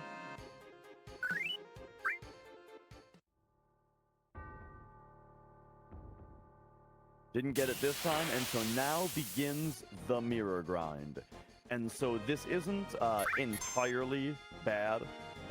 It is better to get the mirror earlier, but this section is also doubling as a kill grind for Cloud. So the next thing that we're going to have to do in the run, essentially, or at least very soon, is we need to get a ton of kills with Cloud in order to unlock the Blade Beam and the Meteor Rain limit breaks, since those are tied to the number of kills that the character has gotten. And so while we're grinding for the mirror here, we are also contributing to Cloud's kill count with his slash all materia.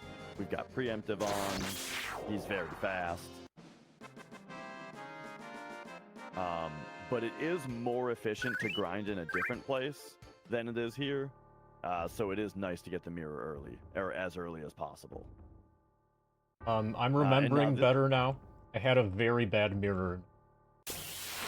There's probably 5+ minutes of time save available if it's just not terrible.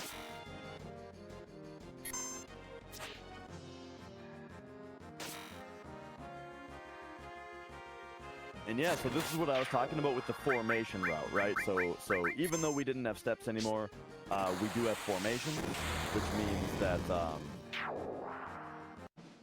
he knows every fight that's going to happen, and you'll see him switching between being on the spiral and being in the room in order to maximize the number of mirror attempts that we're going to get here.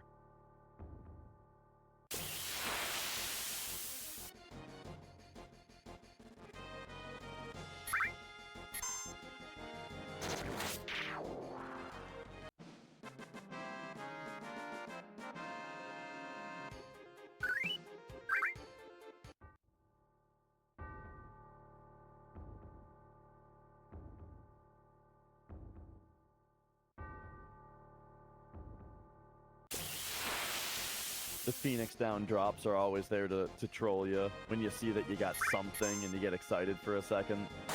Like when Death Dealers drop X potions.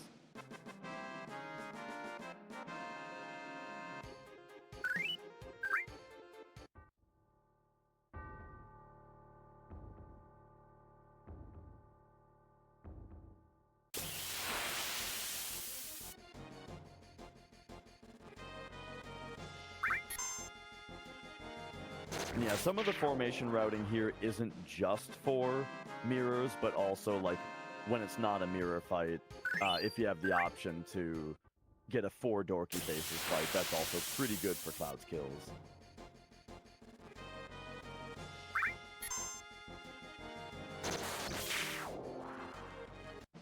And yeah, so far, so I did my own formation route for this part, and it looks like we came to all the same conclusions so far. Where now you're going to the foyer to get the 3 dorky faces.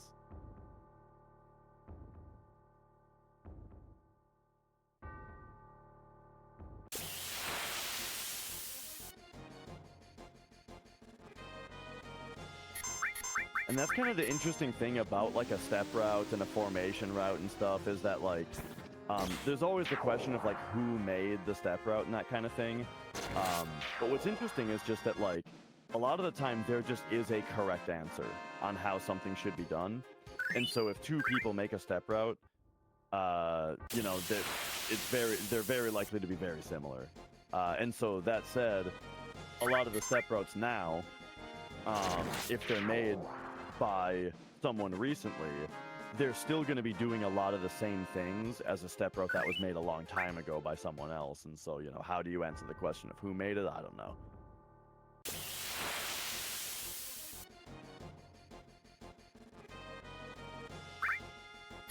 One way to approach that is ask the question, whose idea was it that implemented? That's true, yeah. And with regards to that, the answer is, if you're not, okay, with regards to FF7 100%, and that question, if you're not like 100% certain that it was a certain specific person, that's not me, then likely to.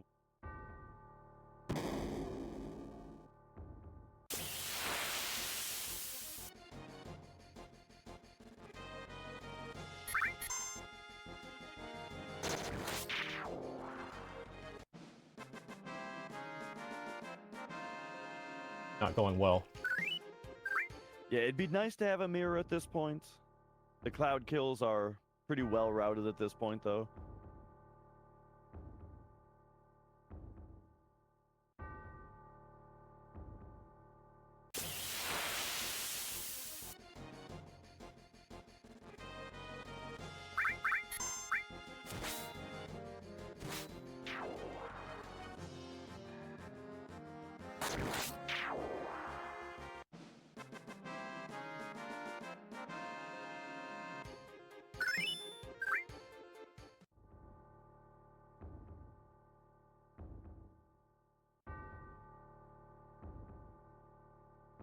Okay, so we had time save available here.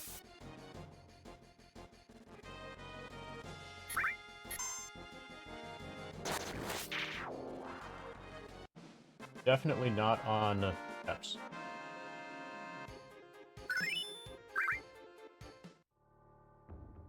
Oh yeah, and that said, this is for your route still as well. This is the end of the step route, right? Yes. Once we have mirror, then we're done. So far. For the route I'm running today. Yep.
I'm getting punished for a first try Earth Mallet.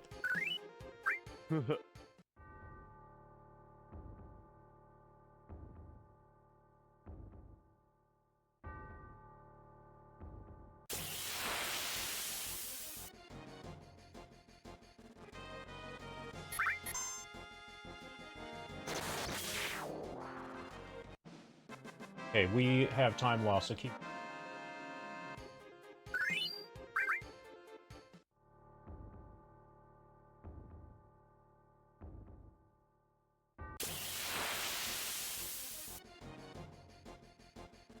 I think this is the last fight that I have formation routed on my notes. Oh wait.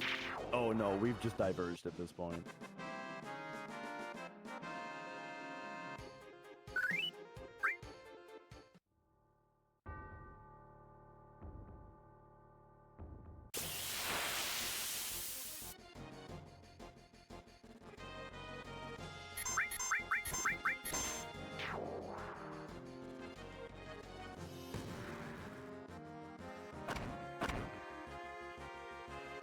Another.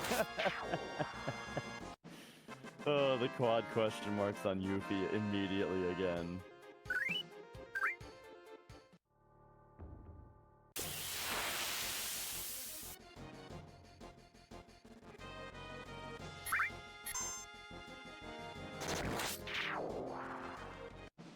Alright, let it be this one.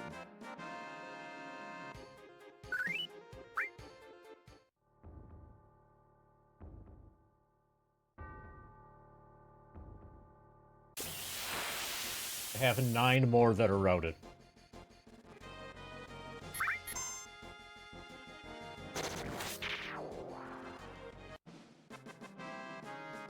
And this is the same drop rate as Earth Mallet, right?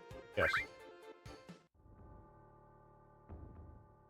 But it's important to note, though, that when you see 2 Mirages in a fight, then that's 2 rolls.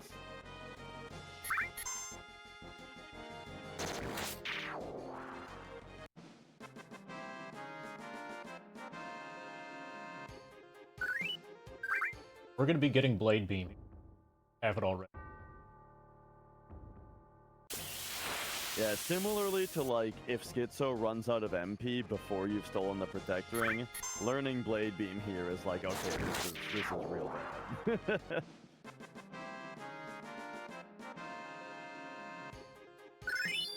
Blade Beam.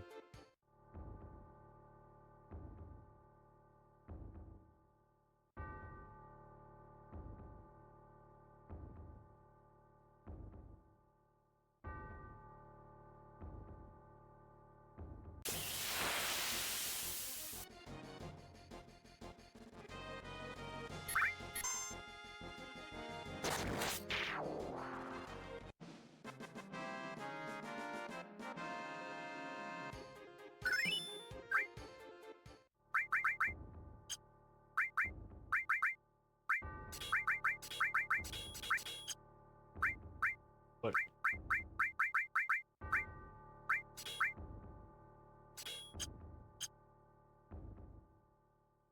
Oh, did we get it when I looked away? no. Oh. Well, we got double input. Oh, I see. You needed to make it back to the spiral.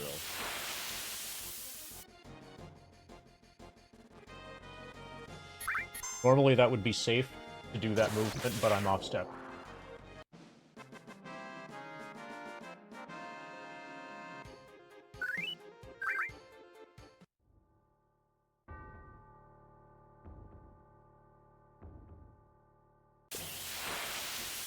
Hey, the Windows isn't pirated, it's just not activated. There's a difference.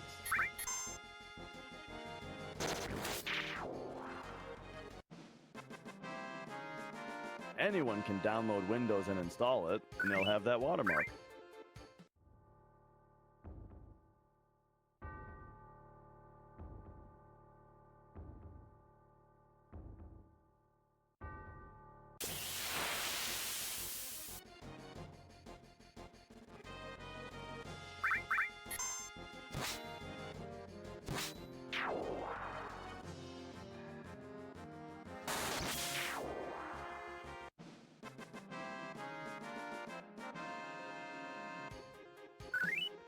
Oh yeah, so right to answer the question of like what affects the drop rate, I believe all of the RNG rolls that relate to drops are rolled the moment that the battle ends. So the moment the battle ends, every enemy killed rolls its drop roll.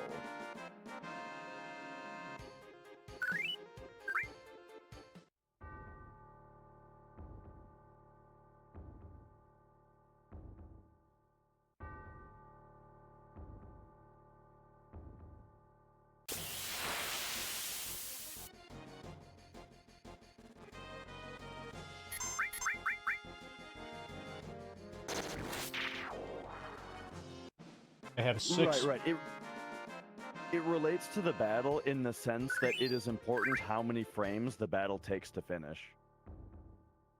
I have 6 more that are routed. 6 more tries that are not fights, but total tries.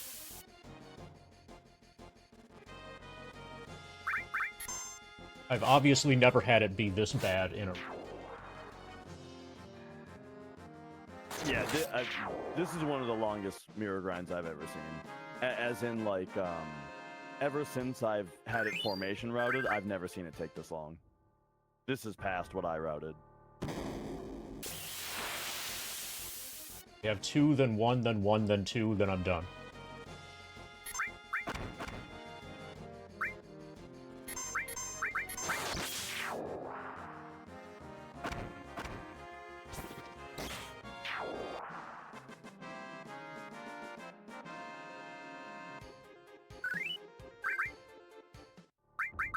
Also, we lost a... There it is. We lost a train Oh, game, man. a full train game worth of time there. Basically, we repeated the trains again, effectively. Now, a lot of that time is gonna come back in the cloud kill grind, but not all of it. Essentially, like I said before, we were doubling the mirror grind with the cloud kills, but the number of enemies that we were seeing per battle was less than what you see during the cloud kill grind, which means that it is a time loss, but it isn't a complete time loss. We get a time loss rebate. Yeah, exactly. Unfortunately, it's a drop box that we have to walk to.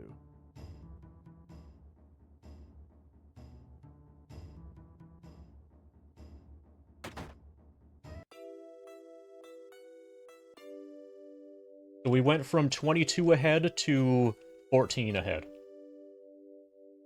over the course of that mirror grind, and that's against a bad mirror. I had a substantial amount of time save available there.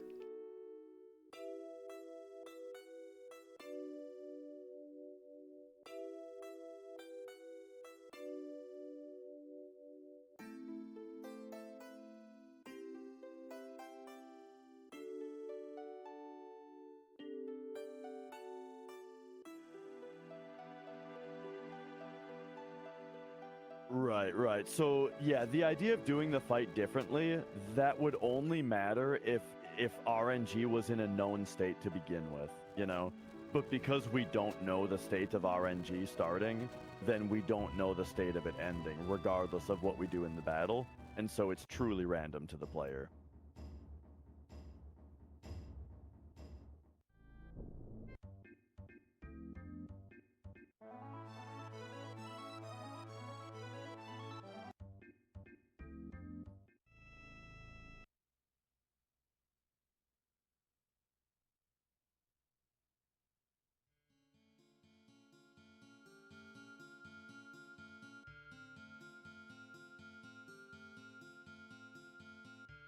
All right, and so here is where we set up Vincent's side quest for later. So we need to, you need to see this cutscene, and then I believe we need 10 encounters to pass before we're allowed to come back and collect the death penalty and his final limit break.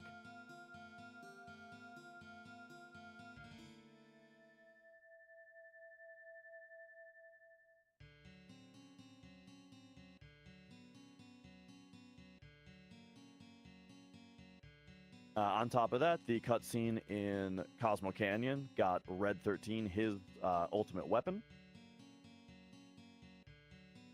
And then, is there any cleanup that that you need to do before the cloud kill grind? I might go directly to Birdwing. Yeah. Just, I think we're pretty close like, to it right now. It's not a good run at this point, so trying to optimize the Birdwing probably isn't worth it. So just having it not be a potential run killer. Probably correct. I'm only on like 1540 pace currently. Now.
right, so with the setup complete on Vincent's stuff. Oh, yeah. Here is also the villa. You know, I never knew that this villa existed when I was younger. And by when I was younger, I mean all the way until I learned 100% speedrunning of this game. That's when I found out that there's a villa here you can buy. And we have it now. And then while we're here, there's this guy that we visited earlier to buy the 4 slots and Molotov from, but now he's got some other weapons for us. So MD bought 2 solid bazookas there. That is to make... It might partly be for menuing, but also it makes verification easier later.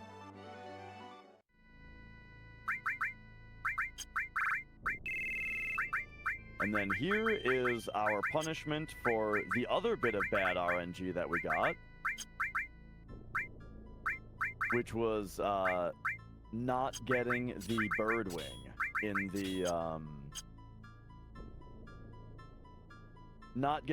wing in the battle square. We now have to make a stop at this beach where we fight the bird enemy so that we can steal a bird wing from it. Normally you would steal this from this enemy in battle square.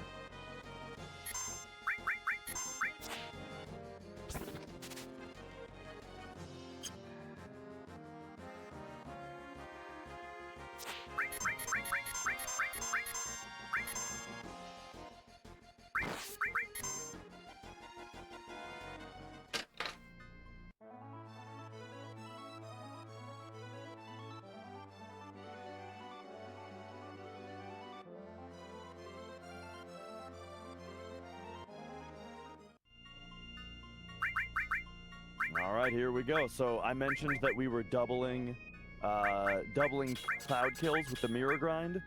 Here is where we're going to get the rest of those cloud kills. So Cloud already learned Blade Beam, and we now need him to learn Meteor Rain.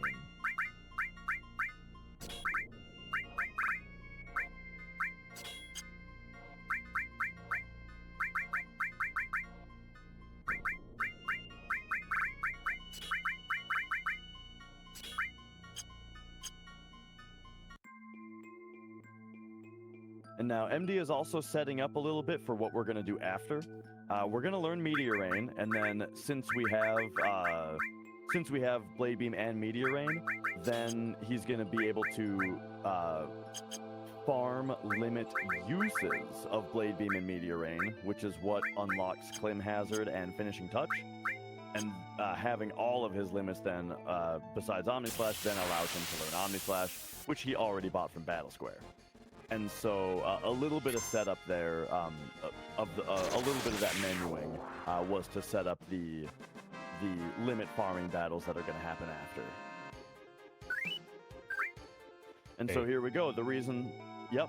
We'll see how much of a refund we get soon, since I have no idea when Meteor Rain is going to happen because we already have Blade Beam and can't use Blade Beam as a way to anticipate number of minutes until Meteor Rain. We have to. And so the reason that we farm here, similar to what we did with Eris earlier, is that the number of enemies per battle is very good in this room. You either get 4 or 5 enemies in every battle, which is quite excellent. So that is why it's a time loss to get the mirror later, is because the more time that you spend fighting 3 or 4 enemies in Shinra Mansion is less time that you're spending fighting 4 or 5 enemies in this area. One kind of advantage, another nice thing about having a mirror that takes a long time is you'll do more damage. I'm basically guaranteed now to do quad 9s with Omni Slash against Emerald. Because of the gained experience Yeah. from the higher level enemies? Yeah.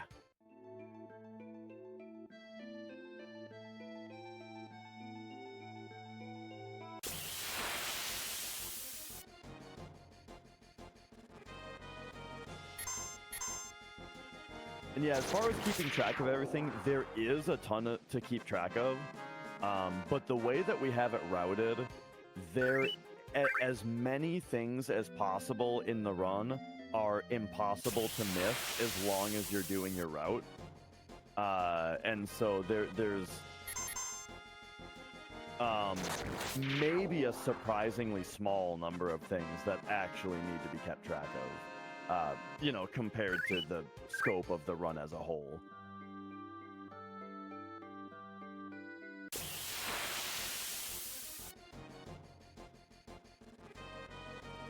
I track 9 things, aside from enemy away and sneak attack, and another short list of battle square specific items later.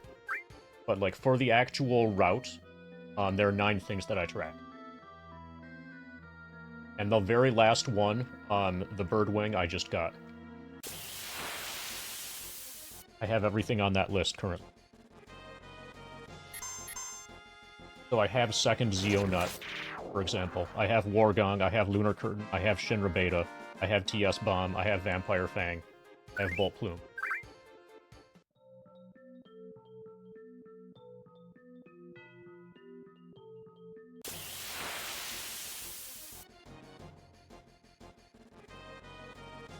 Alright, now I'm gonna be back in 1 minute.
Okay, I'm back.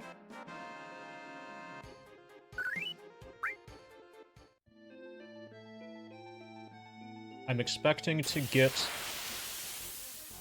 Media Rain in about 5 minutes. Within about 5 minutes.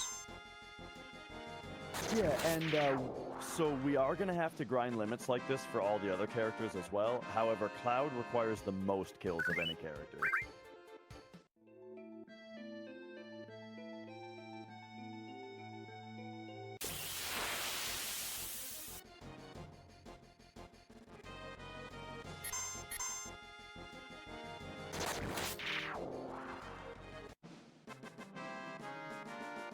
Fairy Tale was repurchased in June on, I think. I'm not sure if you already answered that.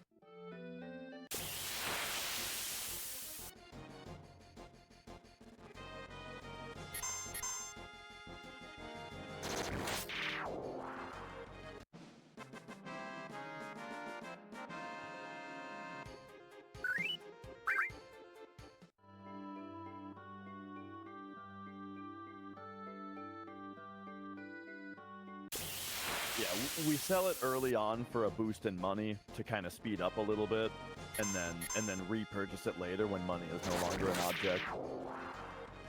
We do that with a few things actually.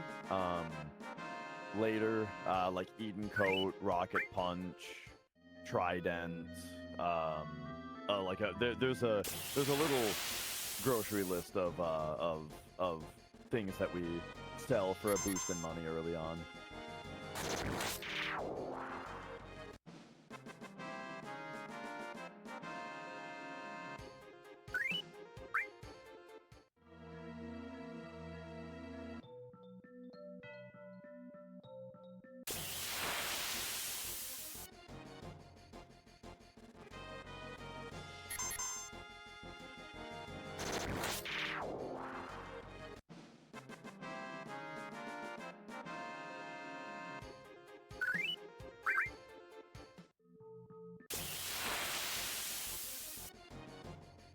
And yeah, how's everybody doing out there? Are we waking up? It's well, actually, around here it's 8:30 a.m. Where I'm at. So I'm sure we're getting more people in the U.S. waking up, but over in Europe it's turning into the afternoon here. Hope everybody's doing well, enjoying the FF7, enjoying the marathon as a whole. You are waking up now. You are waking up to a run that is still technically on world record pace. That's right, yes. I can quantitate that a lot better once we learn a media range. But I'm currently probably on about 1540 to 1545 range pace. No, actually, no, it's better than that. 35.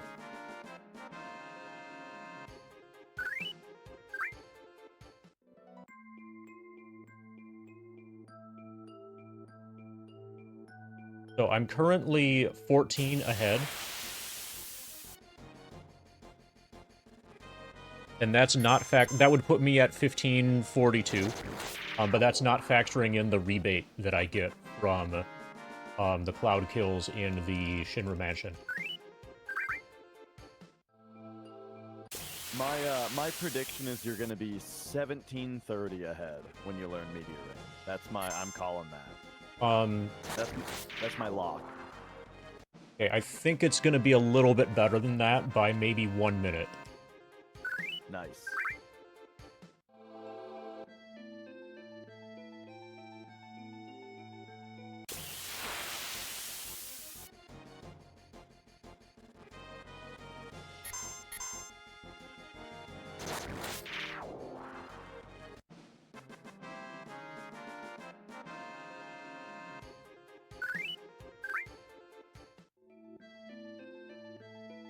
Oh, so it's nice to know that I can make the mistake that I made when I lost steps in Gelnica without that, adversely affecting the run.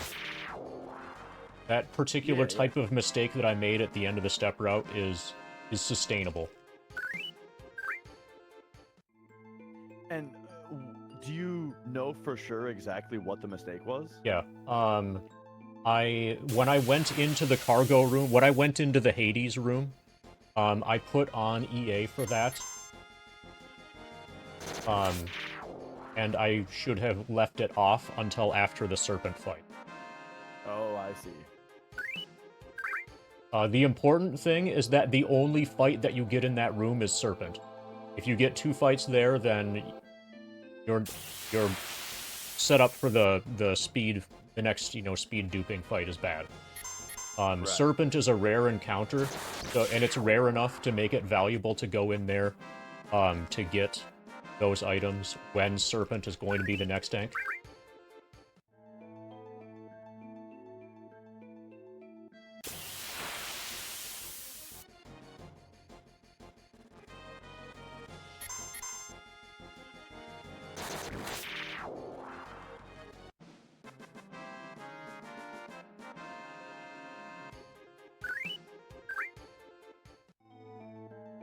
Did you say 17 ahead? 1730 was my call. Okay.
Yeah, with how some of these RNG things have been shaken out, I'm very thankful for the War Gong. Yeah, a lot of the RNG points for this run, like, nothing has been average. Everything has been really good or really bad.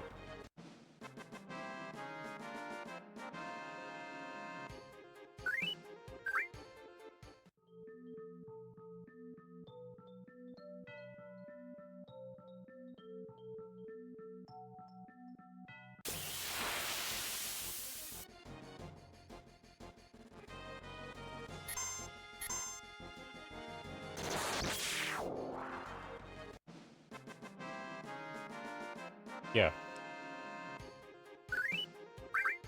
So it's nice to have it already.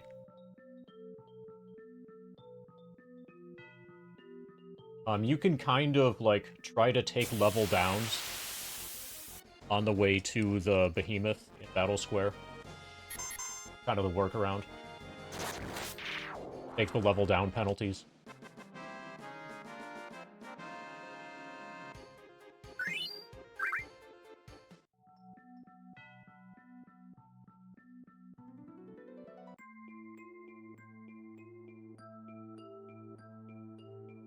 Now, it feels like that does work and is a good idea.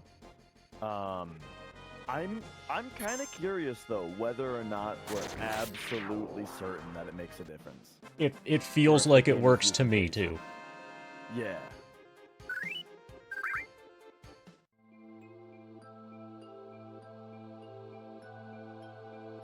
I mean, the level down thing affects everything else. That would have to be the exception. Right.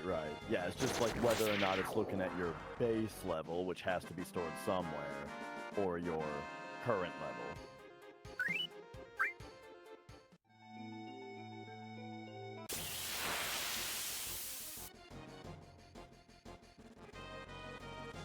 I would bet that it works.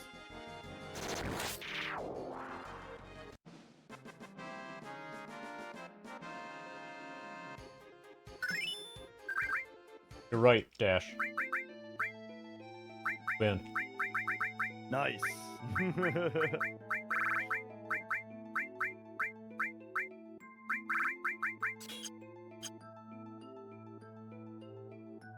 $17.39 ahead.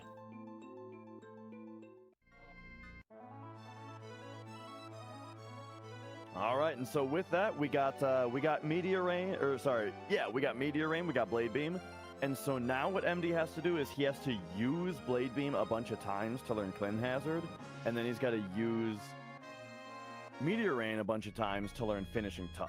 And once all that is filled out, then we can get Omni Slash, and Omni Slash is very good, and is going to be used a bunch. Now, at the same time as doing those limit uses, he's also going to be doing some limit uses with Barrett to use Big Shot enough times to learn, Mind Blow, and that's going to be for the Blade Beam uses, and then during the Meteor Rain uses, he'll swap in Tifa and use Beat Rush enough times to learn Water Kick, I think it is. No, it's not Water Kick, it's... I don't remember.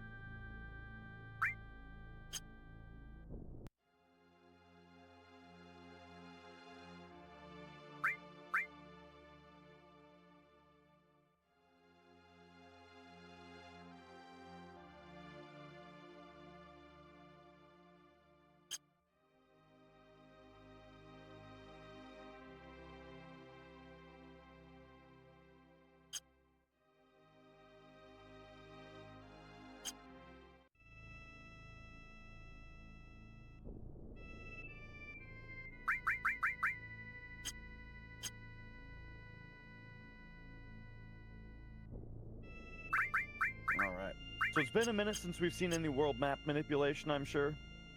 Very briefly, just your in-game time seeds RNG on the world map. And so as long as you move in a way that moves your RNG position as we're expecting relative to the battle checks, and you left on the correct time, we can get the encounter that we want. And so here, once again, we want the Valron, just like with Eris limits earlier. But again, that was a long time ago, so I'm sure we've got a very different audience now than we had before. Dive Kick is a gravity move that always does 25% of the character's max HP in damage. And so it's very consistent, which makes it very good for, like, it's high damage, right? You know, if we have high HP, and it's very consistent, making it pretty ideal for grinding limit breaks here.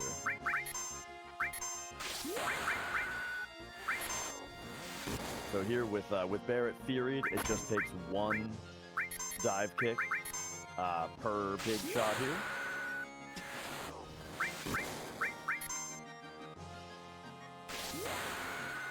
And when we talked about earlier about how limit breaks are essentially free to use, this is the reason, is that he only had to do a couple big shots there because of the big shots that he already used earlier in the run. And so all of those big shots that he used earlier in the run, he would have had to do that many more here.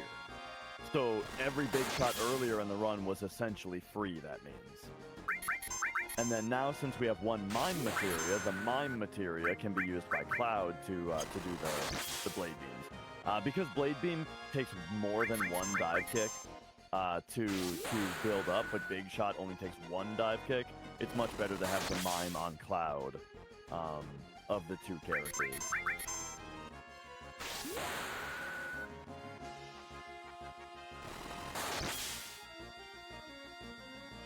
And so yeah, you can mime limit breaks as long as no other character is taking any action. Because if any other character like defended or did anything, then the mime would just do that. But if you go back around to the same character that just used the limit and you use mime with them, there you go. And so then using the limit breaks that many times, that unlocks the next limit of that tier. There we go. We got Mind Blow and we got Clim Hazard.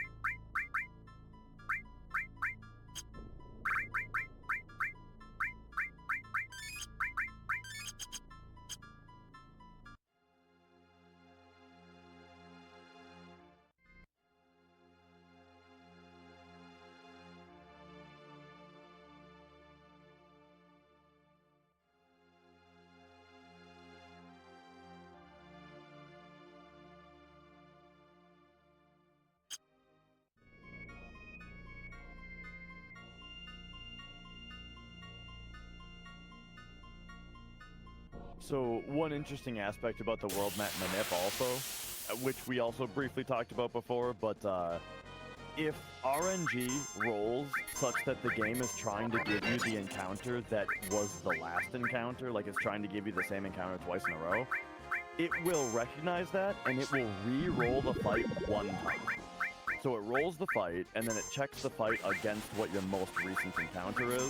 If it's the same, it re-rolls it one time and gives you whatever that was. So that means that since he's manipping for 2 Valrons in a row here, the second Valron manip there, the second world map manip that he did, had to be a special one that essentially gave RNG that rolled this fight twice in a row, which limits the number of IGTs that you can use.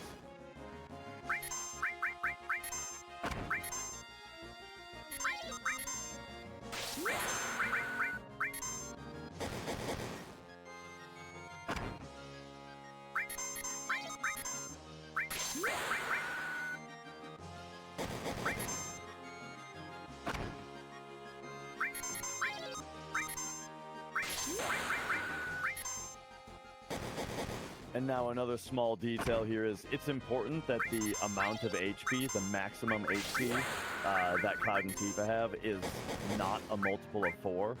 Because I mentioned that Dive Kick does 25% of the character's max HP and damage, but it rounds that down. So if the character has a multiple of 4 HP, then the 25% kicks will kill them in 4 kicks. But if it's not a multiple of 4, then the rounding down will cause 4 kicks to leave them barely alive. Which is nice, you know, that's 4 kicks instead of 3 that you can do without having to heal.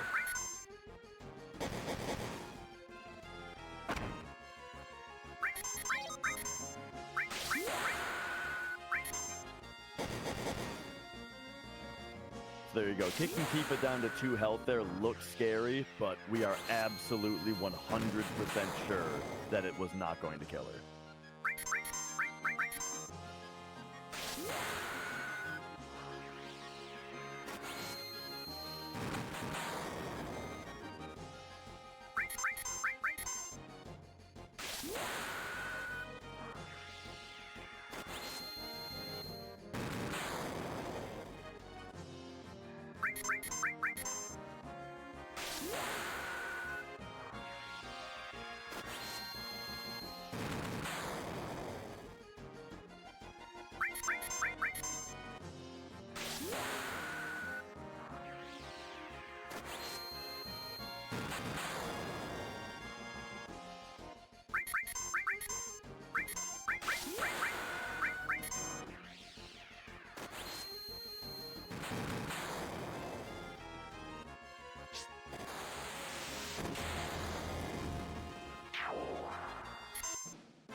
Oh yeah, and to briefly explain the setup of what's happening there, yeah, so Shrivel minis the character, making them do only 1 damage, and then after manipulating the enemy, we use a vaccine on them, which prevents the manipulate from breaking when they get attacked.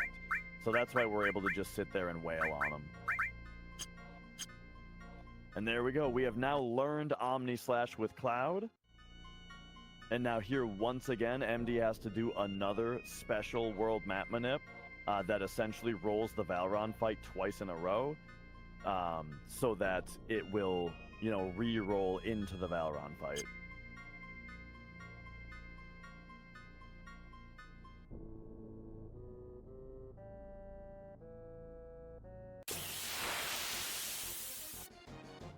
And this one more is really just to give us a limit bar on Cloud.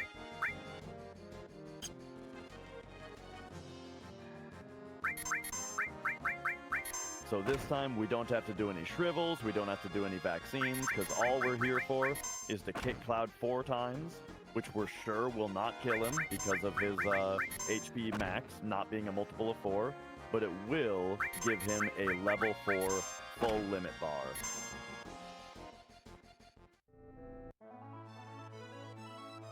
And there you go, we've got an Omni Slash loaded up and ready to go.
that's a big, complicated menu, so I wanted to just let you do it there.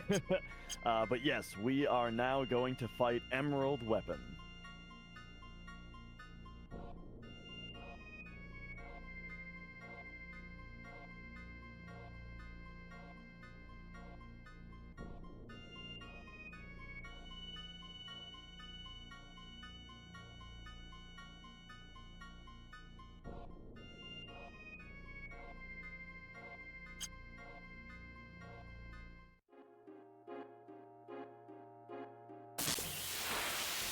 So that was another world map manipulation in order to get the RNG to put Emerald Weapon right there. And then here's the fight we've all been waiting for.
Mime materia, Luca. Yep.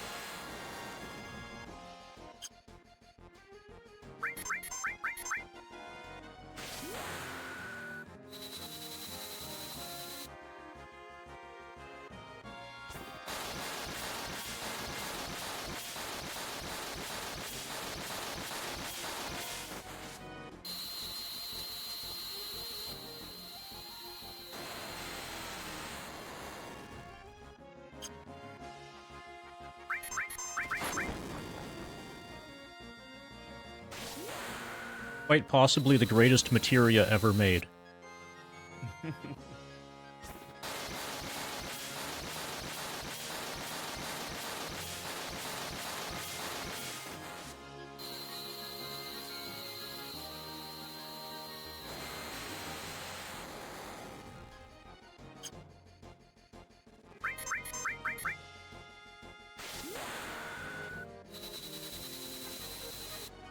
And then this should be the last Omni Slash. So, yeah, to briefly explain the strat, Spiderweb slowed the enemy down.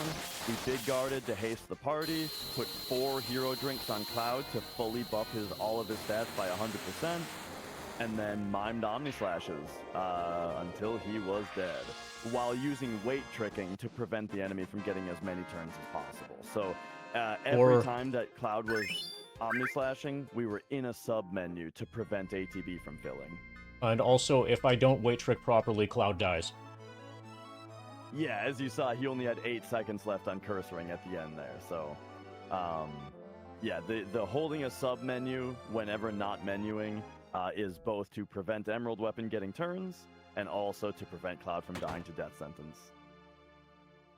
And so now we need to explain a new thing that's coming up, and that's called Vincent Mug Glitch, or VMG, or maybe you've heard it called the Muggle Glitch. Here's the deal. You're about to see it in full force.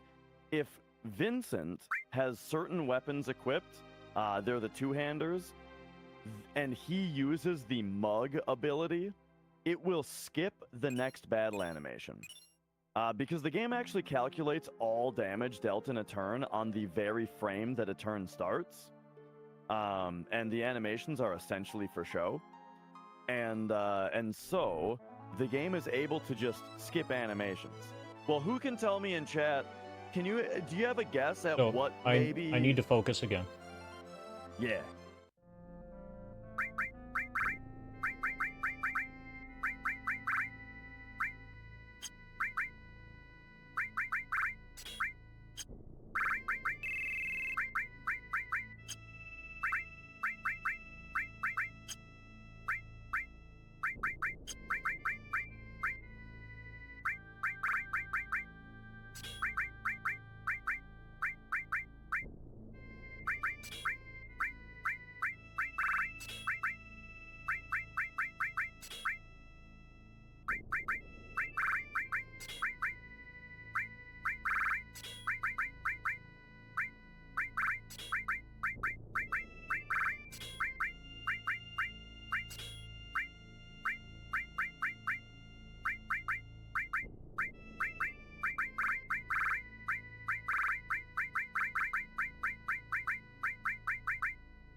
Alright, so we've done a similar setup as before of having our characters using HP-MP swap to critical our characters, and then we right arm ourselves in order to get those characters dead, because we're about to fight Ruby Weapon. And the Ruby Weapon fight, if you have more than one character alive at the start of it, he will start with a move that sucks them into quicksand and ejects them from the battle, which sucks. And so if you go in with only one character alive, though, then he will immediately go into his phase where he doesn't do that, and then we can use the revive materia that we just leveled up using the Emerald Weapon fight to life to the party and get to standard ass-kicking protocol.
with everything set up, the boss frozen and slowed, party hasted, Cloud buffed, we now do the Muggle trick. Oh, we Knights of the Rounded him. Mug, Knights of the Round. Oh, he got Knights of the Rounded again.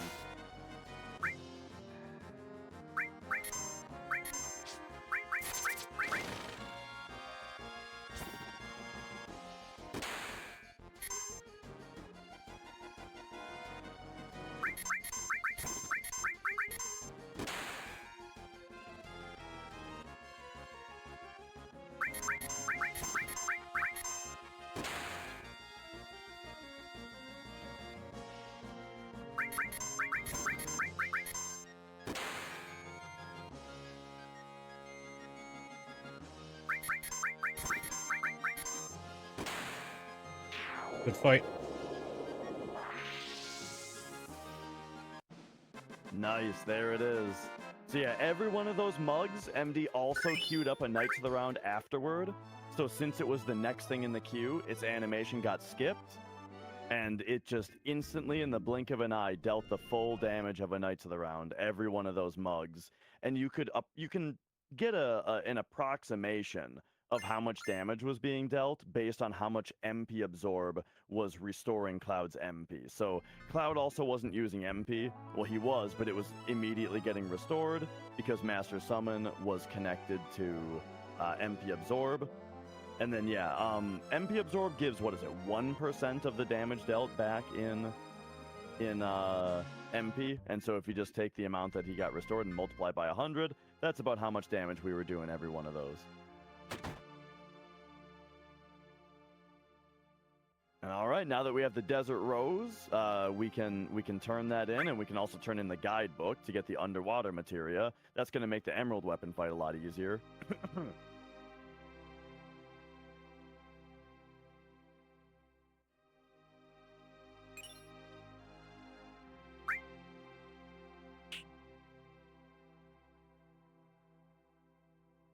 So Emerald isn't the same strat because we don't have Master Summon yet, and so Knights of the Round would only be able to be summoned once.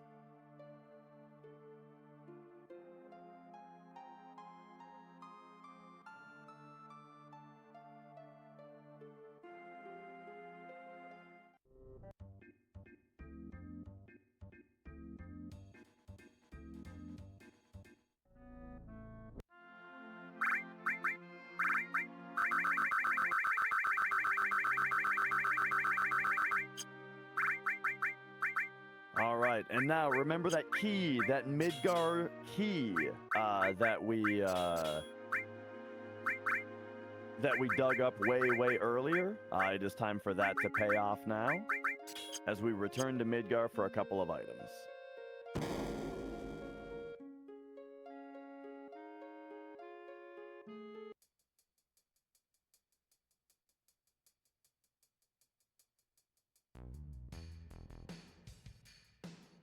And yeah, that's the thing, is like, even though you have to watch the Omnislash animations, the fact that like Cloud is so fast and Emerald is so slow, and you are weight tricking so much, like Emerald only gets 2 turns in the whole fight, so that's very good.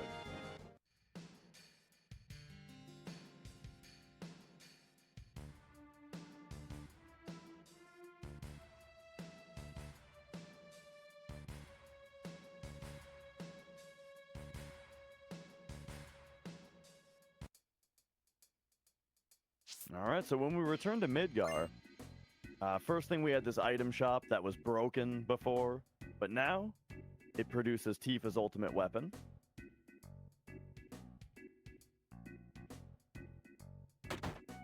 And then back here we have something that I had no idea about this before I saw 100% speedruns. This guy that sold us the battery earlier, he now sells us an accessory called the Sneak Glove. What exactly the Sneak Glove does is it, when you steal from an enemy, your steal chances are based on the difference in level between your character and the enemy that you're stealing from. And there is a max amount that level difference can be. Sneak Glove basically just maxes out that value. So no matter your levels, it always returns maximum steal chances, which I believe... My understanding, I could be wrong, but my understanding is that it modifies your base level by plus 50, while removing the cap. Yeah. I think that like factors out to the same logic. And so I believe that makes common items 100% chance.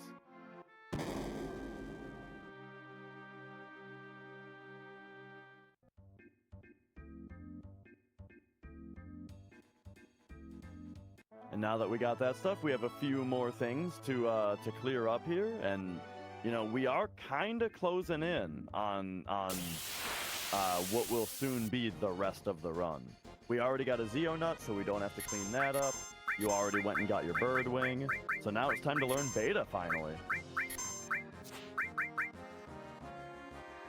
I hope you guys liked the Muggle glitch earlier, because you're going to be seeing a lot more of it.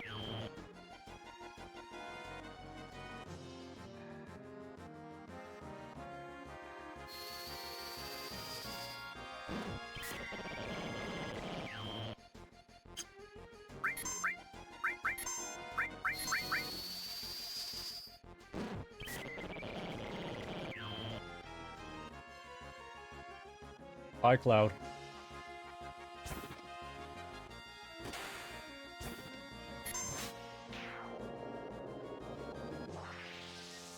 Oh, we mug glitched beta.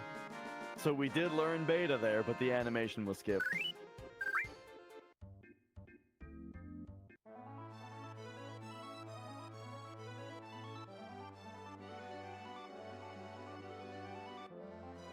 All right, next E skill on our cleanup list here is Choco Buckle, which we can get by casting level 4 Suicide on any Chocobo that's in this area.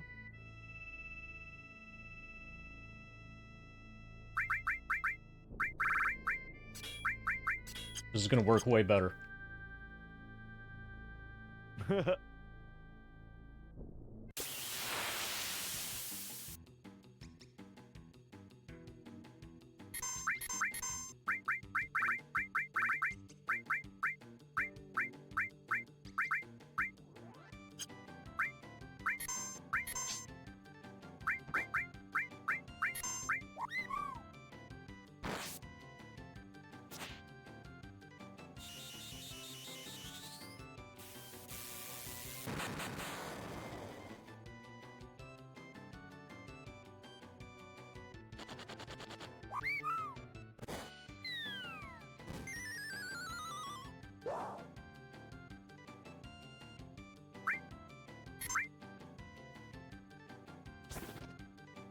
And there we go. We have learned Choco Buckle on all 4 E skills here. And then, of course, we have to finish the battle to actually learn the E skill, as I'm sure you guys went over earlier. And now we've got a bunch of shopping to do over in Mediel.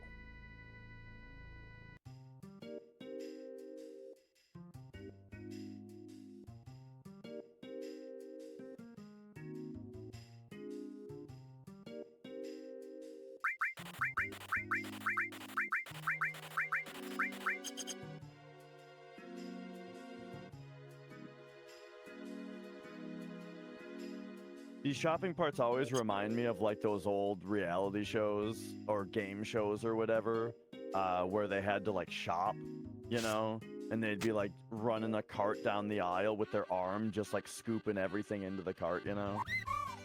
Supermarket sweep or something.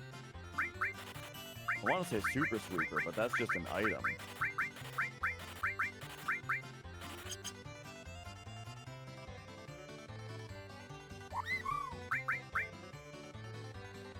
And there MD bought 11 wizard bracelets. So wizard bracelets are really convenient because you can buy 11 of them here by just pressing up. And now that is enough. I don't want to throw you off, but you bought Destruct, right? Yes. Okay, good. It has 8 materia slots on it, so that can kind of be our de facto thing that we put on characters in order to kind of have our inventory have every armor in it without having to unequip anything later. And it won't mess with our materia because it's got 8 slots on it, so as we do that, we can swap materia around without worrying.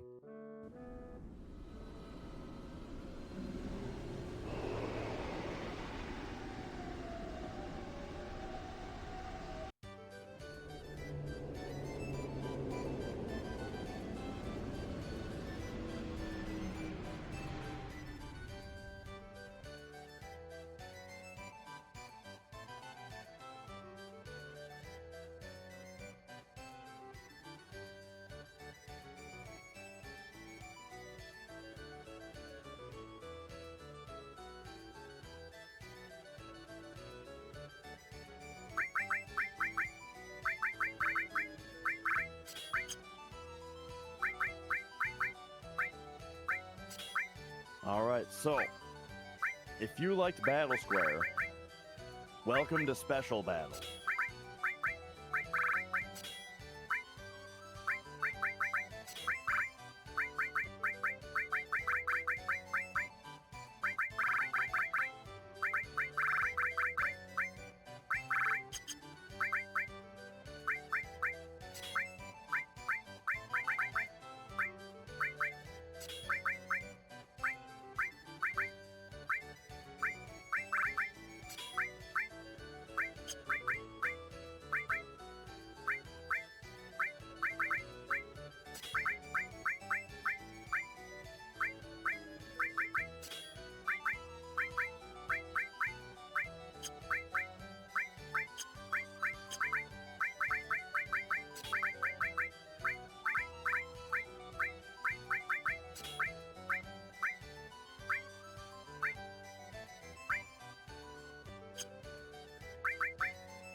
Alright, so we've got a cheeky setup here where if you put Steel as well on 4x cut, I believe it will not work.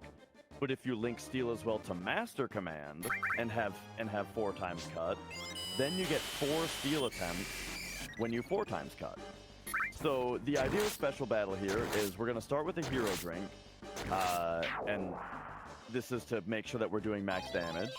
And then as we fight these dudes, we're going to get some steals that we need. And MD is also going to be doing the same kind of real buffering thing as he did for regular Special Battle, or for regular Battle Square. So we got Dragon Armlet, or Dragon Scales, which is good. We need to steal a circlet from that Hochu enemy, so it's important to keep track of whether we've gotten that. And then there's 2 more things that we need to steal as well. Well, actually, one of them is Wargong, and we already have that, so that's good.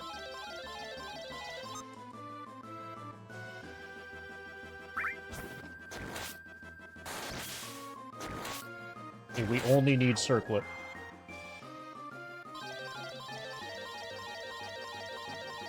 Yeah, most of the steals here aren't too much of a worry. Circlet's the hardest. Wargong because of what remains anyway. The level thing. Yeah.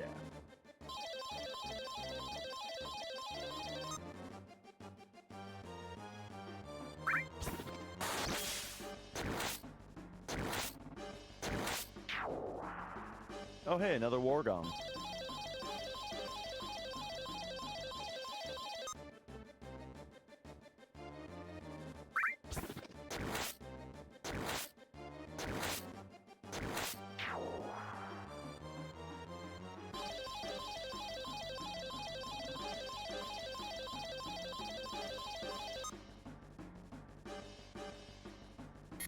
And then we also do need to get a reasonably good number of battle points here so that we can buy the championship belt and stardust on our way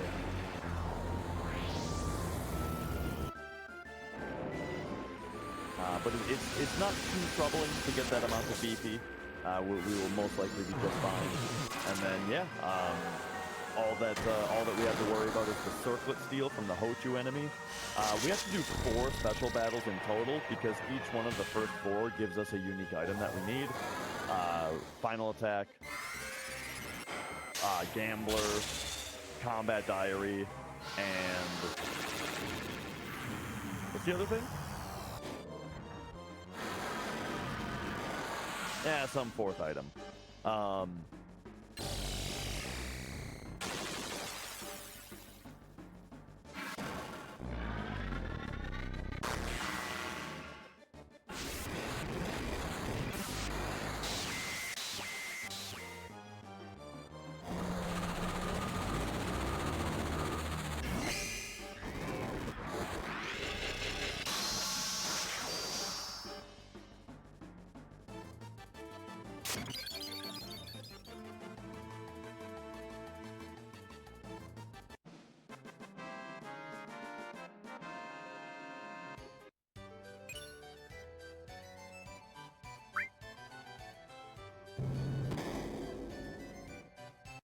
I'm not dropping any frames.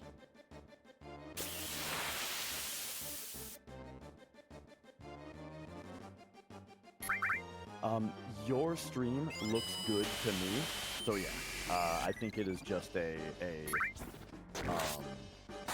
main channel problem. I am DMing Zell about it.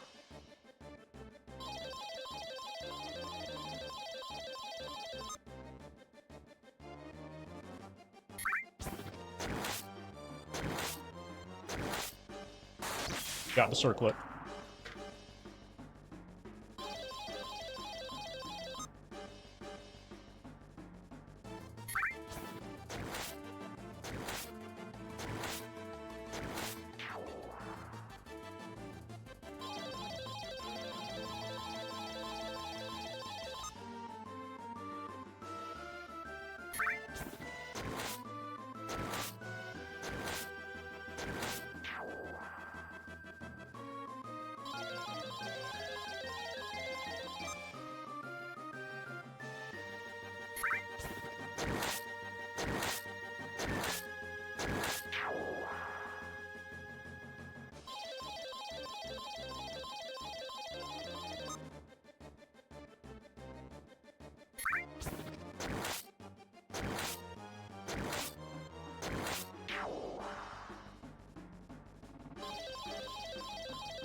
Back.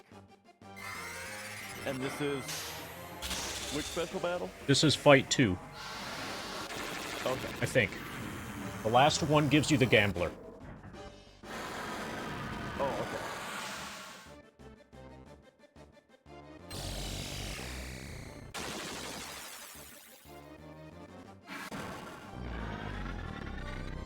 Alright, very nice. And so yeah, the reason for using Knights of the Round here is that this enemy has, I believe, double the health that he has when he's a normal boss. So he's got a lot of health. And he also has 2 targets on him. So if you were to try to 4 times cut him, you would be distributing your 4 times cuts between 2 targets, one of which does not contribute to actually killing him. And so Knights of the Round is just it's overall going to be the faster option, because it just one-shots him.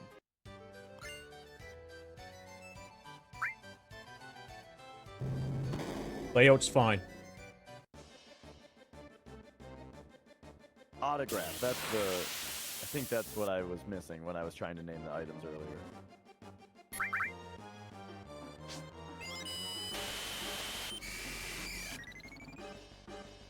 Thank you, Flutterdark. Also, yes, thank you.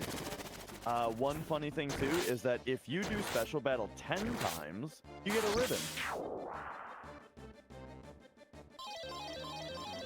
But it's a bit easier to just morph one from a Hochu, which is in this Special Battle, if you really want an extra ribbon. This enemy right here morphs into a ribbon.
One more.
All right. And so, yeah, after this, there's zero cleanup before kill grind, yeah? Yes, we go directly to kill grind. Nice.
Okay, we're done.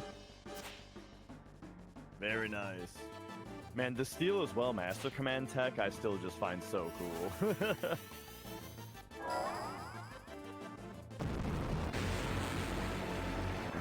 I just need to talk to the girl who I have definitely impressed, so she gives me her shoes.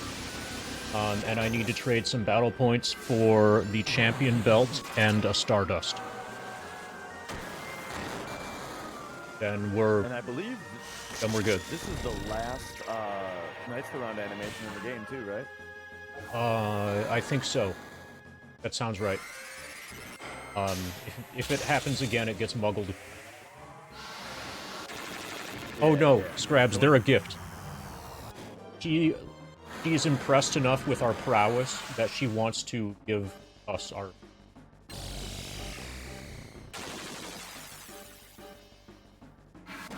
It's a term of endearment in the gold saucer area of the world. Oh, I had a failed cycle in my PB, so I'm saving time here. I'm saving like 2 minutes.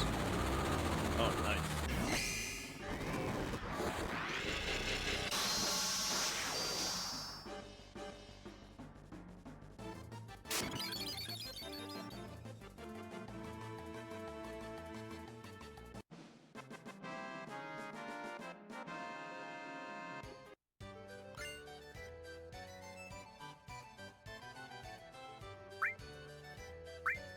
Alright, so that special battle completes, and as we mentioned, got enough BP on the way to get the championship belt and a Stardust. Last couple items that we need for now. And then this lady standing right here is the one who's impressed. We already have sprint shoes, but sprint shoes are very good, and they are going to help us on our limit grind. Having 2 of them is going to help us on the limit use grind.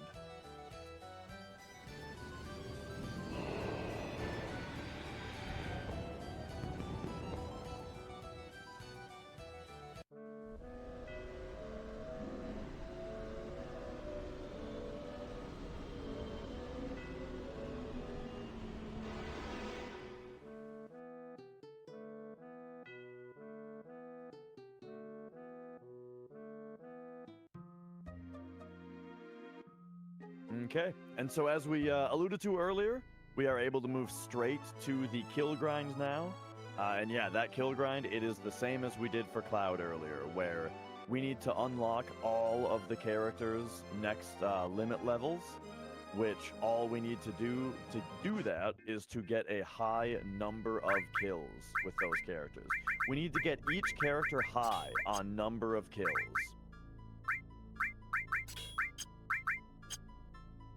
And so we're starting out with Yuffie here.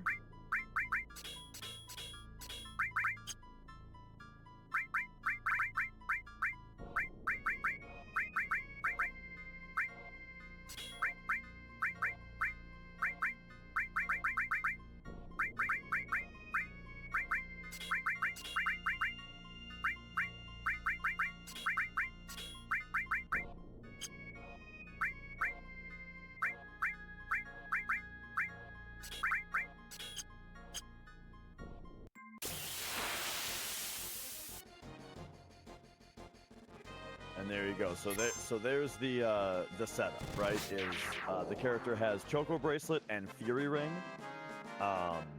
So they automatically attack at the start of the fights, and they're very fast. And then Slash All gets rid of all enemies. And 2 speed pluses, 2 preemptives, and 2 enemy lures is kind of self-explanatory. So this is the kill grind setup. And now we go to this room, which, as we discussed earlier, has the best average number of enemies per fight for every field in the game. And so, yeah, here we go. Now, we just do this on every character. Once Yuffie has learned her 2 limits, we move the Choco Bracelet and Fury Ring to the next character. We move that Materia setup of the Speed Plus, Preemptive, Enemy Lure, Slash All. We move that to the next character as well. And that's it. This is the famous Hundo Kill Grind. We'll be here for a little bit, you know? It goes by not too long. It helps that we already on... did Cloud, and it helps that we're on PC. Yes, the load times on PC are gonna speed this up very much compared to if you're used to PlayStation. And yeah, I was saying earlier, Cloud takes the most kills out of anybody, so him already being done is great. Some of these characters go very quickly. Kate Sith, for example, only has 1 limit to learn instead of 2, and it's a very low kill count.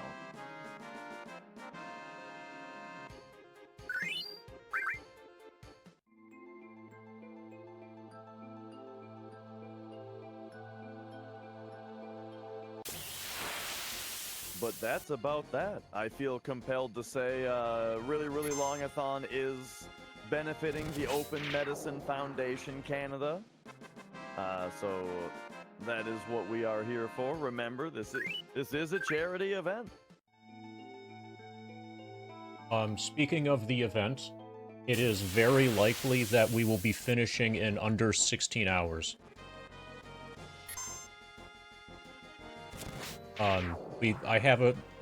This currently is with a 17-hour time block, but, you know, whoever is scheduled after this, I think they mentioned that they were interested in possibly starting early, that very, very likely can be done. Yeah, the Coldcept run. Yeah. What's the Coldcept game? I remember there being a game called Coldcept Saga on Xbox 360. And I remember that. The only reason that is significant is that it was an Atlas game. And there weren't very many Atlas games that were 360 exclusive. But I don't think it was Coldcept Saga, so maybe it's a series of games, and I never knew.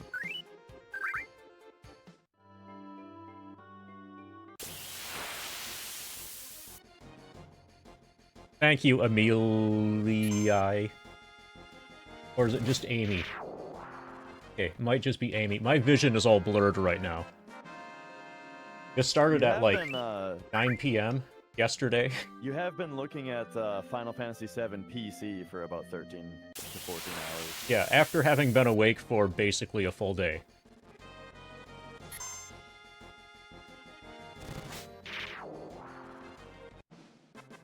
I always joke about how after a hundo, like when you try to go to sleep, all you see are those ATB bars on the bottom right, you know?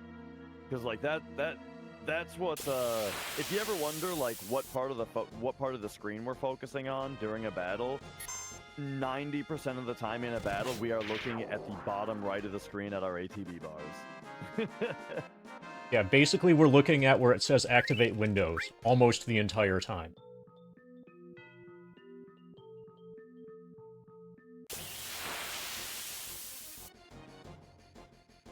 Coldcept Revolt on 3DS. Okay, so that was later then, presumably. Thank you, Puffin, for the $15 donation. Yeah, I'm a big fan of Atlas in general. I never, you know, I have no idea what the Coldcept games are like though. But I like Atlas a lot.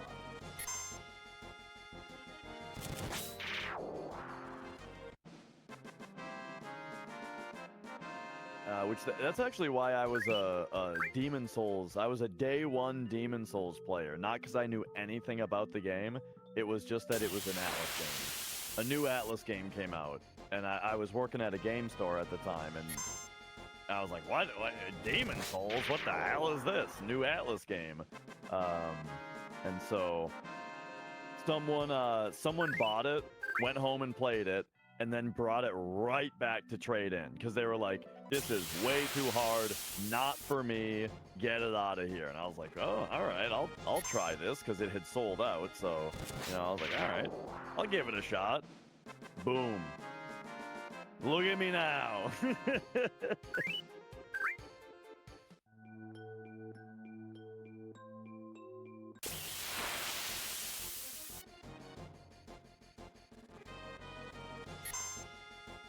I mean, it's crazy how different the landscape of games was back then, right? This was 2009, you know, where it's like you had games like Uncharted 2, right? That like that, you know, that came out the same year. If you played that game on Crushing, it's hard, right? Uncharted 2 is pretty tough, but when you die, you just restart the same exact thing that you were just doing immediately, right? It's like the Super Meat Boy type of difficulty, where you just try again at the same thing immediately, you know, instead of like having to be patient, right? With something like Demon Souls, where you die, you get sent back to the start, and then you get punished if you're unable to make it back to where you died, you know, by losing your bloodstain. And so that patient type of game, I feel like, was something that was really going out of style at the time. And as we see, it never really went out of style. It was just not a popular thing for more bigger name games.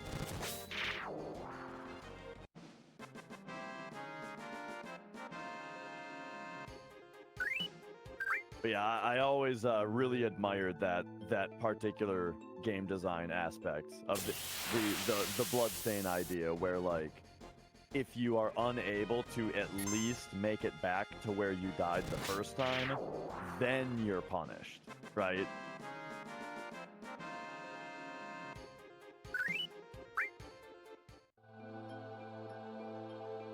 Personally, I think I like the fast-paced ones more. I think Sekiro has the best combat of all the FromSoft games, in my opinion. But second up to that would be Bloodborne. So yeah, I guess I do like the faster-paced ones. But I mean, I love Demon Souls and Dark Souls, so don't get me wrong. But yeah, my favorite combat-wise is Sekiro. So, Dash, I'm really Yes. happy that you're here to be able to talk about Dark Souls and stuff, because I'm right now not able to hold on to any kind of conversation, even though there's nothing really going on in FF7. This is my plan, is it's just solo dash podcast hour while you grind kills in FF7 here. Sounds perfect.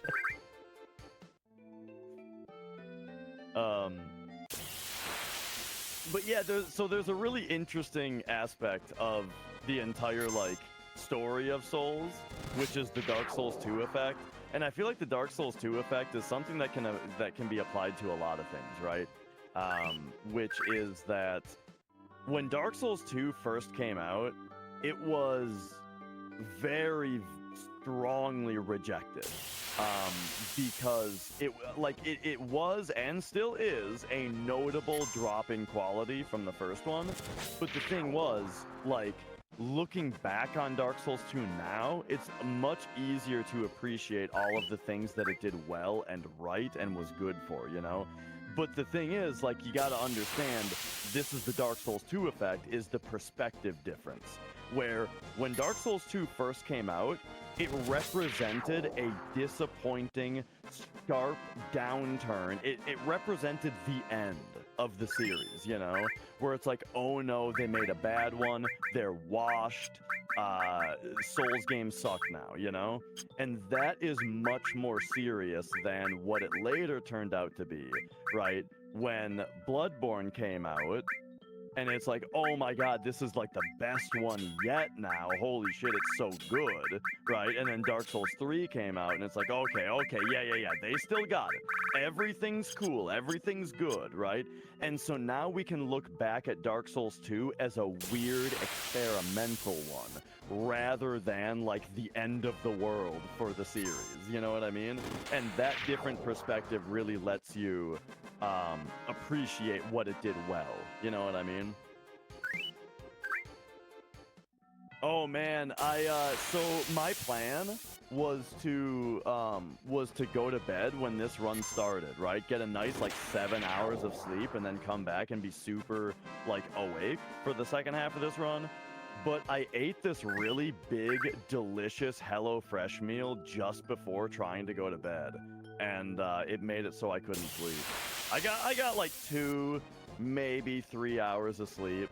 But yeah, like the HelloFresh was really delicious. So I have to assume also that because you didn't sleep very much last night, you're going to need to have HelloFresh again today because of how convenient it is to be able to cook. It's very convenient. I don't have to think too much. They delivered the food right to my door, right? So I don't have to go out. and then the food will energize me, and it'll keep me awake today, even though I didn't sleep very well, you know?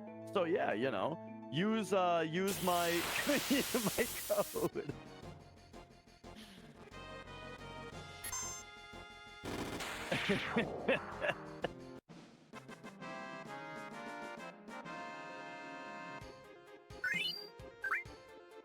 So anyway, I think what's funny about Demon Souls also, right, when it came out, like, so I mentioned I was working at a game store, right, and this is 2009. Demon Souls is brand new. I made it like my personal objective, not, you know, just to sell that game to as many people as possible, right? Because I was like, this is amazing. This game is saving the game industry. Because, you know, this was like the beginning of my eventual jadedness toward new games and toward AAA games, right? But like, here was Demon Souls, and I always saw it as like, it's basically a retro game, but with new technology, you know? And just with the way that, like, it's very strict with its rules. It's a series of levels that are in worlds that have bosses at the end of them, you know? And all that kind of stuff. It felt very retro, even though it had a lot of new technology, you know? The graphics were cool. It was online, and you could play it with other people. You know, it had like this world tendency thing, right? Invasions. What a weird thing to put in your game. Invasions? Are you kidding me? Like, what a crazy idea, you know? So, like, it had new stuff. But it really appealed to people who liked older games. And it's even down to the one aspect, which is that, think about when you turned an NES game on. What did you see when you powered on an NES? You saw the title of the game, and new game, continue, and then some copyright info at the bottom. And that is exactly the Demon Souls title screen as well.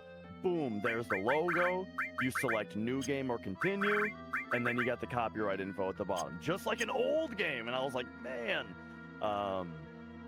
So yeah, I sold the game to a lot of people with that pitch.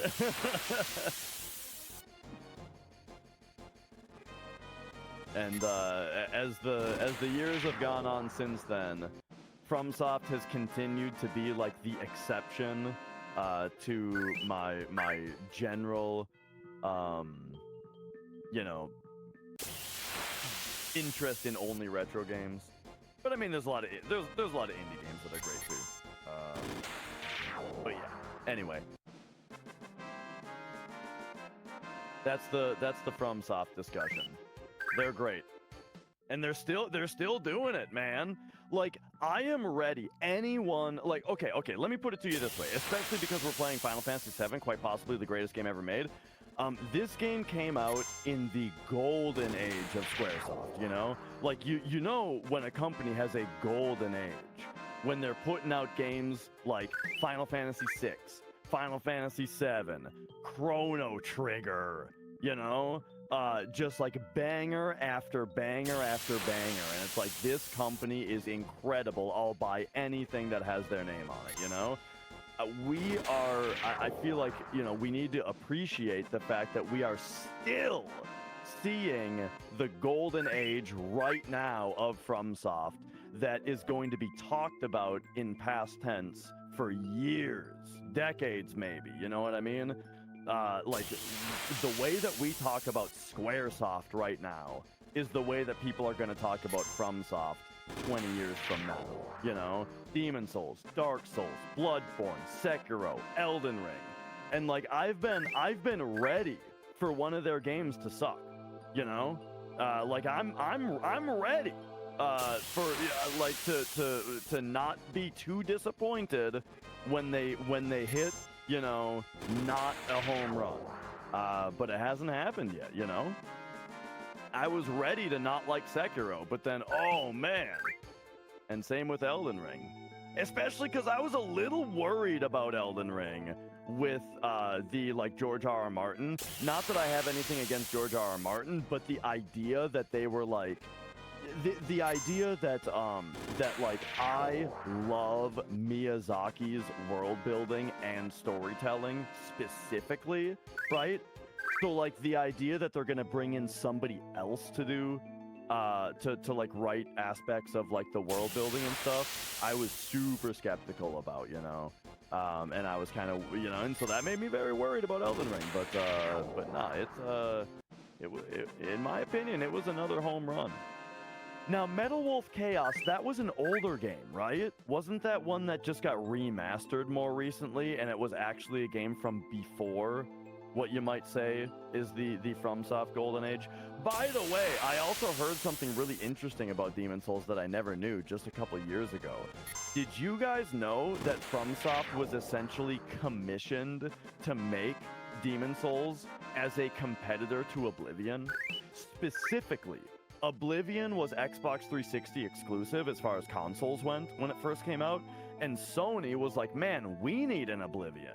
Well, we've got these guys from FromSoft that made Kingsfield. That's kind of similar, right? Let's commission them to make an Oblivion competitor for PS3. And so that's what got the project going.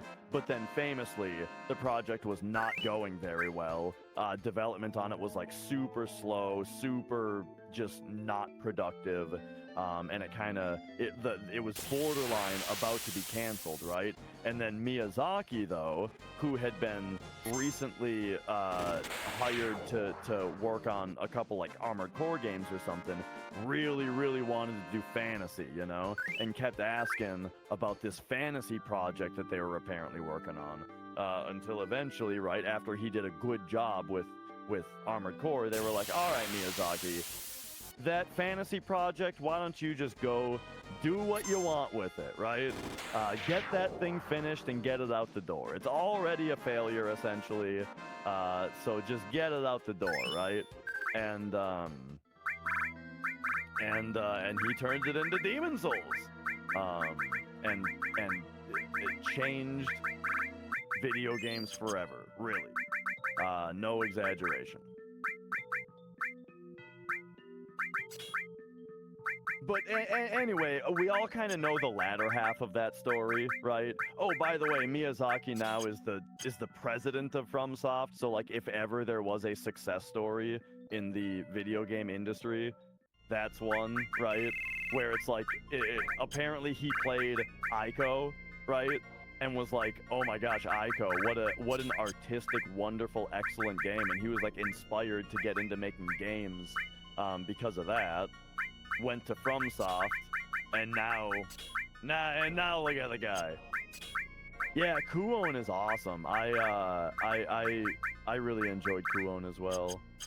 But yeah, FromSoft has they've always been pretty close with PlayStation, right? With that kind of stuff. They did do a couple 360 games. Like, you want to talk about a bad FromSoft game? Leave it to Microsoft, right? No, okay, sorry, we're getting into, like, maybe this is too spicy dash going on for a charity event. But leave it to Microsoft to lead FromSoft to make a bad game, which was all due to the Kinect, right? Oh man, do you guys remember when Microsoft just lied to us for a couple years about how great the Kinect was gonna be? Oh, it's this magical device that does everything, while really the thing is just a hunk of garbage, and and so they FromSoft made that Steel Battalion game for Kinect that was apparently real bad. Now the thing about that Steel Battalion game, though, is that I bet if you could just play it with a controller, it's probably not bad. I would have to play it to be able to say this for sure, but I would say that the Kinect is probably at least 90% of that game's problems. Oh man, that thing. I remember, so I was also working at a game store when the Kinect came out, right? The 360 PS3 generation is when I was like super deeply ingrained into new video games. You know what I mean? I was on Giant Bomb every day watching the new Quick Looks, right? I was reading articles about game news. I was working at a game store and talking to people about it every day, right? I was very into that generation as far as new stuff goes. And I remember when the Kinect was getting demoed, right? The Microsoft representative, right, brought a Kinect for people to try out, and I tried Kinect bowling on it, right? And the district manager, right, kind of like the first step into like out of touch bigwig territory. You know what I mean? Like you got your store managers who understand what it's like to work in a store because they do, and like what customer service is, and then you got like the bottom level of upper management, right, which is the district manager. The district manager was there, and he was asking me about the Kinect bowling, like, what do you think, huh? This is gonna be a real profit margin. Got a real nice profit margin, right? We're gonna be able to hype this thing up, and I was like, I'd rather just play Wii bowling. And I think I think he was not super happy with my answer on that. But I was right. I was right.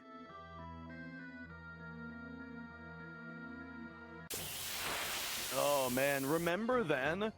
Remember also when Microsoft then tried to like super double down on the Kinect with the Xbox One and make it mandatory, like it's gonna be in the not only is it gonna be in the box, meaning you're paying for it, but it was required for the system to turn on. It was like the Kinect for the Xbox One was like part of the power supply or something. There was some engineering reason like that where they were saying that like the Kinect was literally required.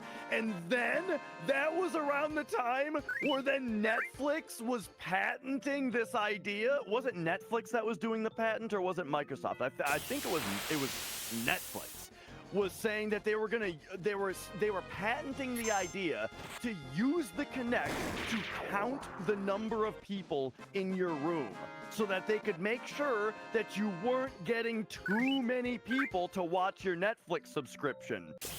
Do you remember this? This is real. What I'm telling you, I'm not making it up. And of course, also that was the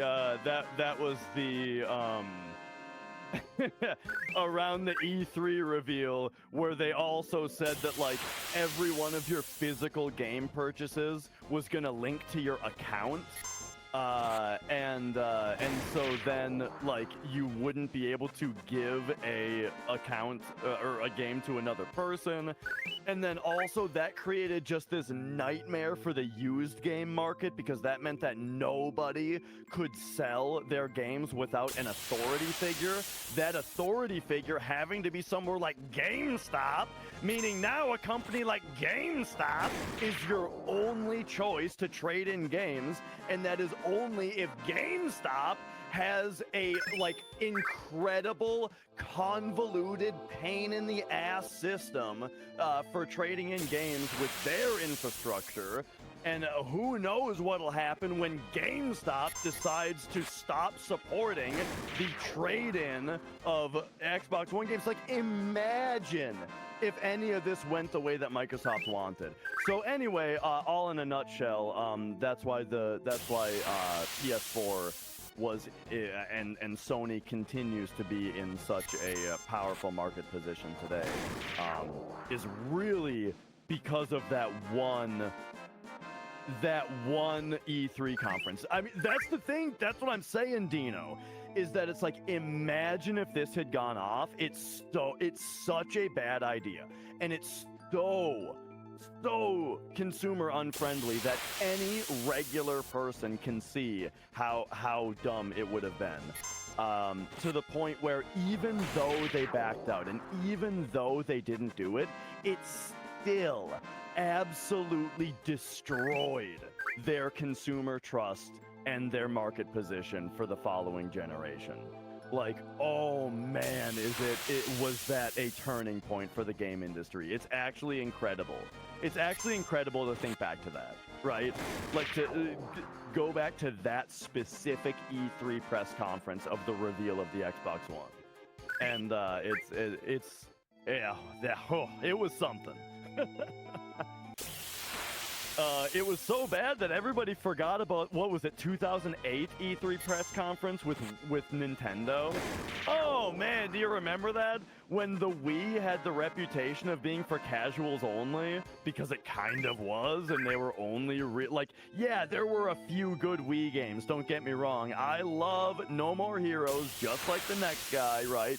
But like the Wii underperformed if you wanted hardcore, good old-fashioned capital V, capital G video games, right? And so in that time when that was like the perception of the Wii, then they came out with their 2008 E3 press conference where, yeah, they dedicated like a half hour to Wii music, which was just like 4 people standing around swinging Wii remotes playing the worst rendition of a Koji Kondo classic that you ever heard.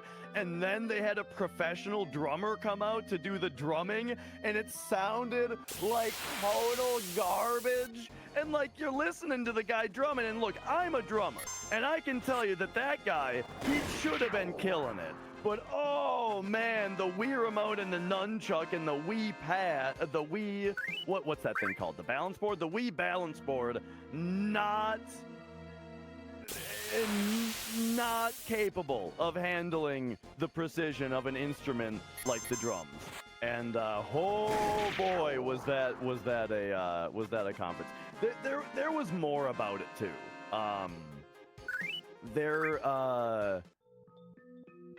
There was more about that conference that I don't remember. Wii Music was just the big one.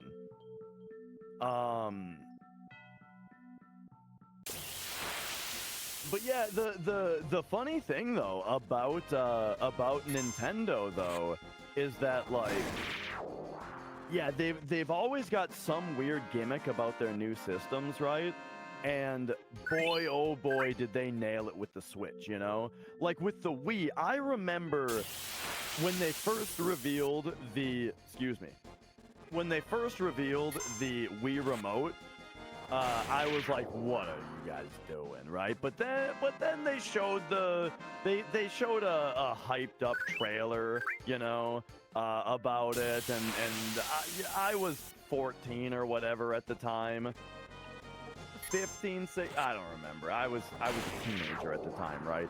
And so I got pretty hyped up for the Wii anyway, but still, in the end, it turned out to just be that, oh, it's a controller shaped like a remote, and one of the potential buttons is replaced by it detecting motion, is essentially what that system ended up being. So it's like, oh, hey, you want to play Zelda, except you have to shake your controller to attack? No? Well, too bad. That's how we made the system. Or you can play it on GameCube. But anyway, point is, that was the Wii, right? And then with the Wii U, they had to do another funny gimmick of like the tablet thing. The tablet thing had a little bit more practical use, you know? Like, I can definitely see the idea of like, you're sitting next to someone on the couch, they're watching TV, you're playing Wii U on your tablet, right? I understand. But I think it was still just a little too weird, and also the name Wii U a little too confusing, right? But then, lastly, though, we got the Switch. But don't forget also, though, that they did the 3DS as well, you know, with 3D. That was the gimmick for the 3DS, was that it's going to be 3D without glasses and stuff. And it's like, yeah, that's novel, but, like, no one really cared about it. And then, But then we got the Switch. And the funny thing about the Switch is that don't think that Sony isn't gonna get its moment in Dash's gaze of ire here. Remember that the Switch has the incredible function of docking to play on TV, undocking to play handheld, and it is 100% truly seamless. You literally pick the thing up off the dock, and then the thing that you were doing is on the handheld screen. It's perfect. It's exactly what everybody wants. And everybody loves, like, here's the thing. Here's the funny thing, is that everybody loves the idea of when a handheld game becomes becomes a console game, and when a console game becomes a handheld game. You know what I mean? Like, that's why we all really liked how the Super Game Boy on the Super Nintendo, right? You slam your Game Boy into your Super Nintendo and play it on the TV? Are you kidding me? Right? It's awesome. And then, of course, we had the Game Boy Player as well. A slight side note, by the way, I don't know why we never got a DS player for the Wii U. I think probably the reason is that the Wii U just didn't sell well enough. But it's crazy to me, right, that there wasn't a DS player add-on to the Wii U that would put the touchscreen on the tablet and then the top screen on the TV, right? Isn't that crazy? It would have been perfect. But anyway, what was I saying? Oh yeah, everybody loves the Game Boy Player, right? Because they get to play their Game Boy games on the TV. Likewise, everybody loves when you get like a console game that's now been ported to a handheld, right? Dragon Quest coming out on the Game Boy Color, so I can play it on my Game Boy now? Wow! You know, everybody loves that. And then the Switch is geniusly a system where that very fundamental concept is built right into the hardware, and it works for everything, which is the same concept that Sony promised, and if you remember, was that exact concept. Sony was class action lawsuit sued for failing to deliver with the Vita. Because remember, the Vita, they advertised somebody playing a game on PlayStation 3 and pausing it, and then picking up their Vita and unpausing it and playing it on their Vita. And because of that function, because they never even got close to that kind of functionality on the Vita, you know, they never even got close to that on the Vita. You heard me lean forward into my mic there? Yeah. Sony actually got class action lawsuit sued for false advertising for that, and then boom, here comes the Switch that actually does it and does it well. So so TLDR, the Switch is, I love the Switch. It's great.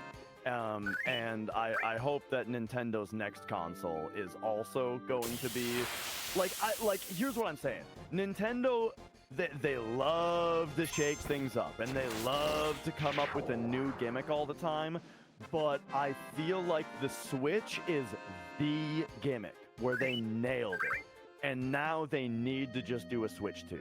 That's my opinion. Especially because backward compatibility, I feel like, is more important than ever with the Switch to the Switch 2, because I feel like Nintendo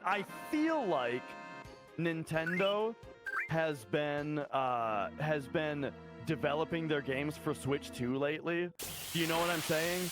Like, if you look at the performance problems of something like Pokemon or Tears of the Kingdom, right? Do you guys get this impression also where it's like they're developing for the Switch 2 secretly, where these games are going to run better in backward compatibility? I don't know. Maybe maybe I'm being too optimistic about that, but I kind of feel like that.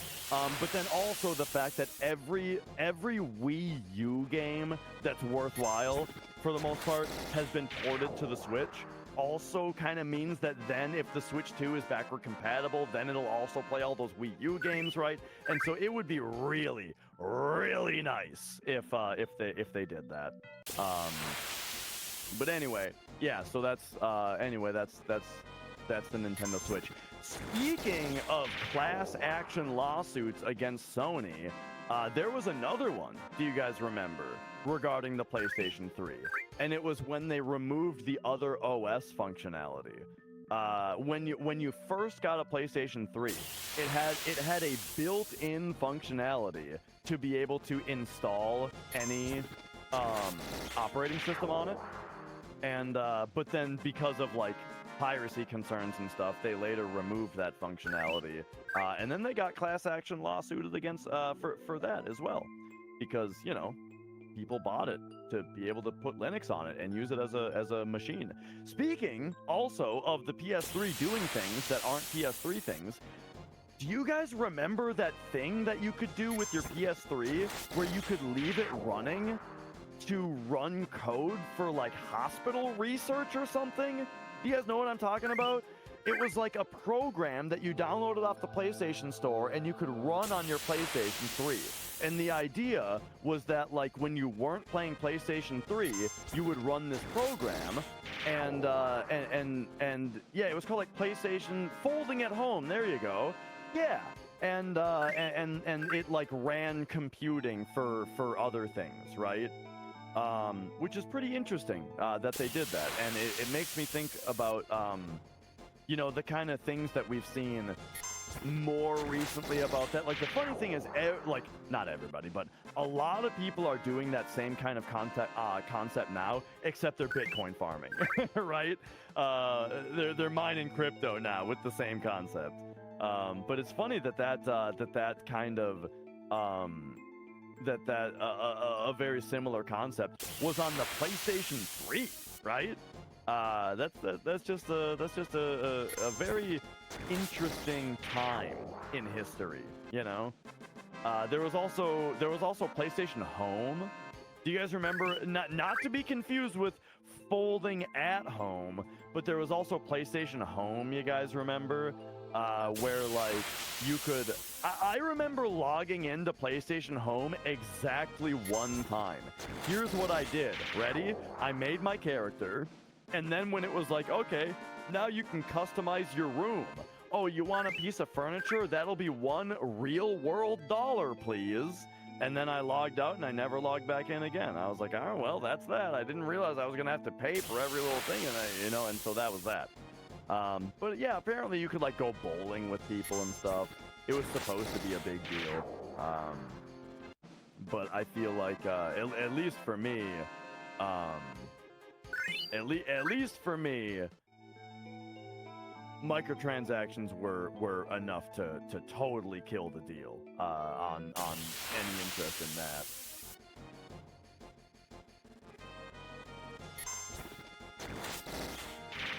So anyway, that's what I think about all that stuff.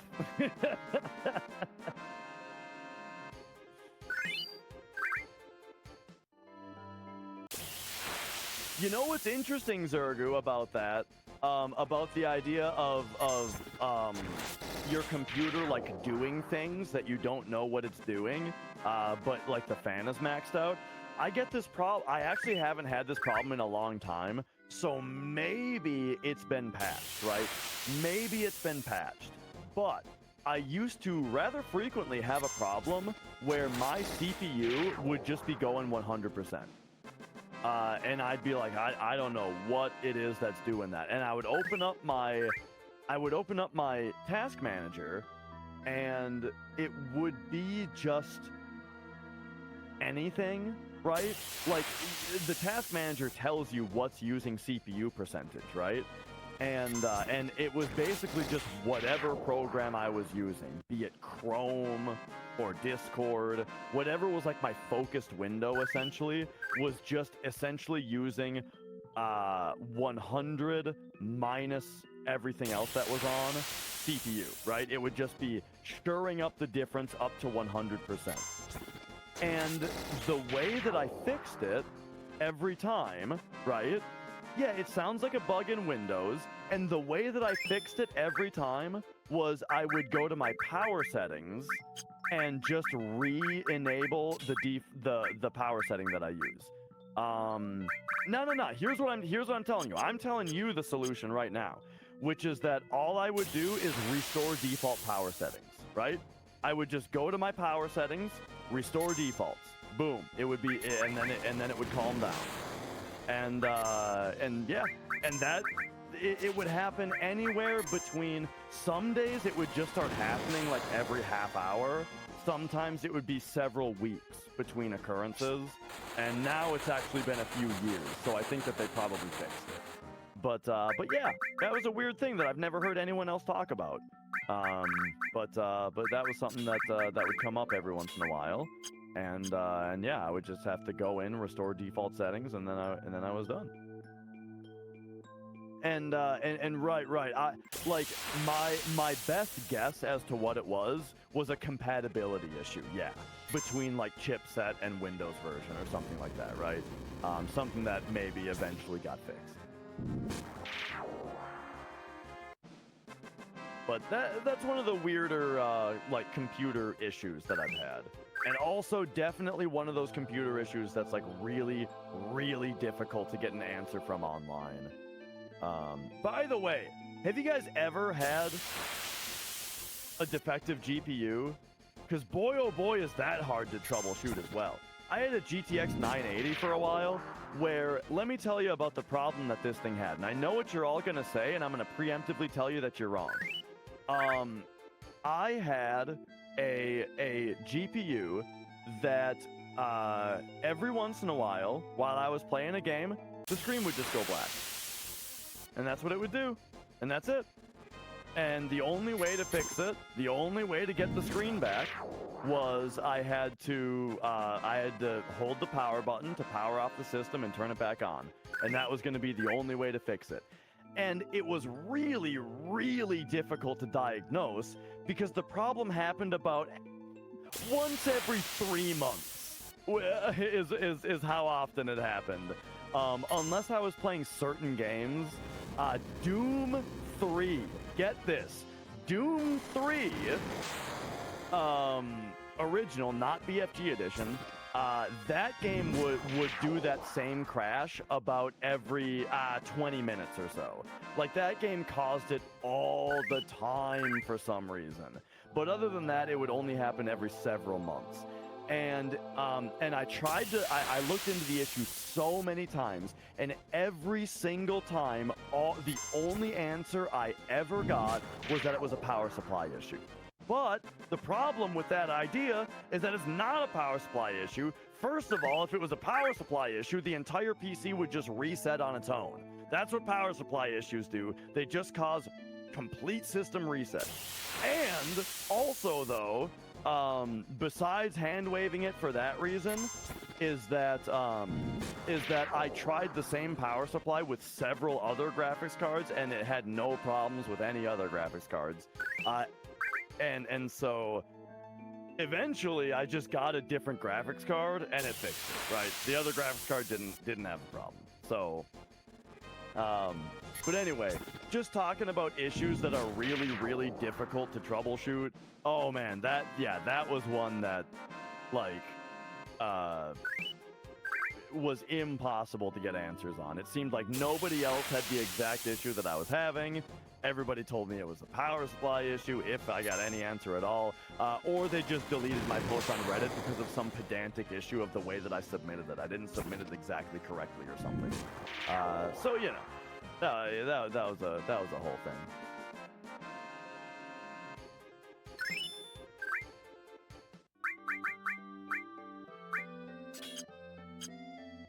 Oh hey, we just learned the limit break. Which one was that?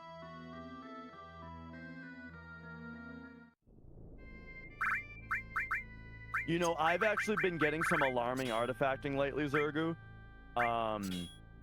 It might just be Chrome, though. Every once in a while, for like a couple frames, I get like a black and dark gray checkerboard over my screen for like a couple seconds. But I'm pretty sure it's only over Chrome.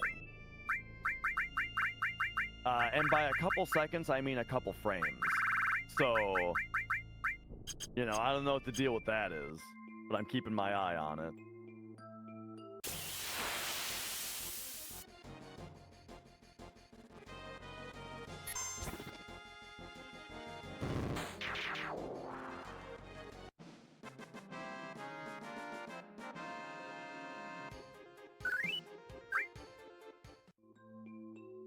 All right, so we are on to, oh yeah, I could try that Dimensive. So we are on to, Tifa now, as far as the limit grinding goes. And so you notice that MD swapped his Slash All to Flash for a couple characters. That's because the Flash animation on those characters is faster than the Slash All animation. And that is deliberately why part of the reason that we pair those two characters together in the kill grind. And so now we are back to Slash All. We're on Tifa kills. And after Tifa is going to be Barret. And then we're done. Just these last two characters left. Oh, it's on its last legs, Libo. I'm pretty ready to get rid of Chrome. It's just, you know, it's something that is going to take a non-zero amount of effort, and so I've just got other things that I'm doing right now. But yeah, it's at some point I'm you know, that is something that is somewhere on the to-do list.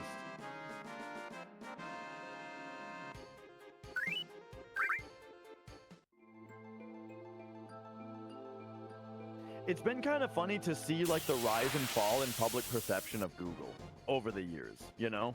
When I was in like high school, Google was like the internet messiah, you know?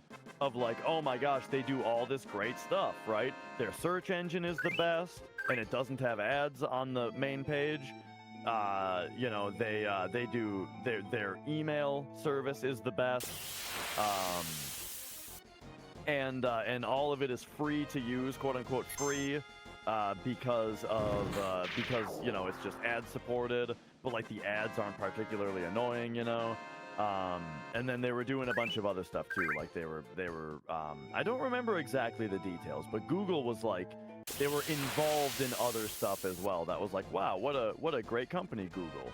And then over the years, yeah, it's just been like, I feel like there's been a very slow deterioration of public perception of Google over the years, and yeah, it's been interesting to see, is all.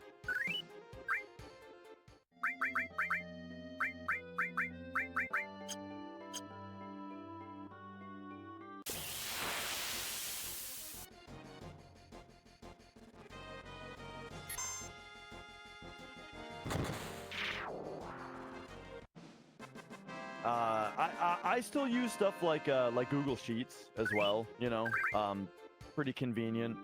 But anyone use Open Office? I feel like I hear about Open Office being nice, and I am a fan of open source software. Being a everyday OBS user, you know, of course.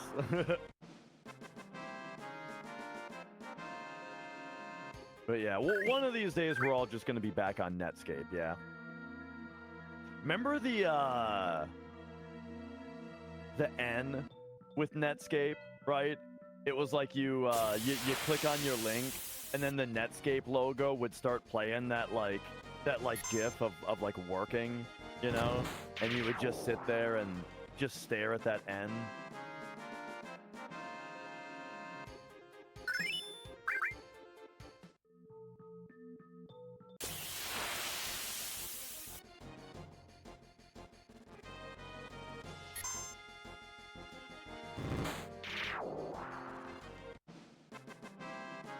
And yeah, Ultima Zero, that's kind of been one of my issues with Windows over the last several years getting worse and worse, right, is that like Windows itself is sort of becoming more and more of pesterware, right? Where it's like, I want to just like put in my product, like I want to buy Windows, I want to put in my product key and activate Windows, and then I want to be left alone, right? Like, let me configure the settings for the updates that I want and that kind of thing, but like, I don't want to make a Microsoft account, bro. Like, every time that Windows updates, it has to like ask me again, oh, let's finish getting you set up, and then it's like, oh man, and you can't just say no, because if you say no, if you say skip, all it is going to do is prompt it to just ask you the next time. So what you have to do is debate it, right? You have to like say, okay, let's get set up, and then you have to like back out from there, right? And then like just like decline everything, and they're like, are you sure? Okay, I'll remind you later. And then if you do that, it will like it'll put it off for longer, right? It puts you off for longer for the next time that it asks if you tease it a little bit first. And oh man, it drives me nuts. And then of course, right, like it complaining when you try to change Edge off of your default browser, and all that kind of stuff, driving me nuts. And then Windows 11, have they fixed the taskbar on Windows 11 yet? Because let me tell you guys something else, all right? Now I realize that I am in like the less than 1 percentile of users here, but here's the thing. The reason for this is because everyone else is wrong, and they have not seen the light yet. And so I'm going to tell you what it is right now. If you take my words seriously, it will change your life. Here's the thing. You should put your taskbar on the side of your monitor rather than having it be on the bottom. I have been a right side taskbar user since Windows Vista has been brand new. Let me describe to you several of the benefits. Firstly, it looks nice. Secondly, you get to see the date, day, and time all at once. I don't just see the time and then I gotta like highlight over it or click on it or something to see the day and the date. Nah, it's all there right all the time. The other thing is that you guys gotta understand, when you speedrun Final Fantasy VII, particularly something like Hundo or any percent, and you do world map manips, and you have a notepad document for every one of your world map manips, bro, you are opening like 13 notepad documents when you start your run. You ever looked at a horizontal bottom of the screen taskbar when there's 13 notepad documents open? It's a nightmare. You can't read any of them. But you have a side taskbar, and it's a nice list for you. You can read every one of the names of every one of the windows stacked up super nicely. And they're all right next to each other. It's perfect. Okay, so basically, side taskbar is the way to go. Well, with Notepad++, then you're clicking on tabs. I don't want to click on tabs. The different windows are perfect because the X button is nice and big when you're done with one of them. They shift nicely. Look, I'm a fan of Notepad++, all right? I'm not trying to... I got nothing against it, right? And I use it. I use Notepad++ from time to time, right? But not for this particular application. And now anyway, the other thing that I'm trying to tell you though is that Windows 11 apparently doesn't have side taskbar. Apparently they made a new operating system and just didn't put that in, and now in like a year or something, they're going to be essentially forcing everyone into Windows 11, and they probably haven't fixed the taskbar yet? Oh, man. The only reason I got Windows 10 in the first place instead of 7 was so I could play Death Stranding, right? Because that game required it.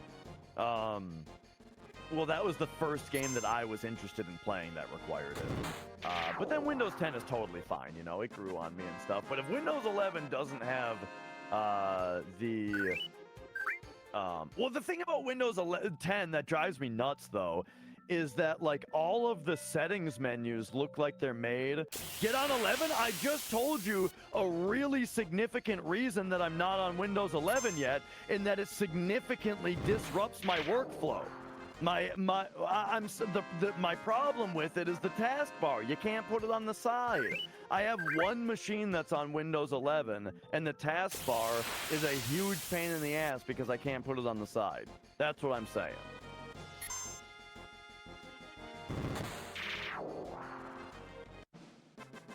But anyway, speaking of Death Stranding, oh man. That game, I tell you, I did not expect to like that game as much as I did. And don't get me wrong, like, I'm a big fan of Kojima, right? I really enjoy Hideo Kojima games. But Death Stranding, like, it's so... I don't know, I really didn't know what to expect with that game, right? But boy, oh boy, did it, like, take me off guard and impress me, you know? There are aspects of it that I don't like, not every aspect of the story do I find to be particularly, interesting, but, like, weirdly enough, just the walking, transporting gameplay of that game, really took me off guard with how much I enjoyed it. Just the way that, like, the slow progression of, like, the technology of getting better gear and all that, plus, like, the team effort of like building the world, like the way that in Death Stranding, the more players who walk through the same area, it will, like, do you guys know about this? Like, what I'm describing to you, I'm, like, pretty sure is a true thing. That the game keeps track of, like, the different characters' walking paths. And so the more players that walk down one path, it actually fathoms the ground. And it makes a path that's easier for players to walk down because a lot of players have walked the path. Isn't that nuts? Like, are you hearing what I'm saying? That's crazy.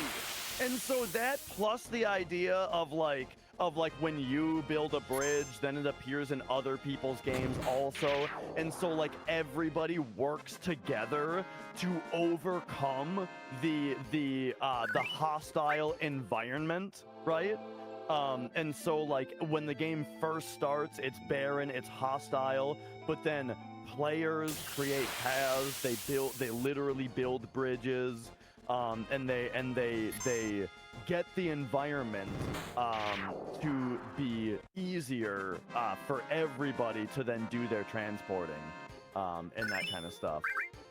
And so, yeah, like, that, man, like, the way that game did that asymmetrical kind of world co-op kind of thing was really, really interesting, you know? Like, it takes me back to, like, the Souls conversation, right? Where it's like you get to... Remember Demon Souls? Where you would go to a room that you'd never seen before, and there would be, like, 10 bloodstains on the ground, you know? And you'd be like, oh no, there is something in this room that is dangerous, right? I need to be on edge here because there's something in here that's creating all these bloodstains. What a crazy thing, you know? What a revolutionary, crazy, unheard of idea for a game where you could see that a lot of players had died in a certain room because their bloodstains were visible to you. Man, that's nuts, right? And then I feel like Death Stranding really ran with like the next step of that type of multiplayer, right?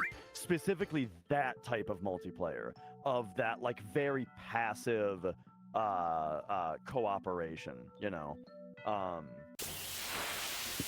So yeah, anyway, Death Stranding, that game was really, really cool. Man, it was fun to like sneak into a mule camp, you know, and like stealth take down all the mules, right? And then steal, like, before you could make a truck. Because later in the game you can make trucks, and oh man, does the game get fun when you start trucking. But like before you can actually make a truck, the mules have them, and you can sneak into one of their camps and like take them all out stealthily, and then you can steal one of their trucks and load it up with all of their stolen goods, and then drive their truck out and use their goods to then build the roads that then help other players. And then you can use that truck in your own deliveries. Like man, the you know, people like to talk about emergent gameplay, you know, and that kind of thing. Like, man, is that a fun, cool, just like thing that you can do in that game that is 100% up to the player to just like look at the environment, think about doing that, and then do it, you know? And I love that type of gameplay in games, where it's like it's up to the player to just be the game is designed with a visual language and a game design language that is very informative to the player about like what the stakes are and what the possibilities are and that kind of thing. And they leave it completely up to the player. They have the respect for the player for them to take in that information and make an assessment about something that they think would be fun to do or beneficial to them in the game, and then go about making that plan and acting on it, right? That is such a great gameplay design philosophy. And that's exactly like the Breath of the Wild thing, right? Like, I talk about it so much. The difference, like, that's exactly what makes Breath of the Wild or Elden Ring a better open world experience than something like a Ubisoft game or Final Fantasy VII Rebirth, where those games essentially like you synchronize with a tower or something, right? Because that's how they all work, and that just litters your map with a bunch of chores. You know what I mean? And it's like, all right, I guess I got to go do all these chores so I can just clean the map. Like, that's what I need to do, right? Like, let me give you a perfect example. In Horizon Zero Dawn, right? I was playing that game one time. I gave that game a shot.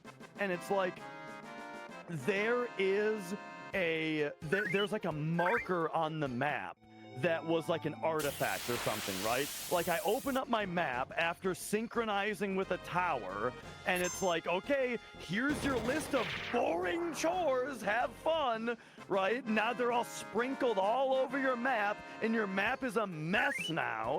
And so I'm like, all right, what's this one? And so the gameplay loop is for me to open up the map, look at the icon that the game gave to me, set it as my waypoint, so that I can then turn my character straight to it and walk straight at it, engaging with nothing in the world on the way there, because nothing else is worthwhile. And then I get to the icon, and it's like, hey, there's an artifact nearby. Why doesn't Aloy, the main character, just backseat game me and out loud say that all I need to do is turn on my breadcrumb vision so I can get breadcrumb vision to tell me exactly where to go, and I follow the breadcrumbs and find the artifact, and what happens?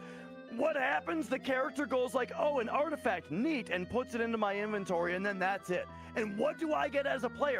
I don't know what an artifact is. I don't know what that's doing for me, and I didn't do anything to get it. All it did for me is that now that annoying icon is gone from my map. And that was the reason to do that, right? But on the other hand, though, so then you get, but then you got games like something like Breath. Thank you for the $50. But then, so you get something like Breath of the Wild, though. Breath of the Wild is the opposite, right? That's a game where the reason that you climb a tower in that game, besides giving you actual map, it's not to put icons on your map. It's because getting a literal vantage point. The high ground is a literal vantage point. Like, they used it as a synchronization point in Assassin's Creed for a reason, right? They just abstracted the concept by putting everything on your map, by having the main character do it for you, right? But in Breath of the Wild, you go up on top of a tower so that you yourself can look around and see the things that are important. See the things that are suspicious that you want to investigate. And, like I'm saying, the visual information that's given to the player is very good, such as shrines light up a certain color and they light up a different color if you've already done them. So right, that's visual information to give to the player. The player then uses that information to set a map marker themselves, so that then they can, by their own volition and their own interpretation of the information, they can go investigate it. And on the way there, they're also going to get distracted by like 50 other suspicious things that they spot on the way by visual information, and find all kinds of neat things along the way there. And that's fun. That's the kind of thing that I love. And getting all the way back to me talking about Death Stranding, that's the thing that I loved about that game, where it's like, you see that the mules have trucks, a vehicle that you don't have. And you see that they have a huge stockpile of resources that would be useful for you to help everybody in the world because of that cooperative asynchronous multiplayer thing. And so you make the decision personally as a player that you are going to go steal their truck, load it up with resources, and drive it to a place where it's going to help you. And man, do I love that type of gameplay. So there you go. There's my 5-paragraph essay on open world video games. So Death Stranding does that, right? Breath of the Wild, Elden Ring. And that's kind of also, as much as I can, I'm gonna limit the amount of complaining that I do about FF7 Rebirth. But when I talk about the screen being too busy in Rebirth, kind of what I'm talking about is that it's like, when you think about running around in Breath of the Wild, you're seeing what I'm talking about, right? Mind of Gemini, thank you for the $25 to the charity. You're seeing what I'm talking about, right? Where it's like the graphical style, right? The graphical style of Breath of the Wild is very conducive to the visual portrayal of information, because the screen isn't so busy that you're being distracted away from the things that are supposed to catch your eye, right? Because the art style is simplistic enough. But like the world of a game like Rebirth, in my opinion, is so over-designed that you don't really have that ability to just recognize visually and easily the things that are important for you to notice, right?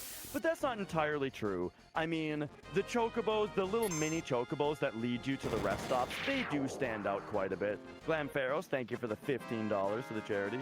And like the owls that make noise and you follow, right? They stand out visually quite a bit. So they do some stuff. Hey, not to flex, right? I don't know if it counts as a flex because I was directly asked, but I played Death Stranding on very hard mode. And I really, really enjoyed it that way. Barrett's gonna be done here in about 4 minutes and 20 seconds, approximately. And then I'm gonna need to focus. And it's go mode for the rest of the run. We currently have a 20-minute lead. Sure. I will take that 420 to answer the question about Starfield. I have never played Starfield. I find it absolutely mind-boggling. Like, I cannot wrap my head around the idea that anybody thought that Starfield was going to be any good at all. I have been so far off the Bethesda train for so long that it's crazy to me that that game had any hype whatsoever. Couldn't stand Skyrim, not a fan of Oblivion, right? Not a fan of Fallout 4. Fallout 76 was a disaster, right? Like, I don't know why Starfield was even talked about. Fallout 3, though. This is the funny thing about Bethesda, though, is that, like, I can shit talk Bethesda for a long time. However, Fallout 3 is one of my favorite games of all time. I love Fallout 3. I think that they nailed it with that game. And I recognize that a lot of people really like New Vegas, right? And I bet New Vegas is probably fine. I struggled to get into it a bit because I didn't like the setting as much. But yeah, I'm not gonna say anything. Not gonna say anything wrong with New Vegas, right? I didn't have any particular problem with it. I just couldn't get into it for some reason. But Fallout 3 is like one of my all-time favorites. Back on the train when they re-released Skyrim for the 69th time this year. I have not played Skyrim since the month it came out. Yeah, I put in a good few hours of Skyrim. That game kind of made me realize everything that I disliked about a lot of open world games. Like, Skyrim is the kind of game where when you want to go to a certain place, the actual gameplay loop, or not loop necessarily, but the actual gameplay for you as a player is that you just fast travel to whatever the nearest thing is, and then you turn to where your compass is pointing you, and you walk straight at it, right? And I find that to be incredibly boring. Skyrim came out the same year that a little game called Dark Souls came out, right? And I was really into the world design of Dark Souls, right? Dark Souls was like everything that I wanted. All right, there we go. We'll leave it there. The final sentence is Dark Souls was everything that I wanted. Yes. That was the summary. That actually is kind of where we started on the rant, too.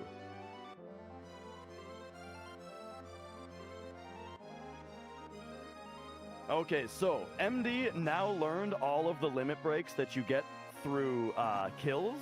Now he needs to use the limit break a bunch of times, or all of the limit breaks a bunch of times, and so behold the setup.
Ooh, nice misses.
We're grinding limit uses to unlock the second limit of each tier.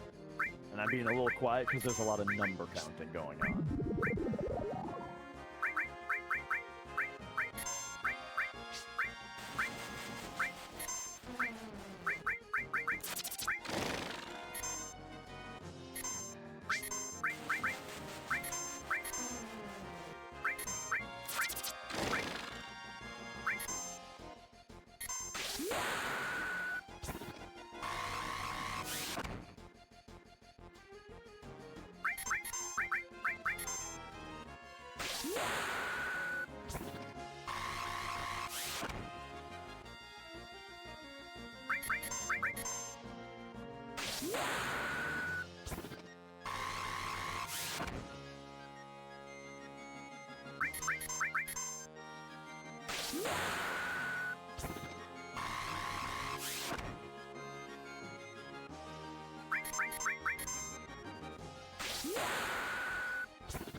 All right.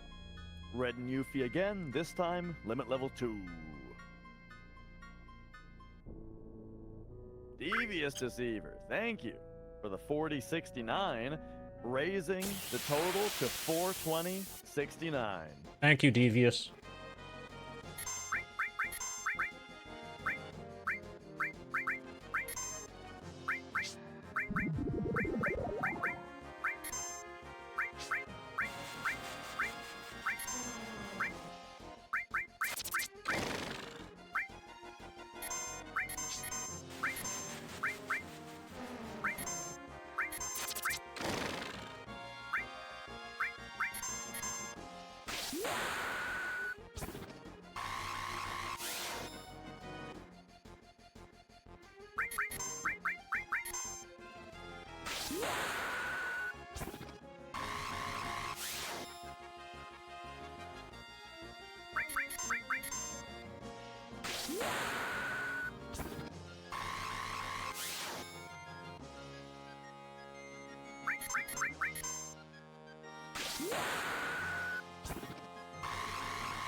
Alright, so lastly, we're getting into the limit level 3 of Red and Yuffie. This one's going to be a little bit different, you'll notice. Because Red's level 3 limit break is not an attack, but rather it changes his status, which includes berserking him. You'll notice instead of shriveling Red to make him do 1 damage, we're instead going to vaccine him to prevent him from getting berserked in order to keep miming.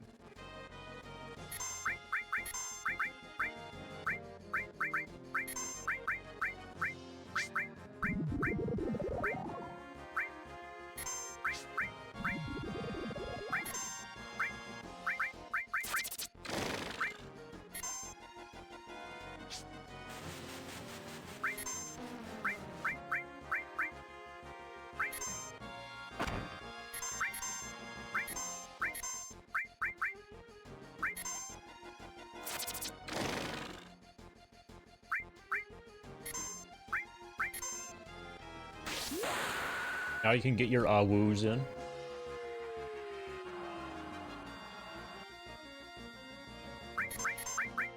This is the wooest part of the run by far.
Alright, so that completes Red and Yuffie, so they're going to be learning their final limit breaks from the items now, and then we've only got one more character. Because we don't have to do limit grinds on either Kate Sith or Vincent, because neither of them have other tiers on their limit levels, and so it's just Sid that we have left. The first Sid one is going to be pretty much the same, but then it gets weird after that, and we'll talk about that.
It's about to get weird. Okay, so yep, MD is safety saving here because we now need to VMG, do the Vincent Mug glitch to skip the animation of Sid's next limit break, because not doing so has a chance to crash the game.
Scammed.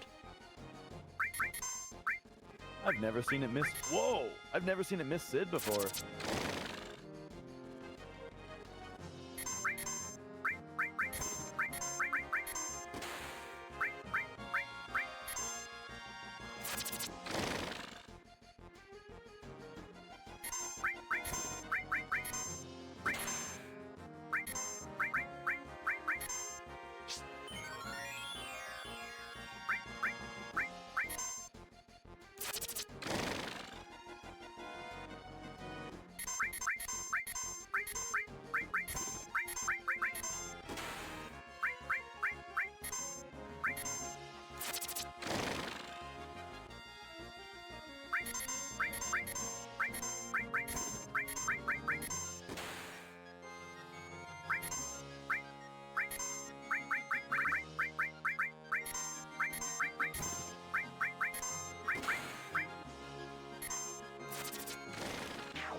All right, great job. And then we have to do that one more time for Sid's final limit. Now, we don't VMG Sid's final, or level 3 limit, I should say. We don't do it because of the game crashing thing like the last one. Rather, we do it because the animation is insanely long.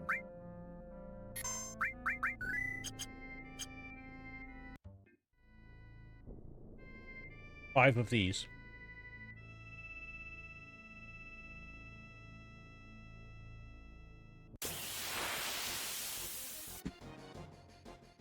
And I will just make one last restroom run while you do it.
Final big menu of the game. All right, all right.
Can I request that you save in 2 slots? Ah, never mind. I'm not going to overwrite it. Oh, okay. Oh, yeah, okay, of course, yeah. That makes perfect sense. I don't know why I thought you had to do 2.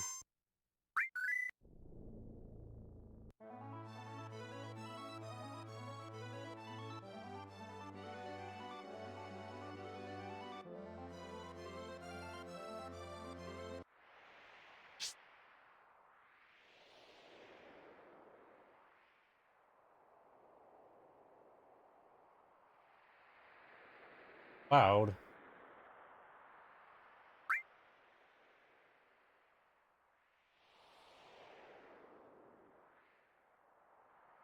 All right, so in the northern crater, there's just a few things that we need to shore up. So he's got enemy away materia on, which is hopefully going to get it so that we don't get into too many battles, because that final hard reset and relaunch of the game, what that did was reinitialize formations once again.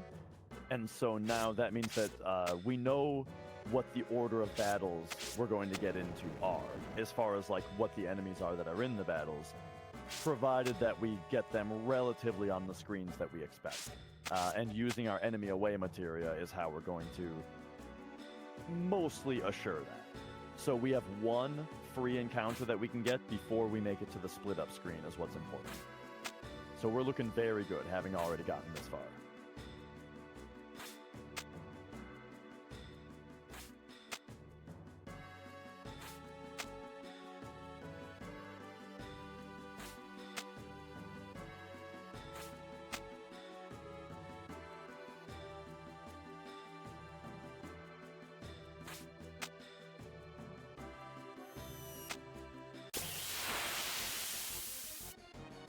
Good thing your fractions reset, so that didn't even waste steps.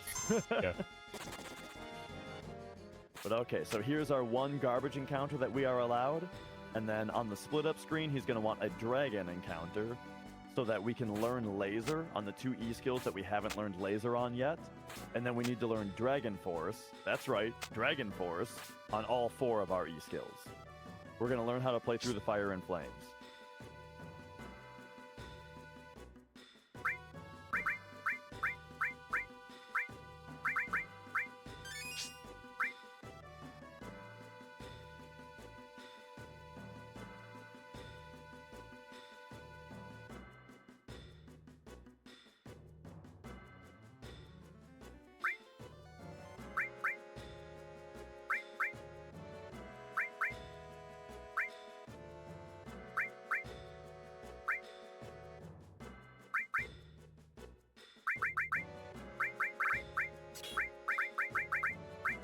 All right, now that our party members are chosen, he's going to swap the enemy away to enemy lure, so that we can real quick get this dragon encounter that we want.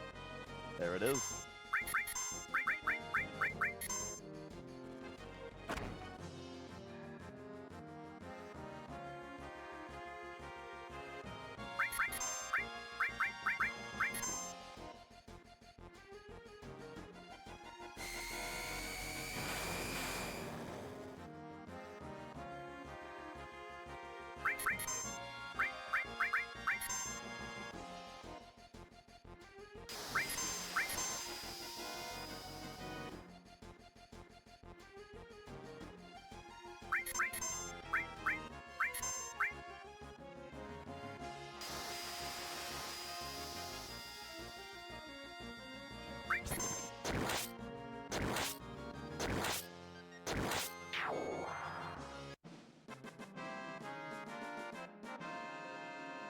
So there's the E-skills from the dragon, successfully learned.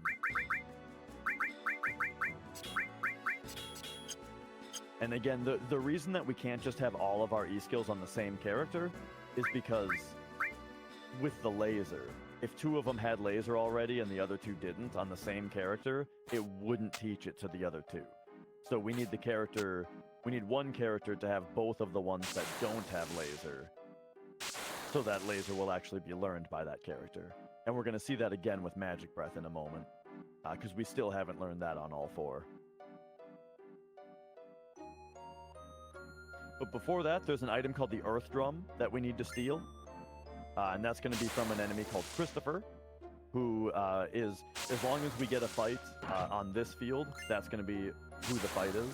And hopefully this is a good representative of like what we say when we distinguish formations from steps, because steps are irrelevant right now, as long as we're getting the right number of encounters, because formations are deciding what is actually in these fights. And because we're getting the right number of encounters in general, the encounters are the right formations. There's Christopher.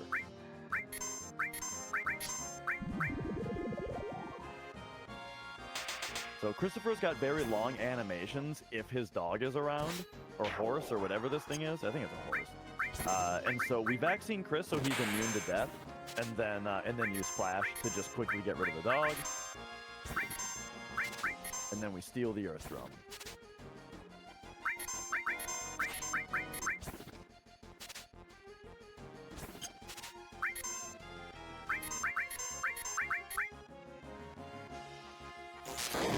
Because I crit it, I don't want to mug it again.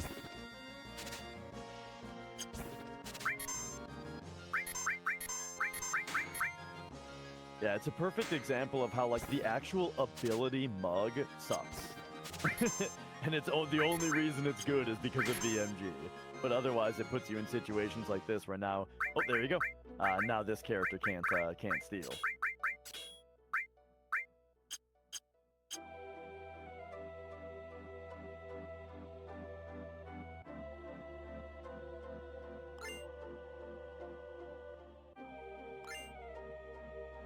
Alright, there's 2 more materia to grab in this room.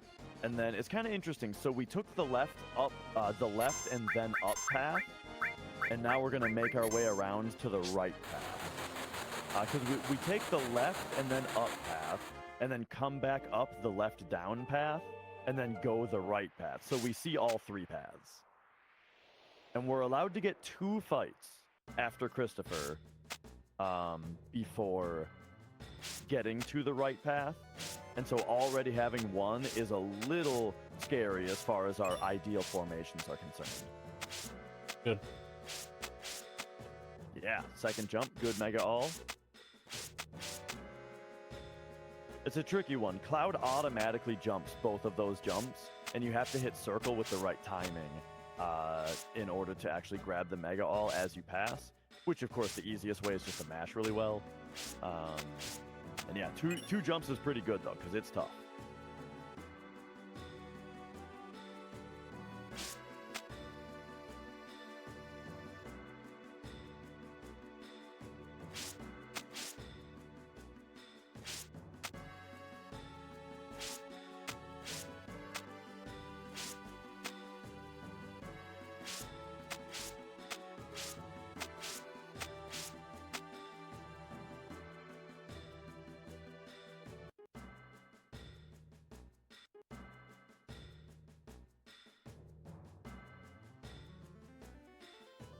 right, running in and out of that screen twice there was actually for a little bit of RNG manipulation. Yeah, that was good. Because of the hard reset that we did, rebooting the game, that reinitialized RNG. And as long as your movement is good and you get a quick mega all grab like he did, then if you run in and out of that room twice, you can get a better final descent, where we should only get like one encounter on final descent.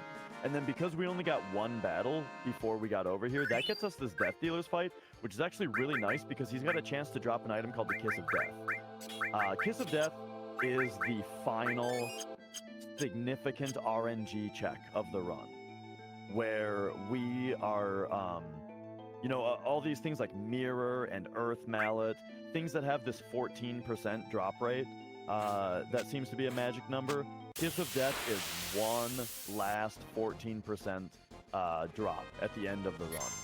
And so getting here that early on formations got us that extra Death Dealer's fight. Normally this Parasites fight would be the first thing that we see.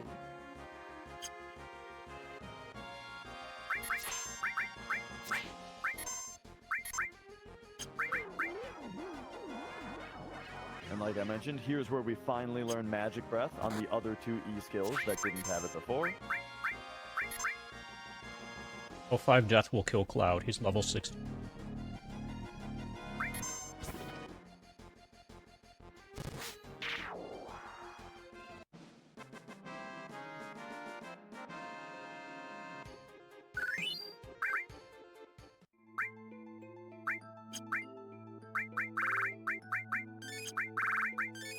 Alright, and so with that, I believe we can now consolidate E skills now, yeah?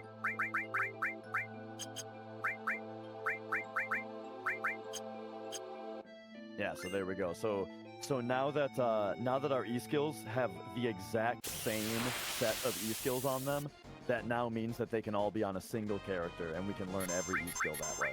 And that's really good because we will soon be learning one that takes a while. But we'll get there when we get there. First, Angel Whisper is a bit of a long animation, so it's nice to only have to see this one once instead of having to cast it on 2 different characters.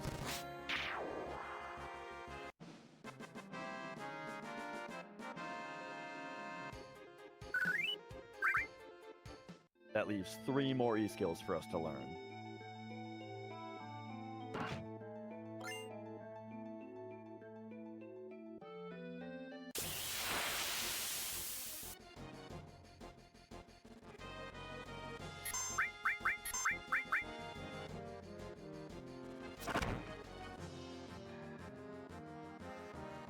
This enemy, we need 2 things. He has the item called the Cauldron that we're going to steal, and then he has the enemy skill Pandora's Box.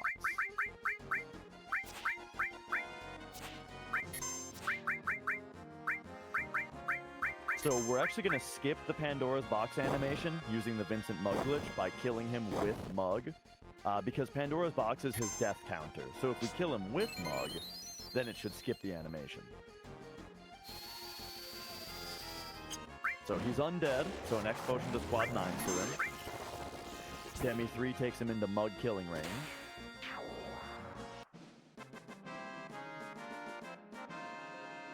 The Mug kills, and as you saw it flash on top of the screen, we learned Pandora's Box without having to watch the very long animation.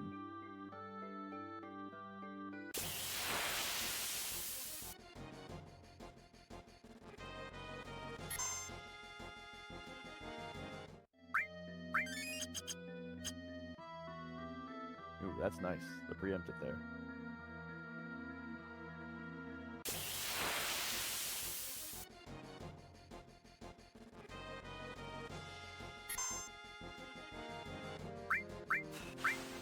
Alright, next we learn Roulette. So that's 2 more E skills to learn. One of them is Roulette right now. I think I fucked up. I'm not going to be able to... Yeah, I vaccinated him too. Oh, okay. I'll do another later. Somehow. Yeah. I'll do another later. Oh, yeah, and then that doesn't even work. That's how you know the vaccine...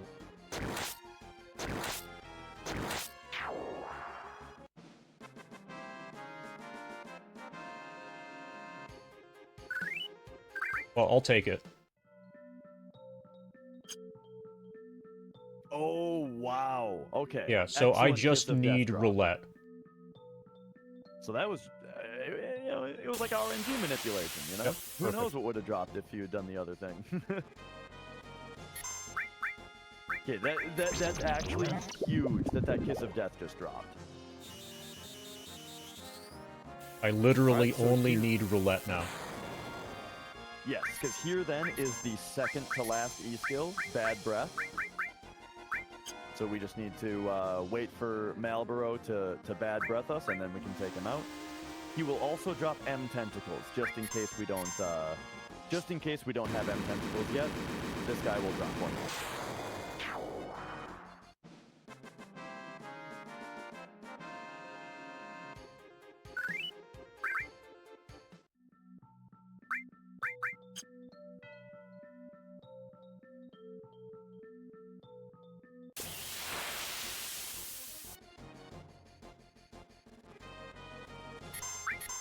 All right.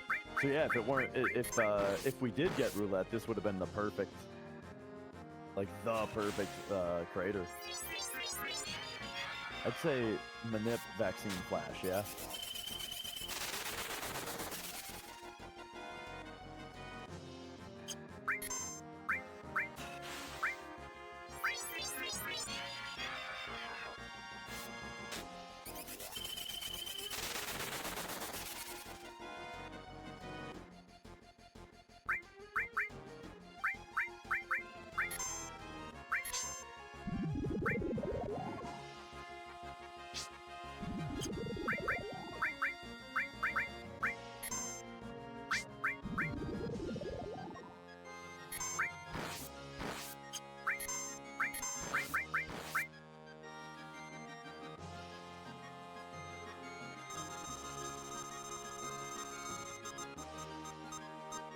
All right, so here's roulette. We just want this to hit cloud. All 4 E-skills are on cloud. And he will learn it as soon as that happens. I don't think 8-inch cannon is enough to kill it. Yeah, it's kind of really awkward that killed Yuffie just there. Yeah.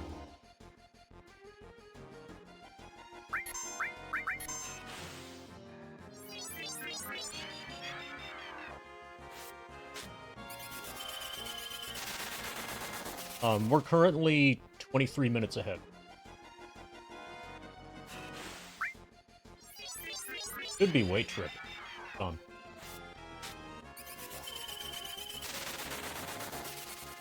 I mean, would 2 8-inch cannons kill?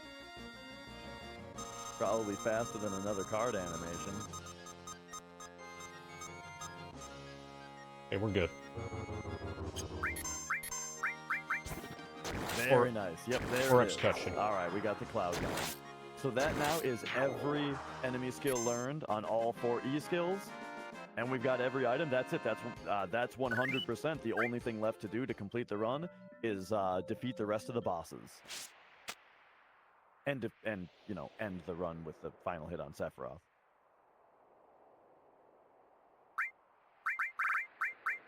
So what we do now for verification is we drop the save crystal and make a save. And then after the run is completed and time is stopped, we can then load this file and show our 100% completion for easy verification.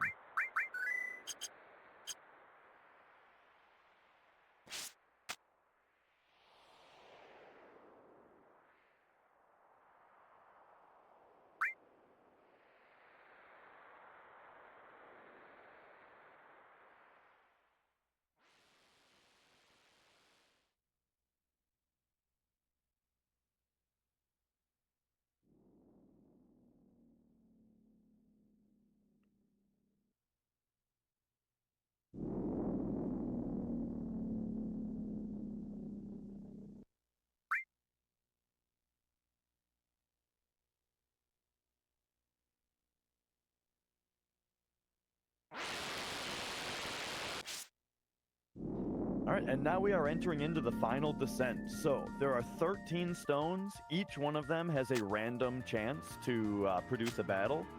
But as I was alluding to earlier, because of the restart on the game that we did, that put us into a known RNG state, the starting position, and then that little manipulation that MD did meant that we should expect one battle here if everything. This is not the 1 ink.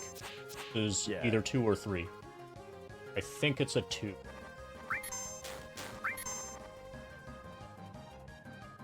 But 1, 2, or even 3 is much better than your average odds.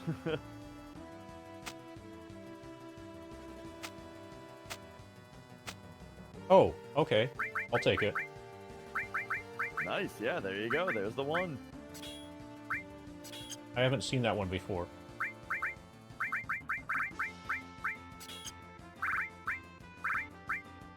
Aaron, wait.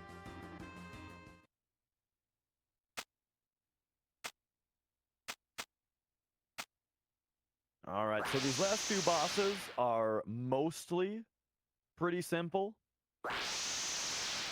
But each of them is actually fought in a different way, and it's pretty interesting. All 3 of these bosses have a totally different strategy for them.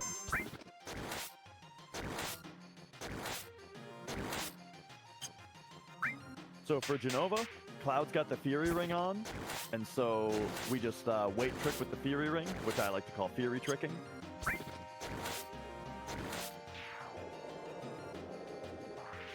And his speed and power is just going to take her out very, very quickly. Now, the next boss, however, we can't do the same strat for because he's got, well, I've, like, never seen that before. Him do extra attacks. Yeah, apparently that's a PC thing. Yes. Oh, okay. I haven't seen it in actual FF set. So for the next fight, the boss has multiple targets, and we're only interested in killing the main one. And so he'll be taking off the Fury Ring from Cloud, and we'll see a good old-fashioned strategy, one that you're familiar with for that fight. We're looking for like a 31 or a 32. 1531, 1532, something like that.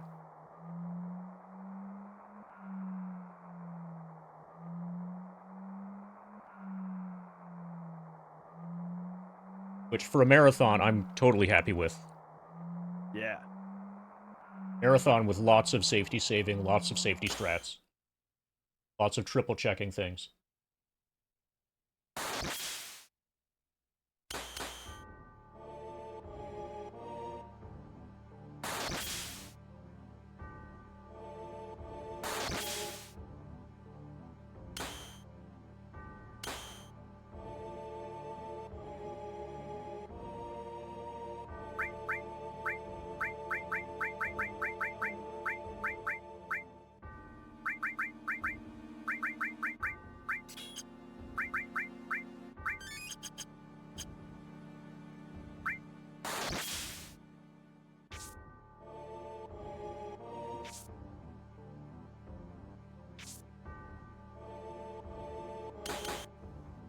Also, this is like the perfect time, because if something went wrong, let's say I forgot something, I can very easily beat this any day. So it's not like...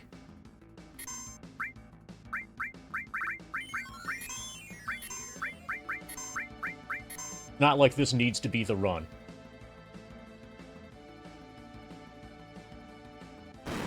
Oh, just pretend that I'm dancing, by the way. And here we go, like I said, a good old-fashioned strat. Good old-fashioned Vincent Mugglitch Knights of the Round. Takes out Bizarro Sephiroth here. Yeah, so we see Knights of the Round many times in the run. A lot of them get skipped with the Vincent Mugglitch, which skips animations. But a lot of them don't also.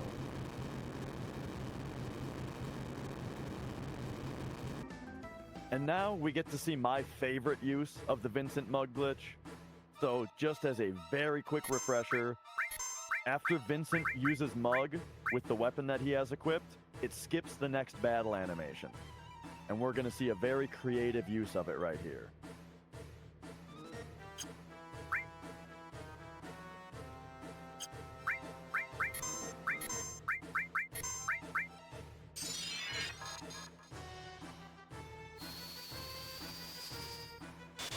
All right, so we've queued up a D barrier to get rid of wall. We've got a 4 times cut from Cloud, and we are holding time for a weight trick.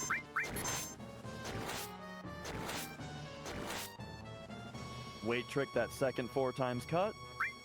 Put in the mug from Vincent. Sephiroth did get his first turn out, though. Well, his second turn, technically. It's possible to get in front of this, but on PC menuing, I struggle with it. But here comes the mug. The mug kills, and it skips his entire death animation. Normally, Sephiroth spends a good minute slowly, epically dissolving away. But the Vincent mug glitch skips his death animation. And there we have it. Instantly out of the last boss.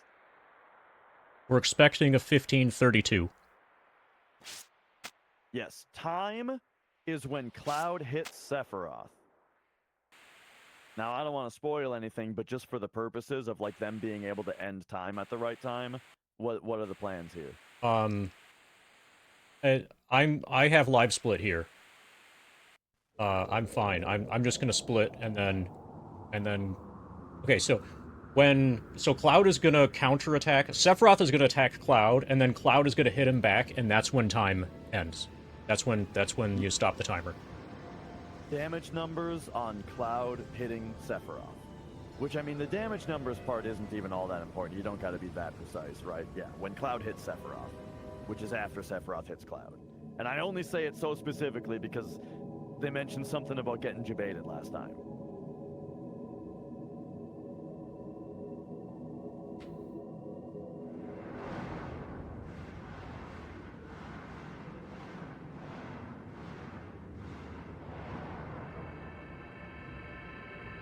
All right, well, GG, congrats, MD. Oh, and congrats then on the new we're gonna have to decide how much. Category. We're gonna have to decide how much ending to watch before we verify. Yes. Okay, I just rolled over to 1532. This is a really safe 1532.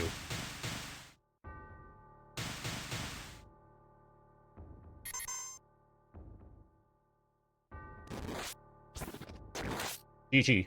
1532-14. I'm gonna go to the bathroom. Very nice. All right, yeah. So congrats, GG. That is a record for non-turbo hundo on PC. That is fantastic. What a great run. All right. Yeah, great run. And with all the safety strats and everything as well, very, very impressive. And with the time slot as well. Like, I mean, look, I chickened out of this time slot. You know, I submitted hundo, and then when it was 8:40 p.m. starting for me, I was like, I don't know if I can physically do that. I think my body will shut down, and I will die. And so I expressed that concern to MD, and he took it upon himself, or, well, I mean, he offered, right? Or I offered him the slot, because he expressed the interest and ability in it. And so I offered him the slot. I said, hey, if you can handle it, then more than capable of doing a hundo, and I'll be here for commentary, right? For, you know, the first half or the latter half or something like that on it. Thanks for the GGs, everybody. So, there we go. And so, yeah, at any time, we would like to do a quick verification, which just involves checking Rolling through inventory just, and stuff. Yep, just scrolling through the inventory and the materia and looking at everybody's limit real quick. In order verification, to prove the hundo. Verification shouldn't take more than like 15 minutes at most. So whoever's on deck for the next run can start seriously getting ready. Yeah. You guys have seen the ending to Final Fantasy VII, right? Get through this.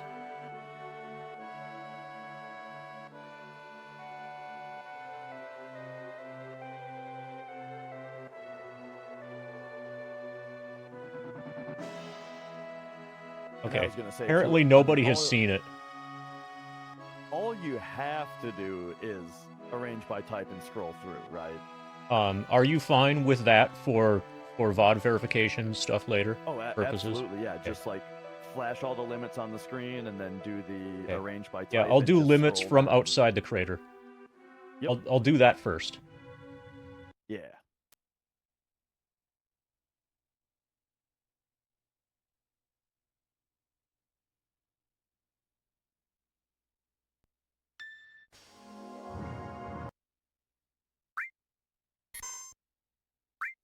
Cactus Island.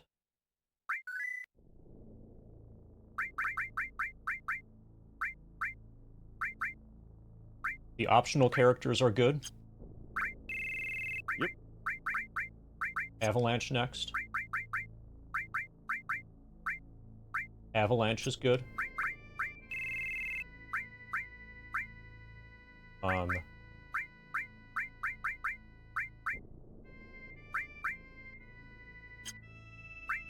The oddballs. They're good. It sounds like they're like comedy troupe name. Yeah, and who's left? Sid? Yep. Sid's good. Perfect.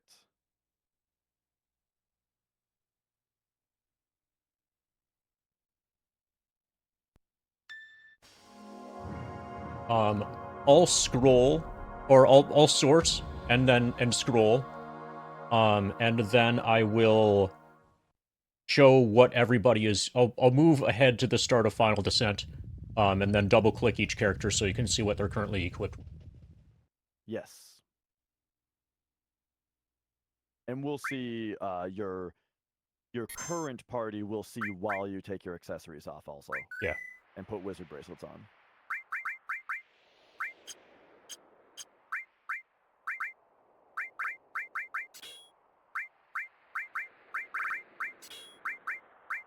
Okay, so there's death penalty, conformer, and ultimate weapon.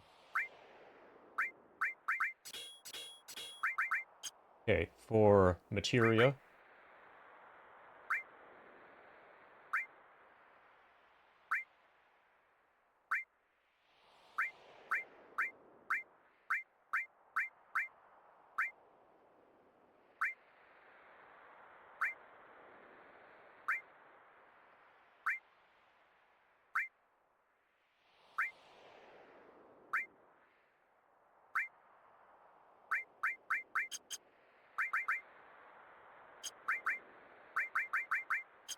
Okay, so for items, a lot of these, the items, we can get you can this. Just do the same thing here. It'll be totally fine.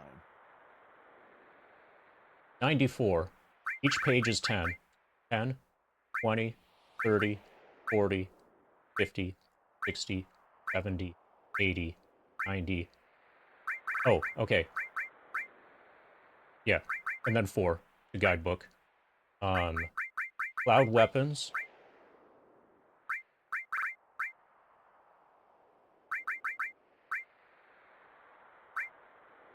Yeah, I'll just scroll through like this.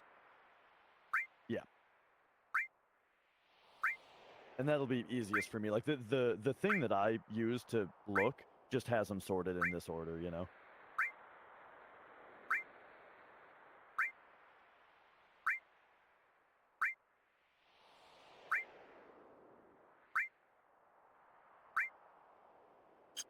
Okay, now I'll look at what's equipped.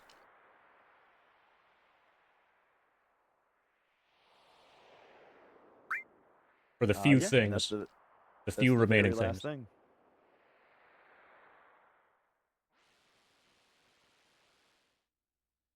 I'll also check this later and let you know if I find something that's...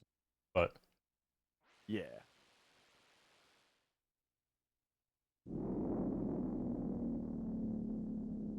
The entire run has been locally recorded. Okay, Barrett has Solid Bazooka, Wizard Bracelet, no accessory. Tifa, Kaiser Knuckle, Wizard Bracelet, no accessory. Spring a gun clip, wizard bracelet, no accessory. White Emaphone, wizard bracelet. Dragoon Lance, wizard bracelet. There you go. Perfect. Yeah. All right. So we don't know with absolute certainty, but it's extremely likely that this is a new WR, and Dash will go over what we just scrolled through later to confirm that.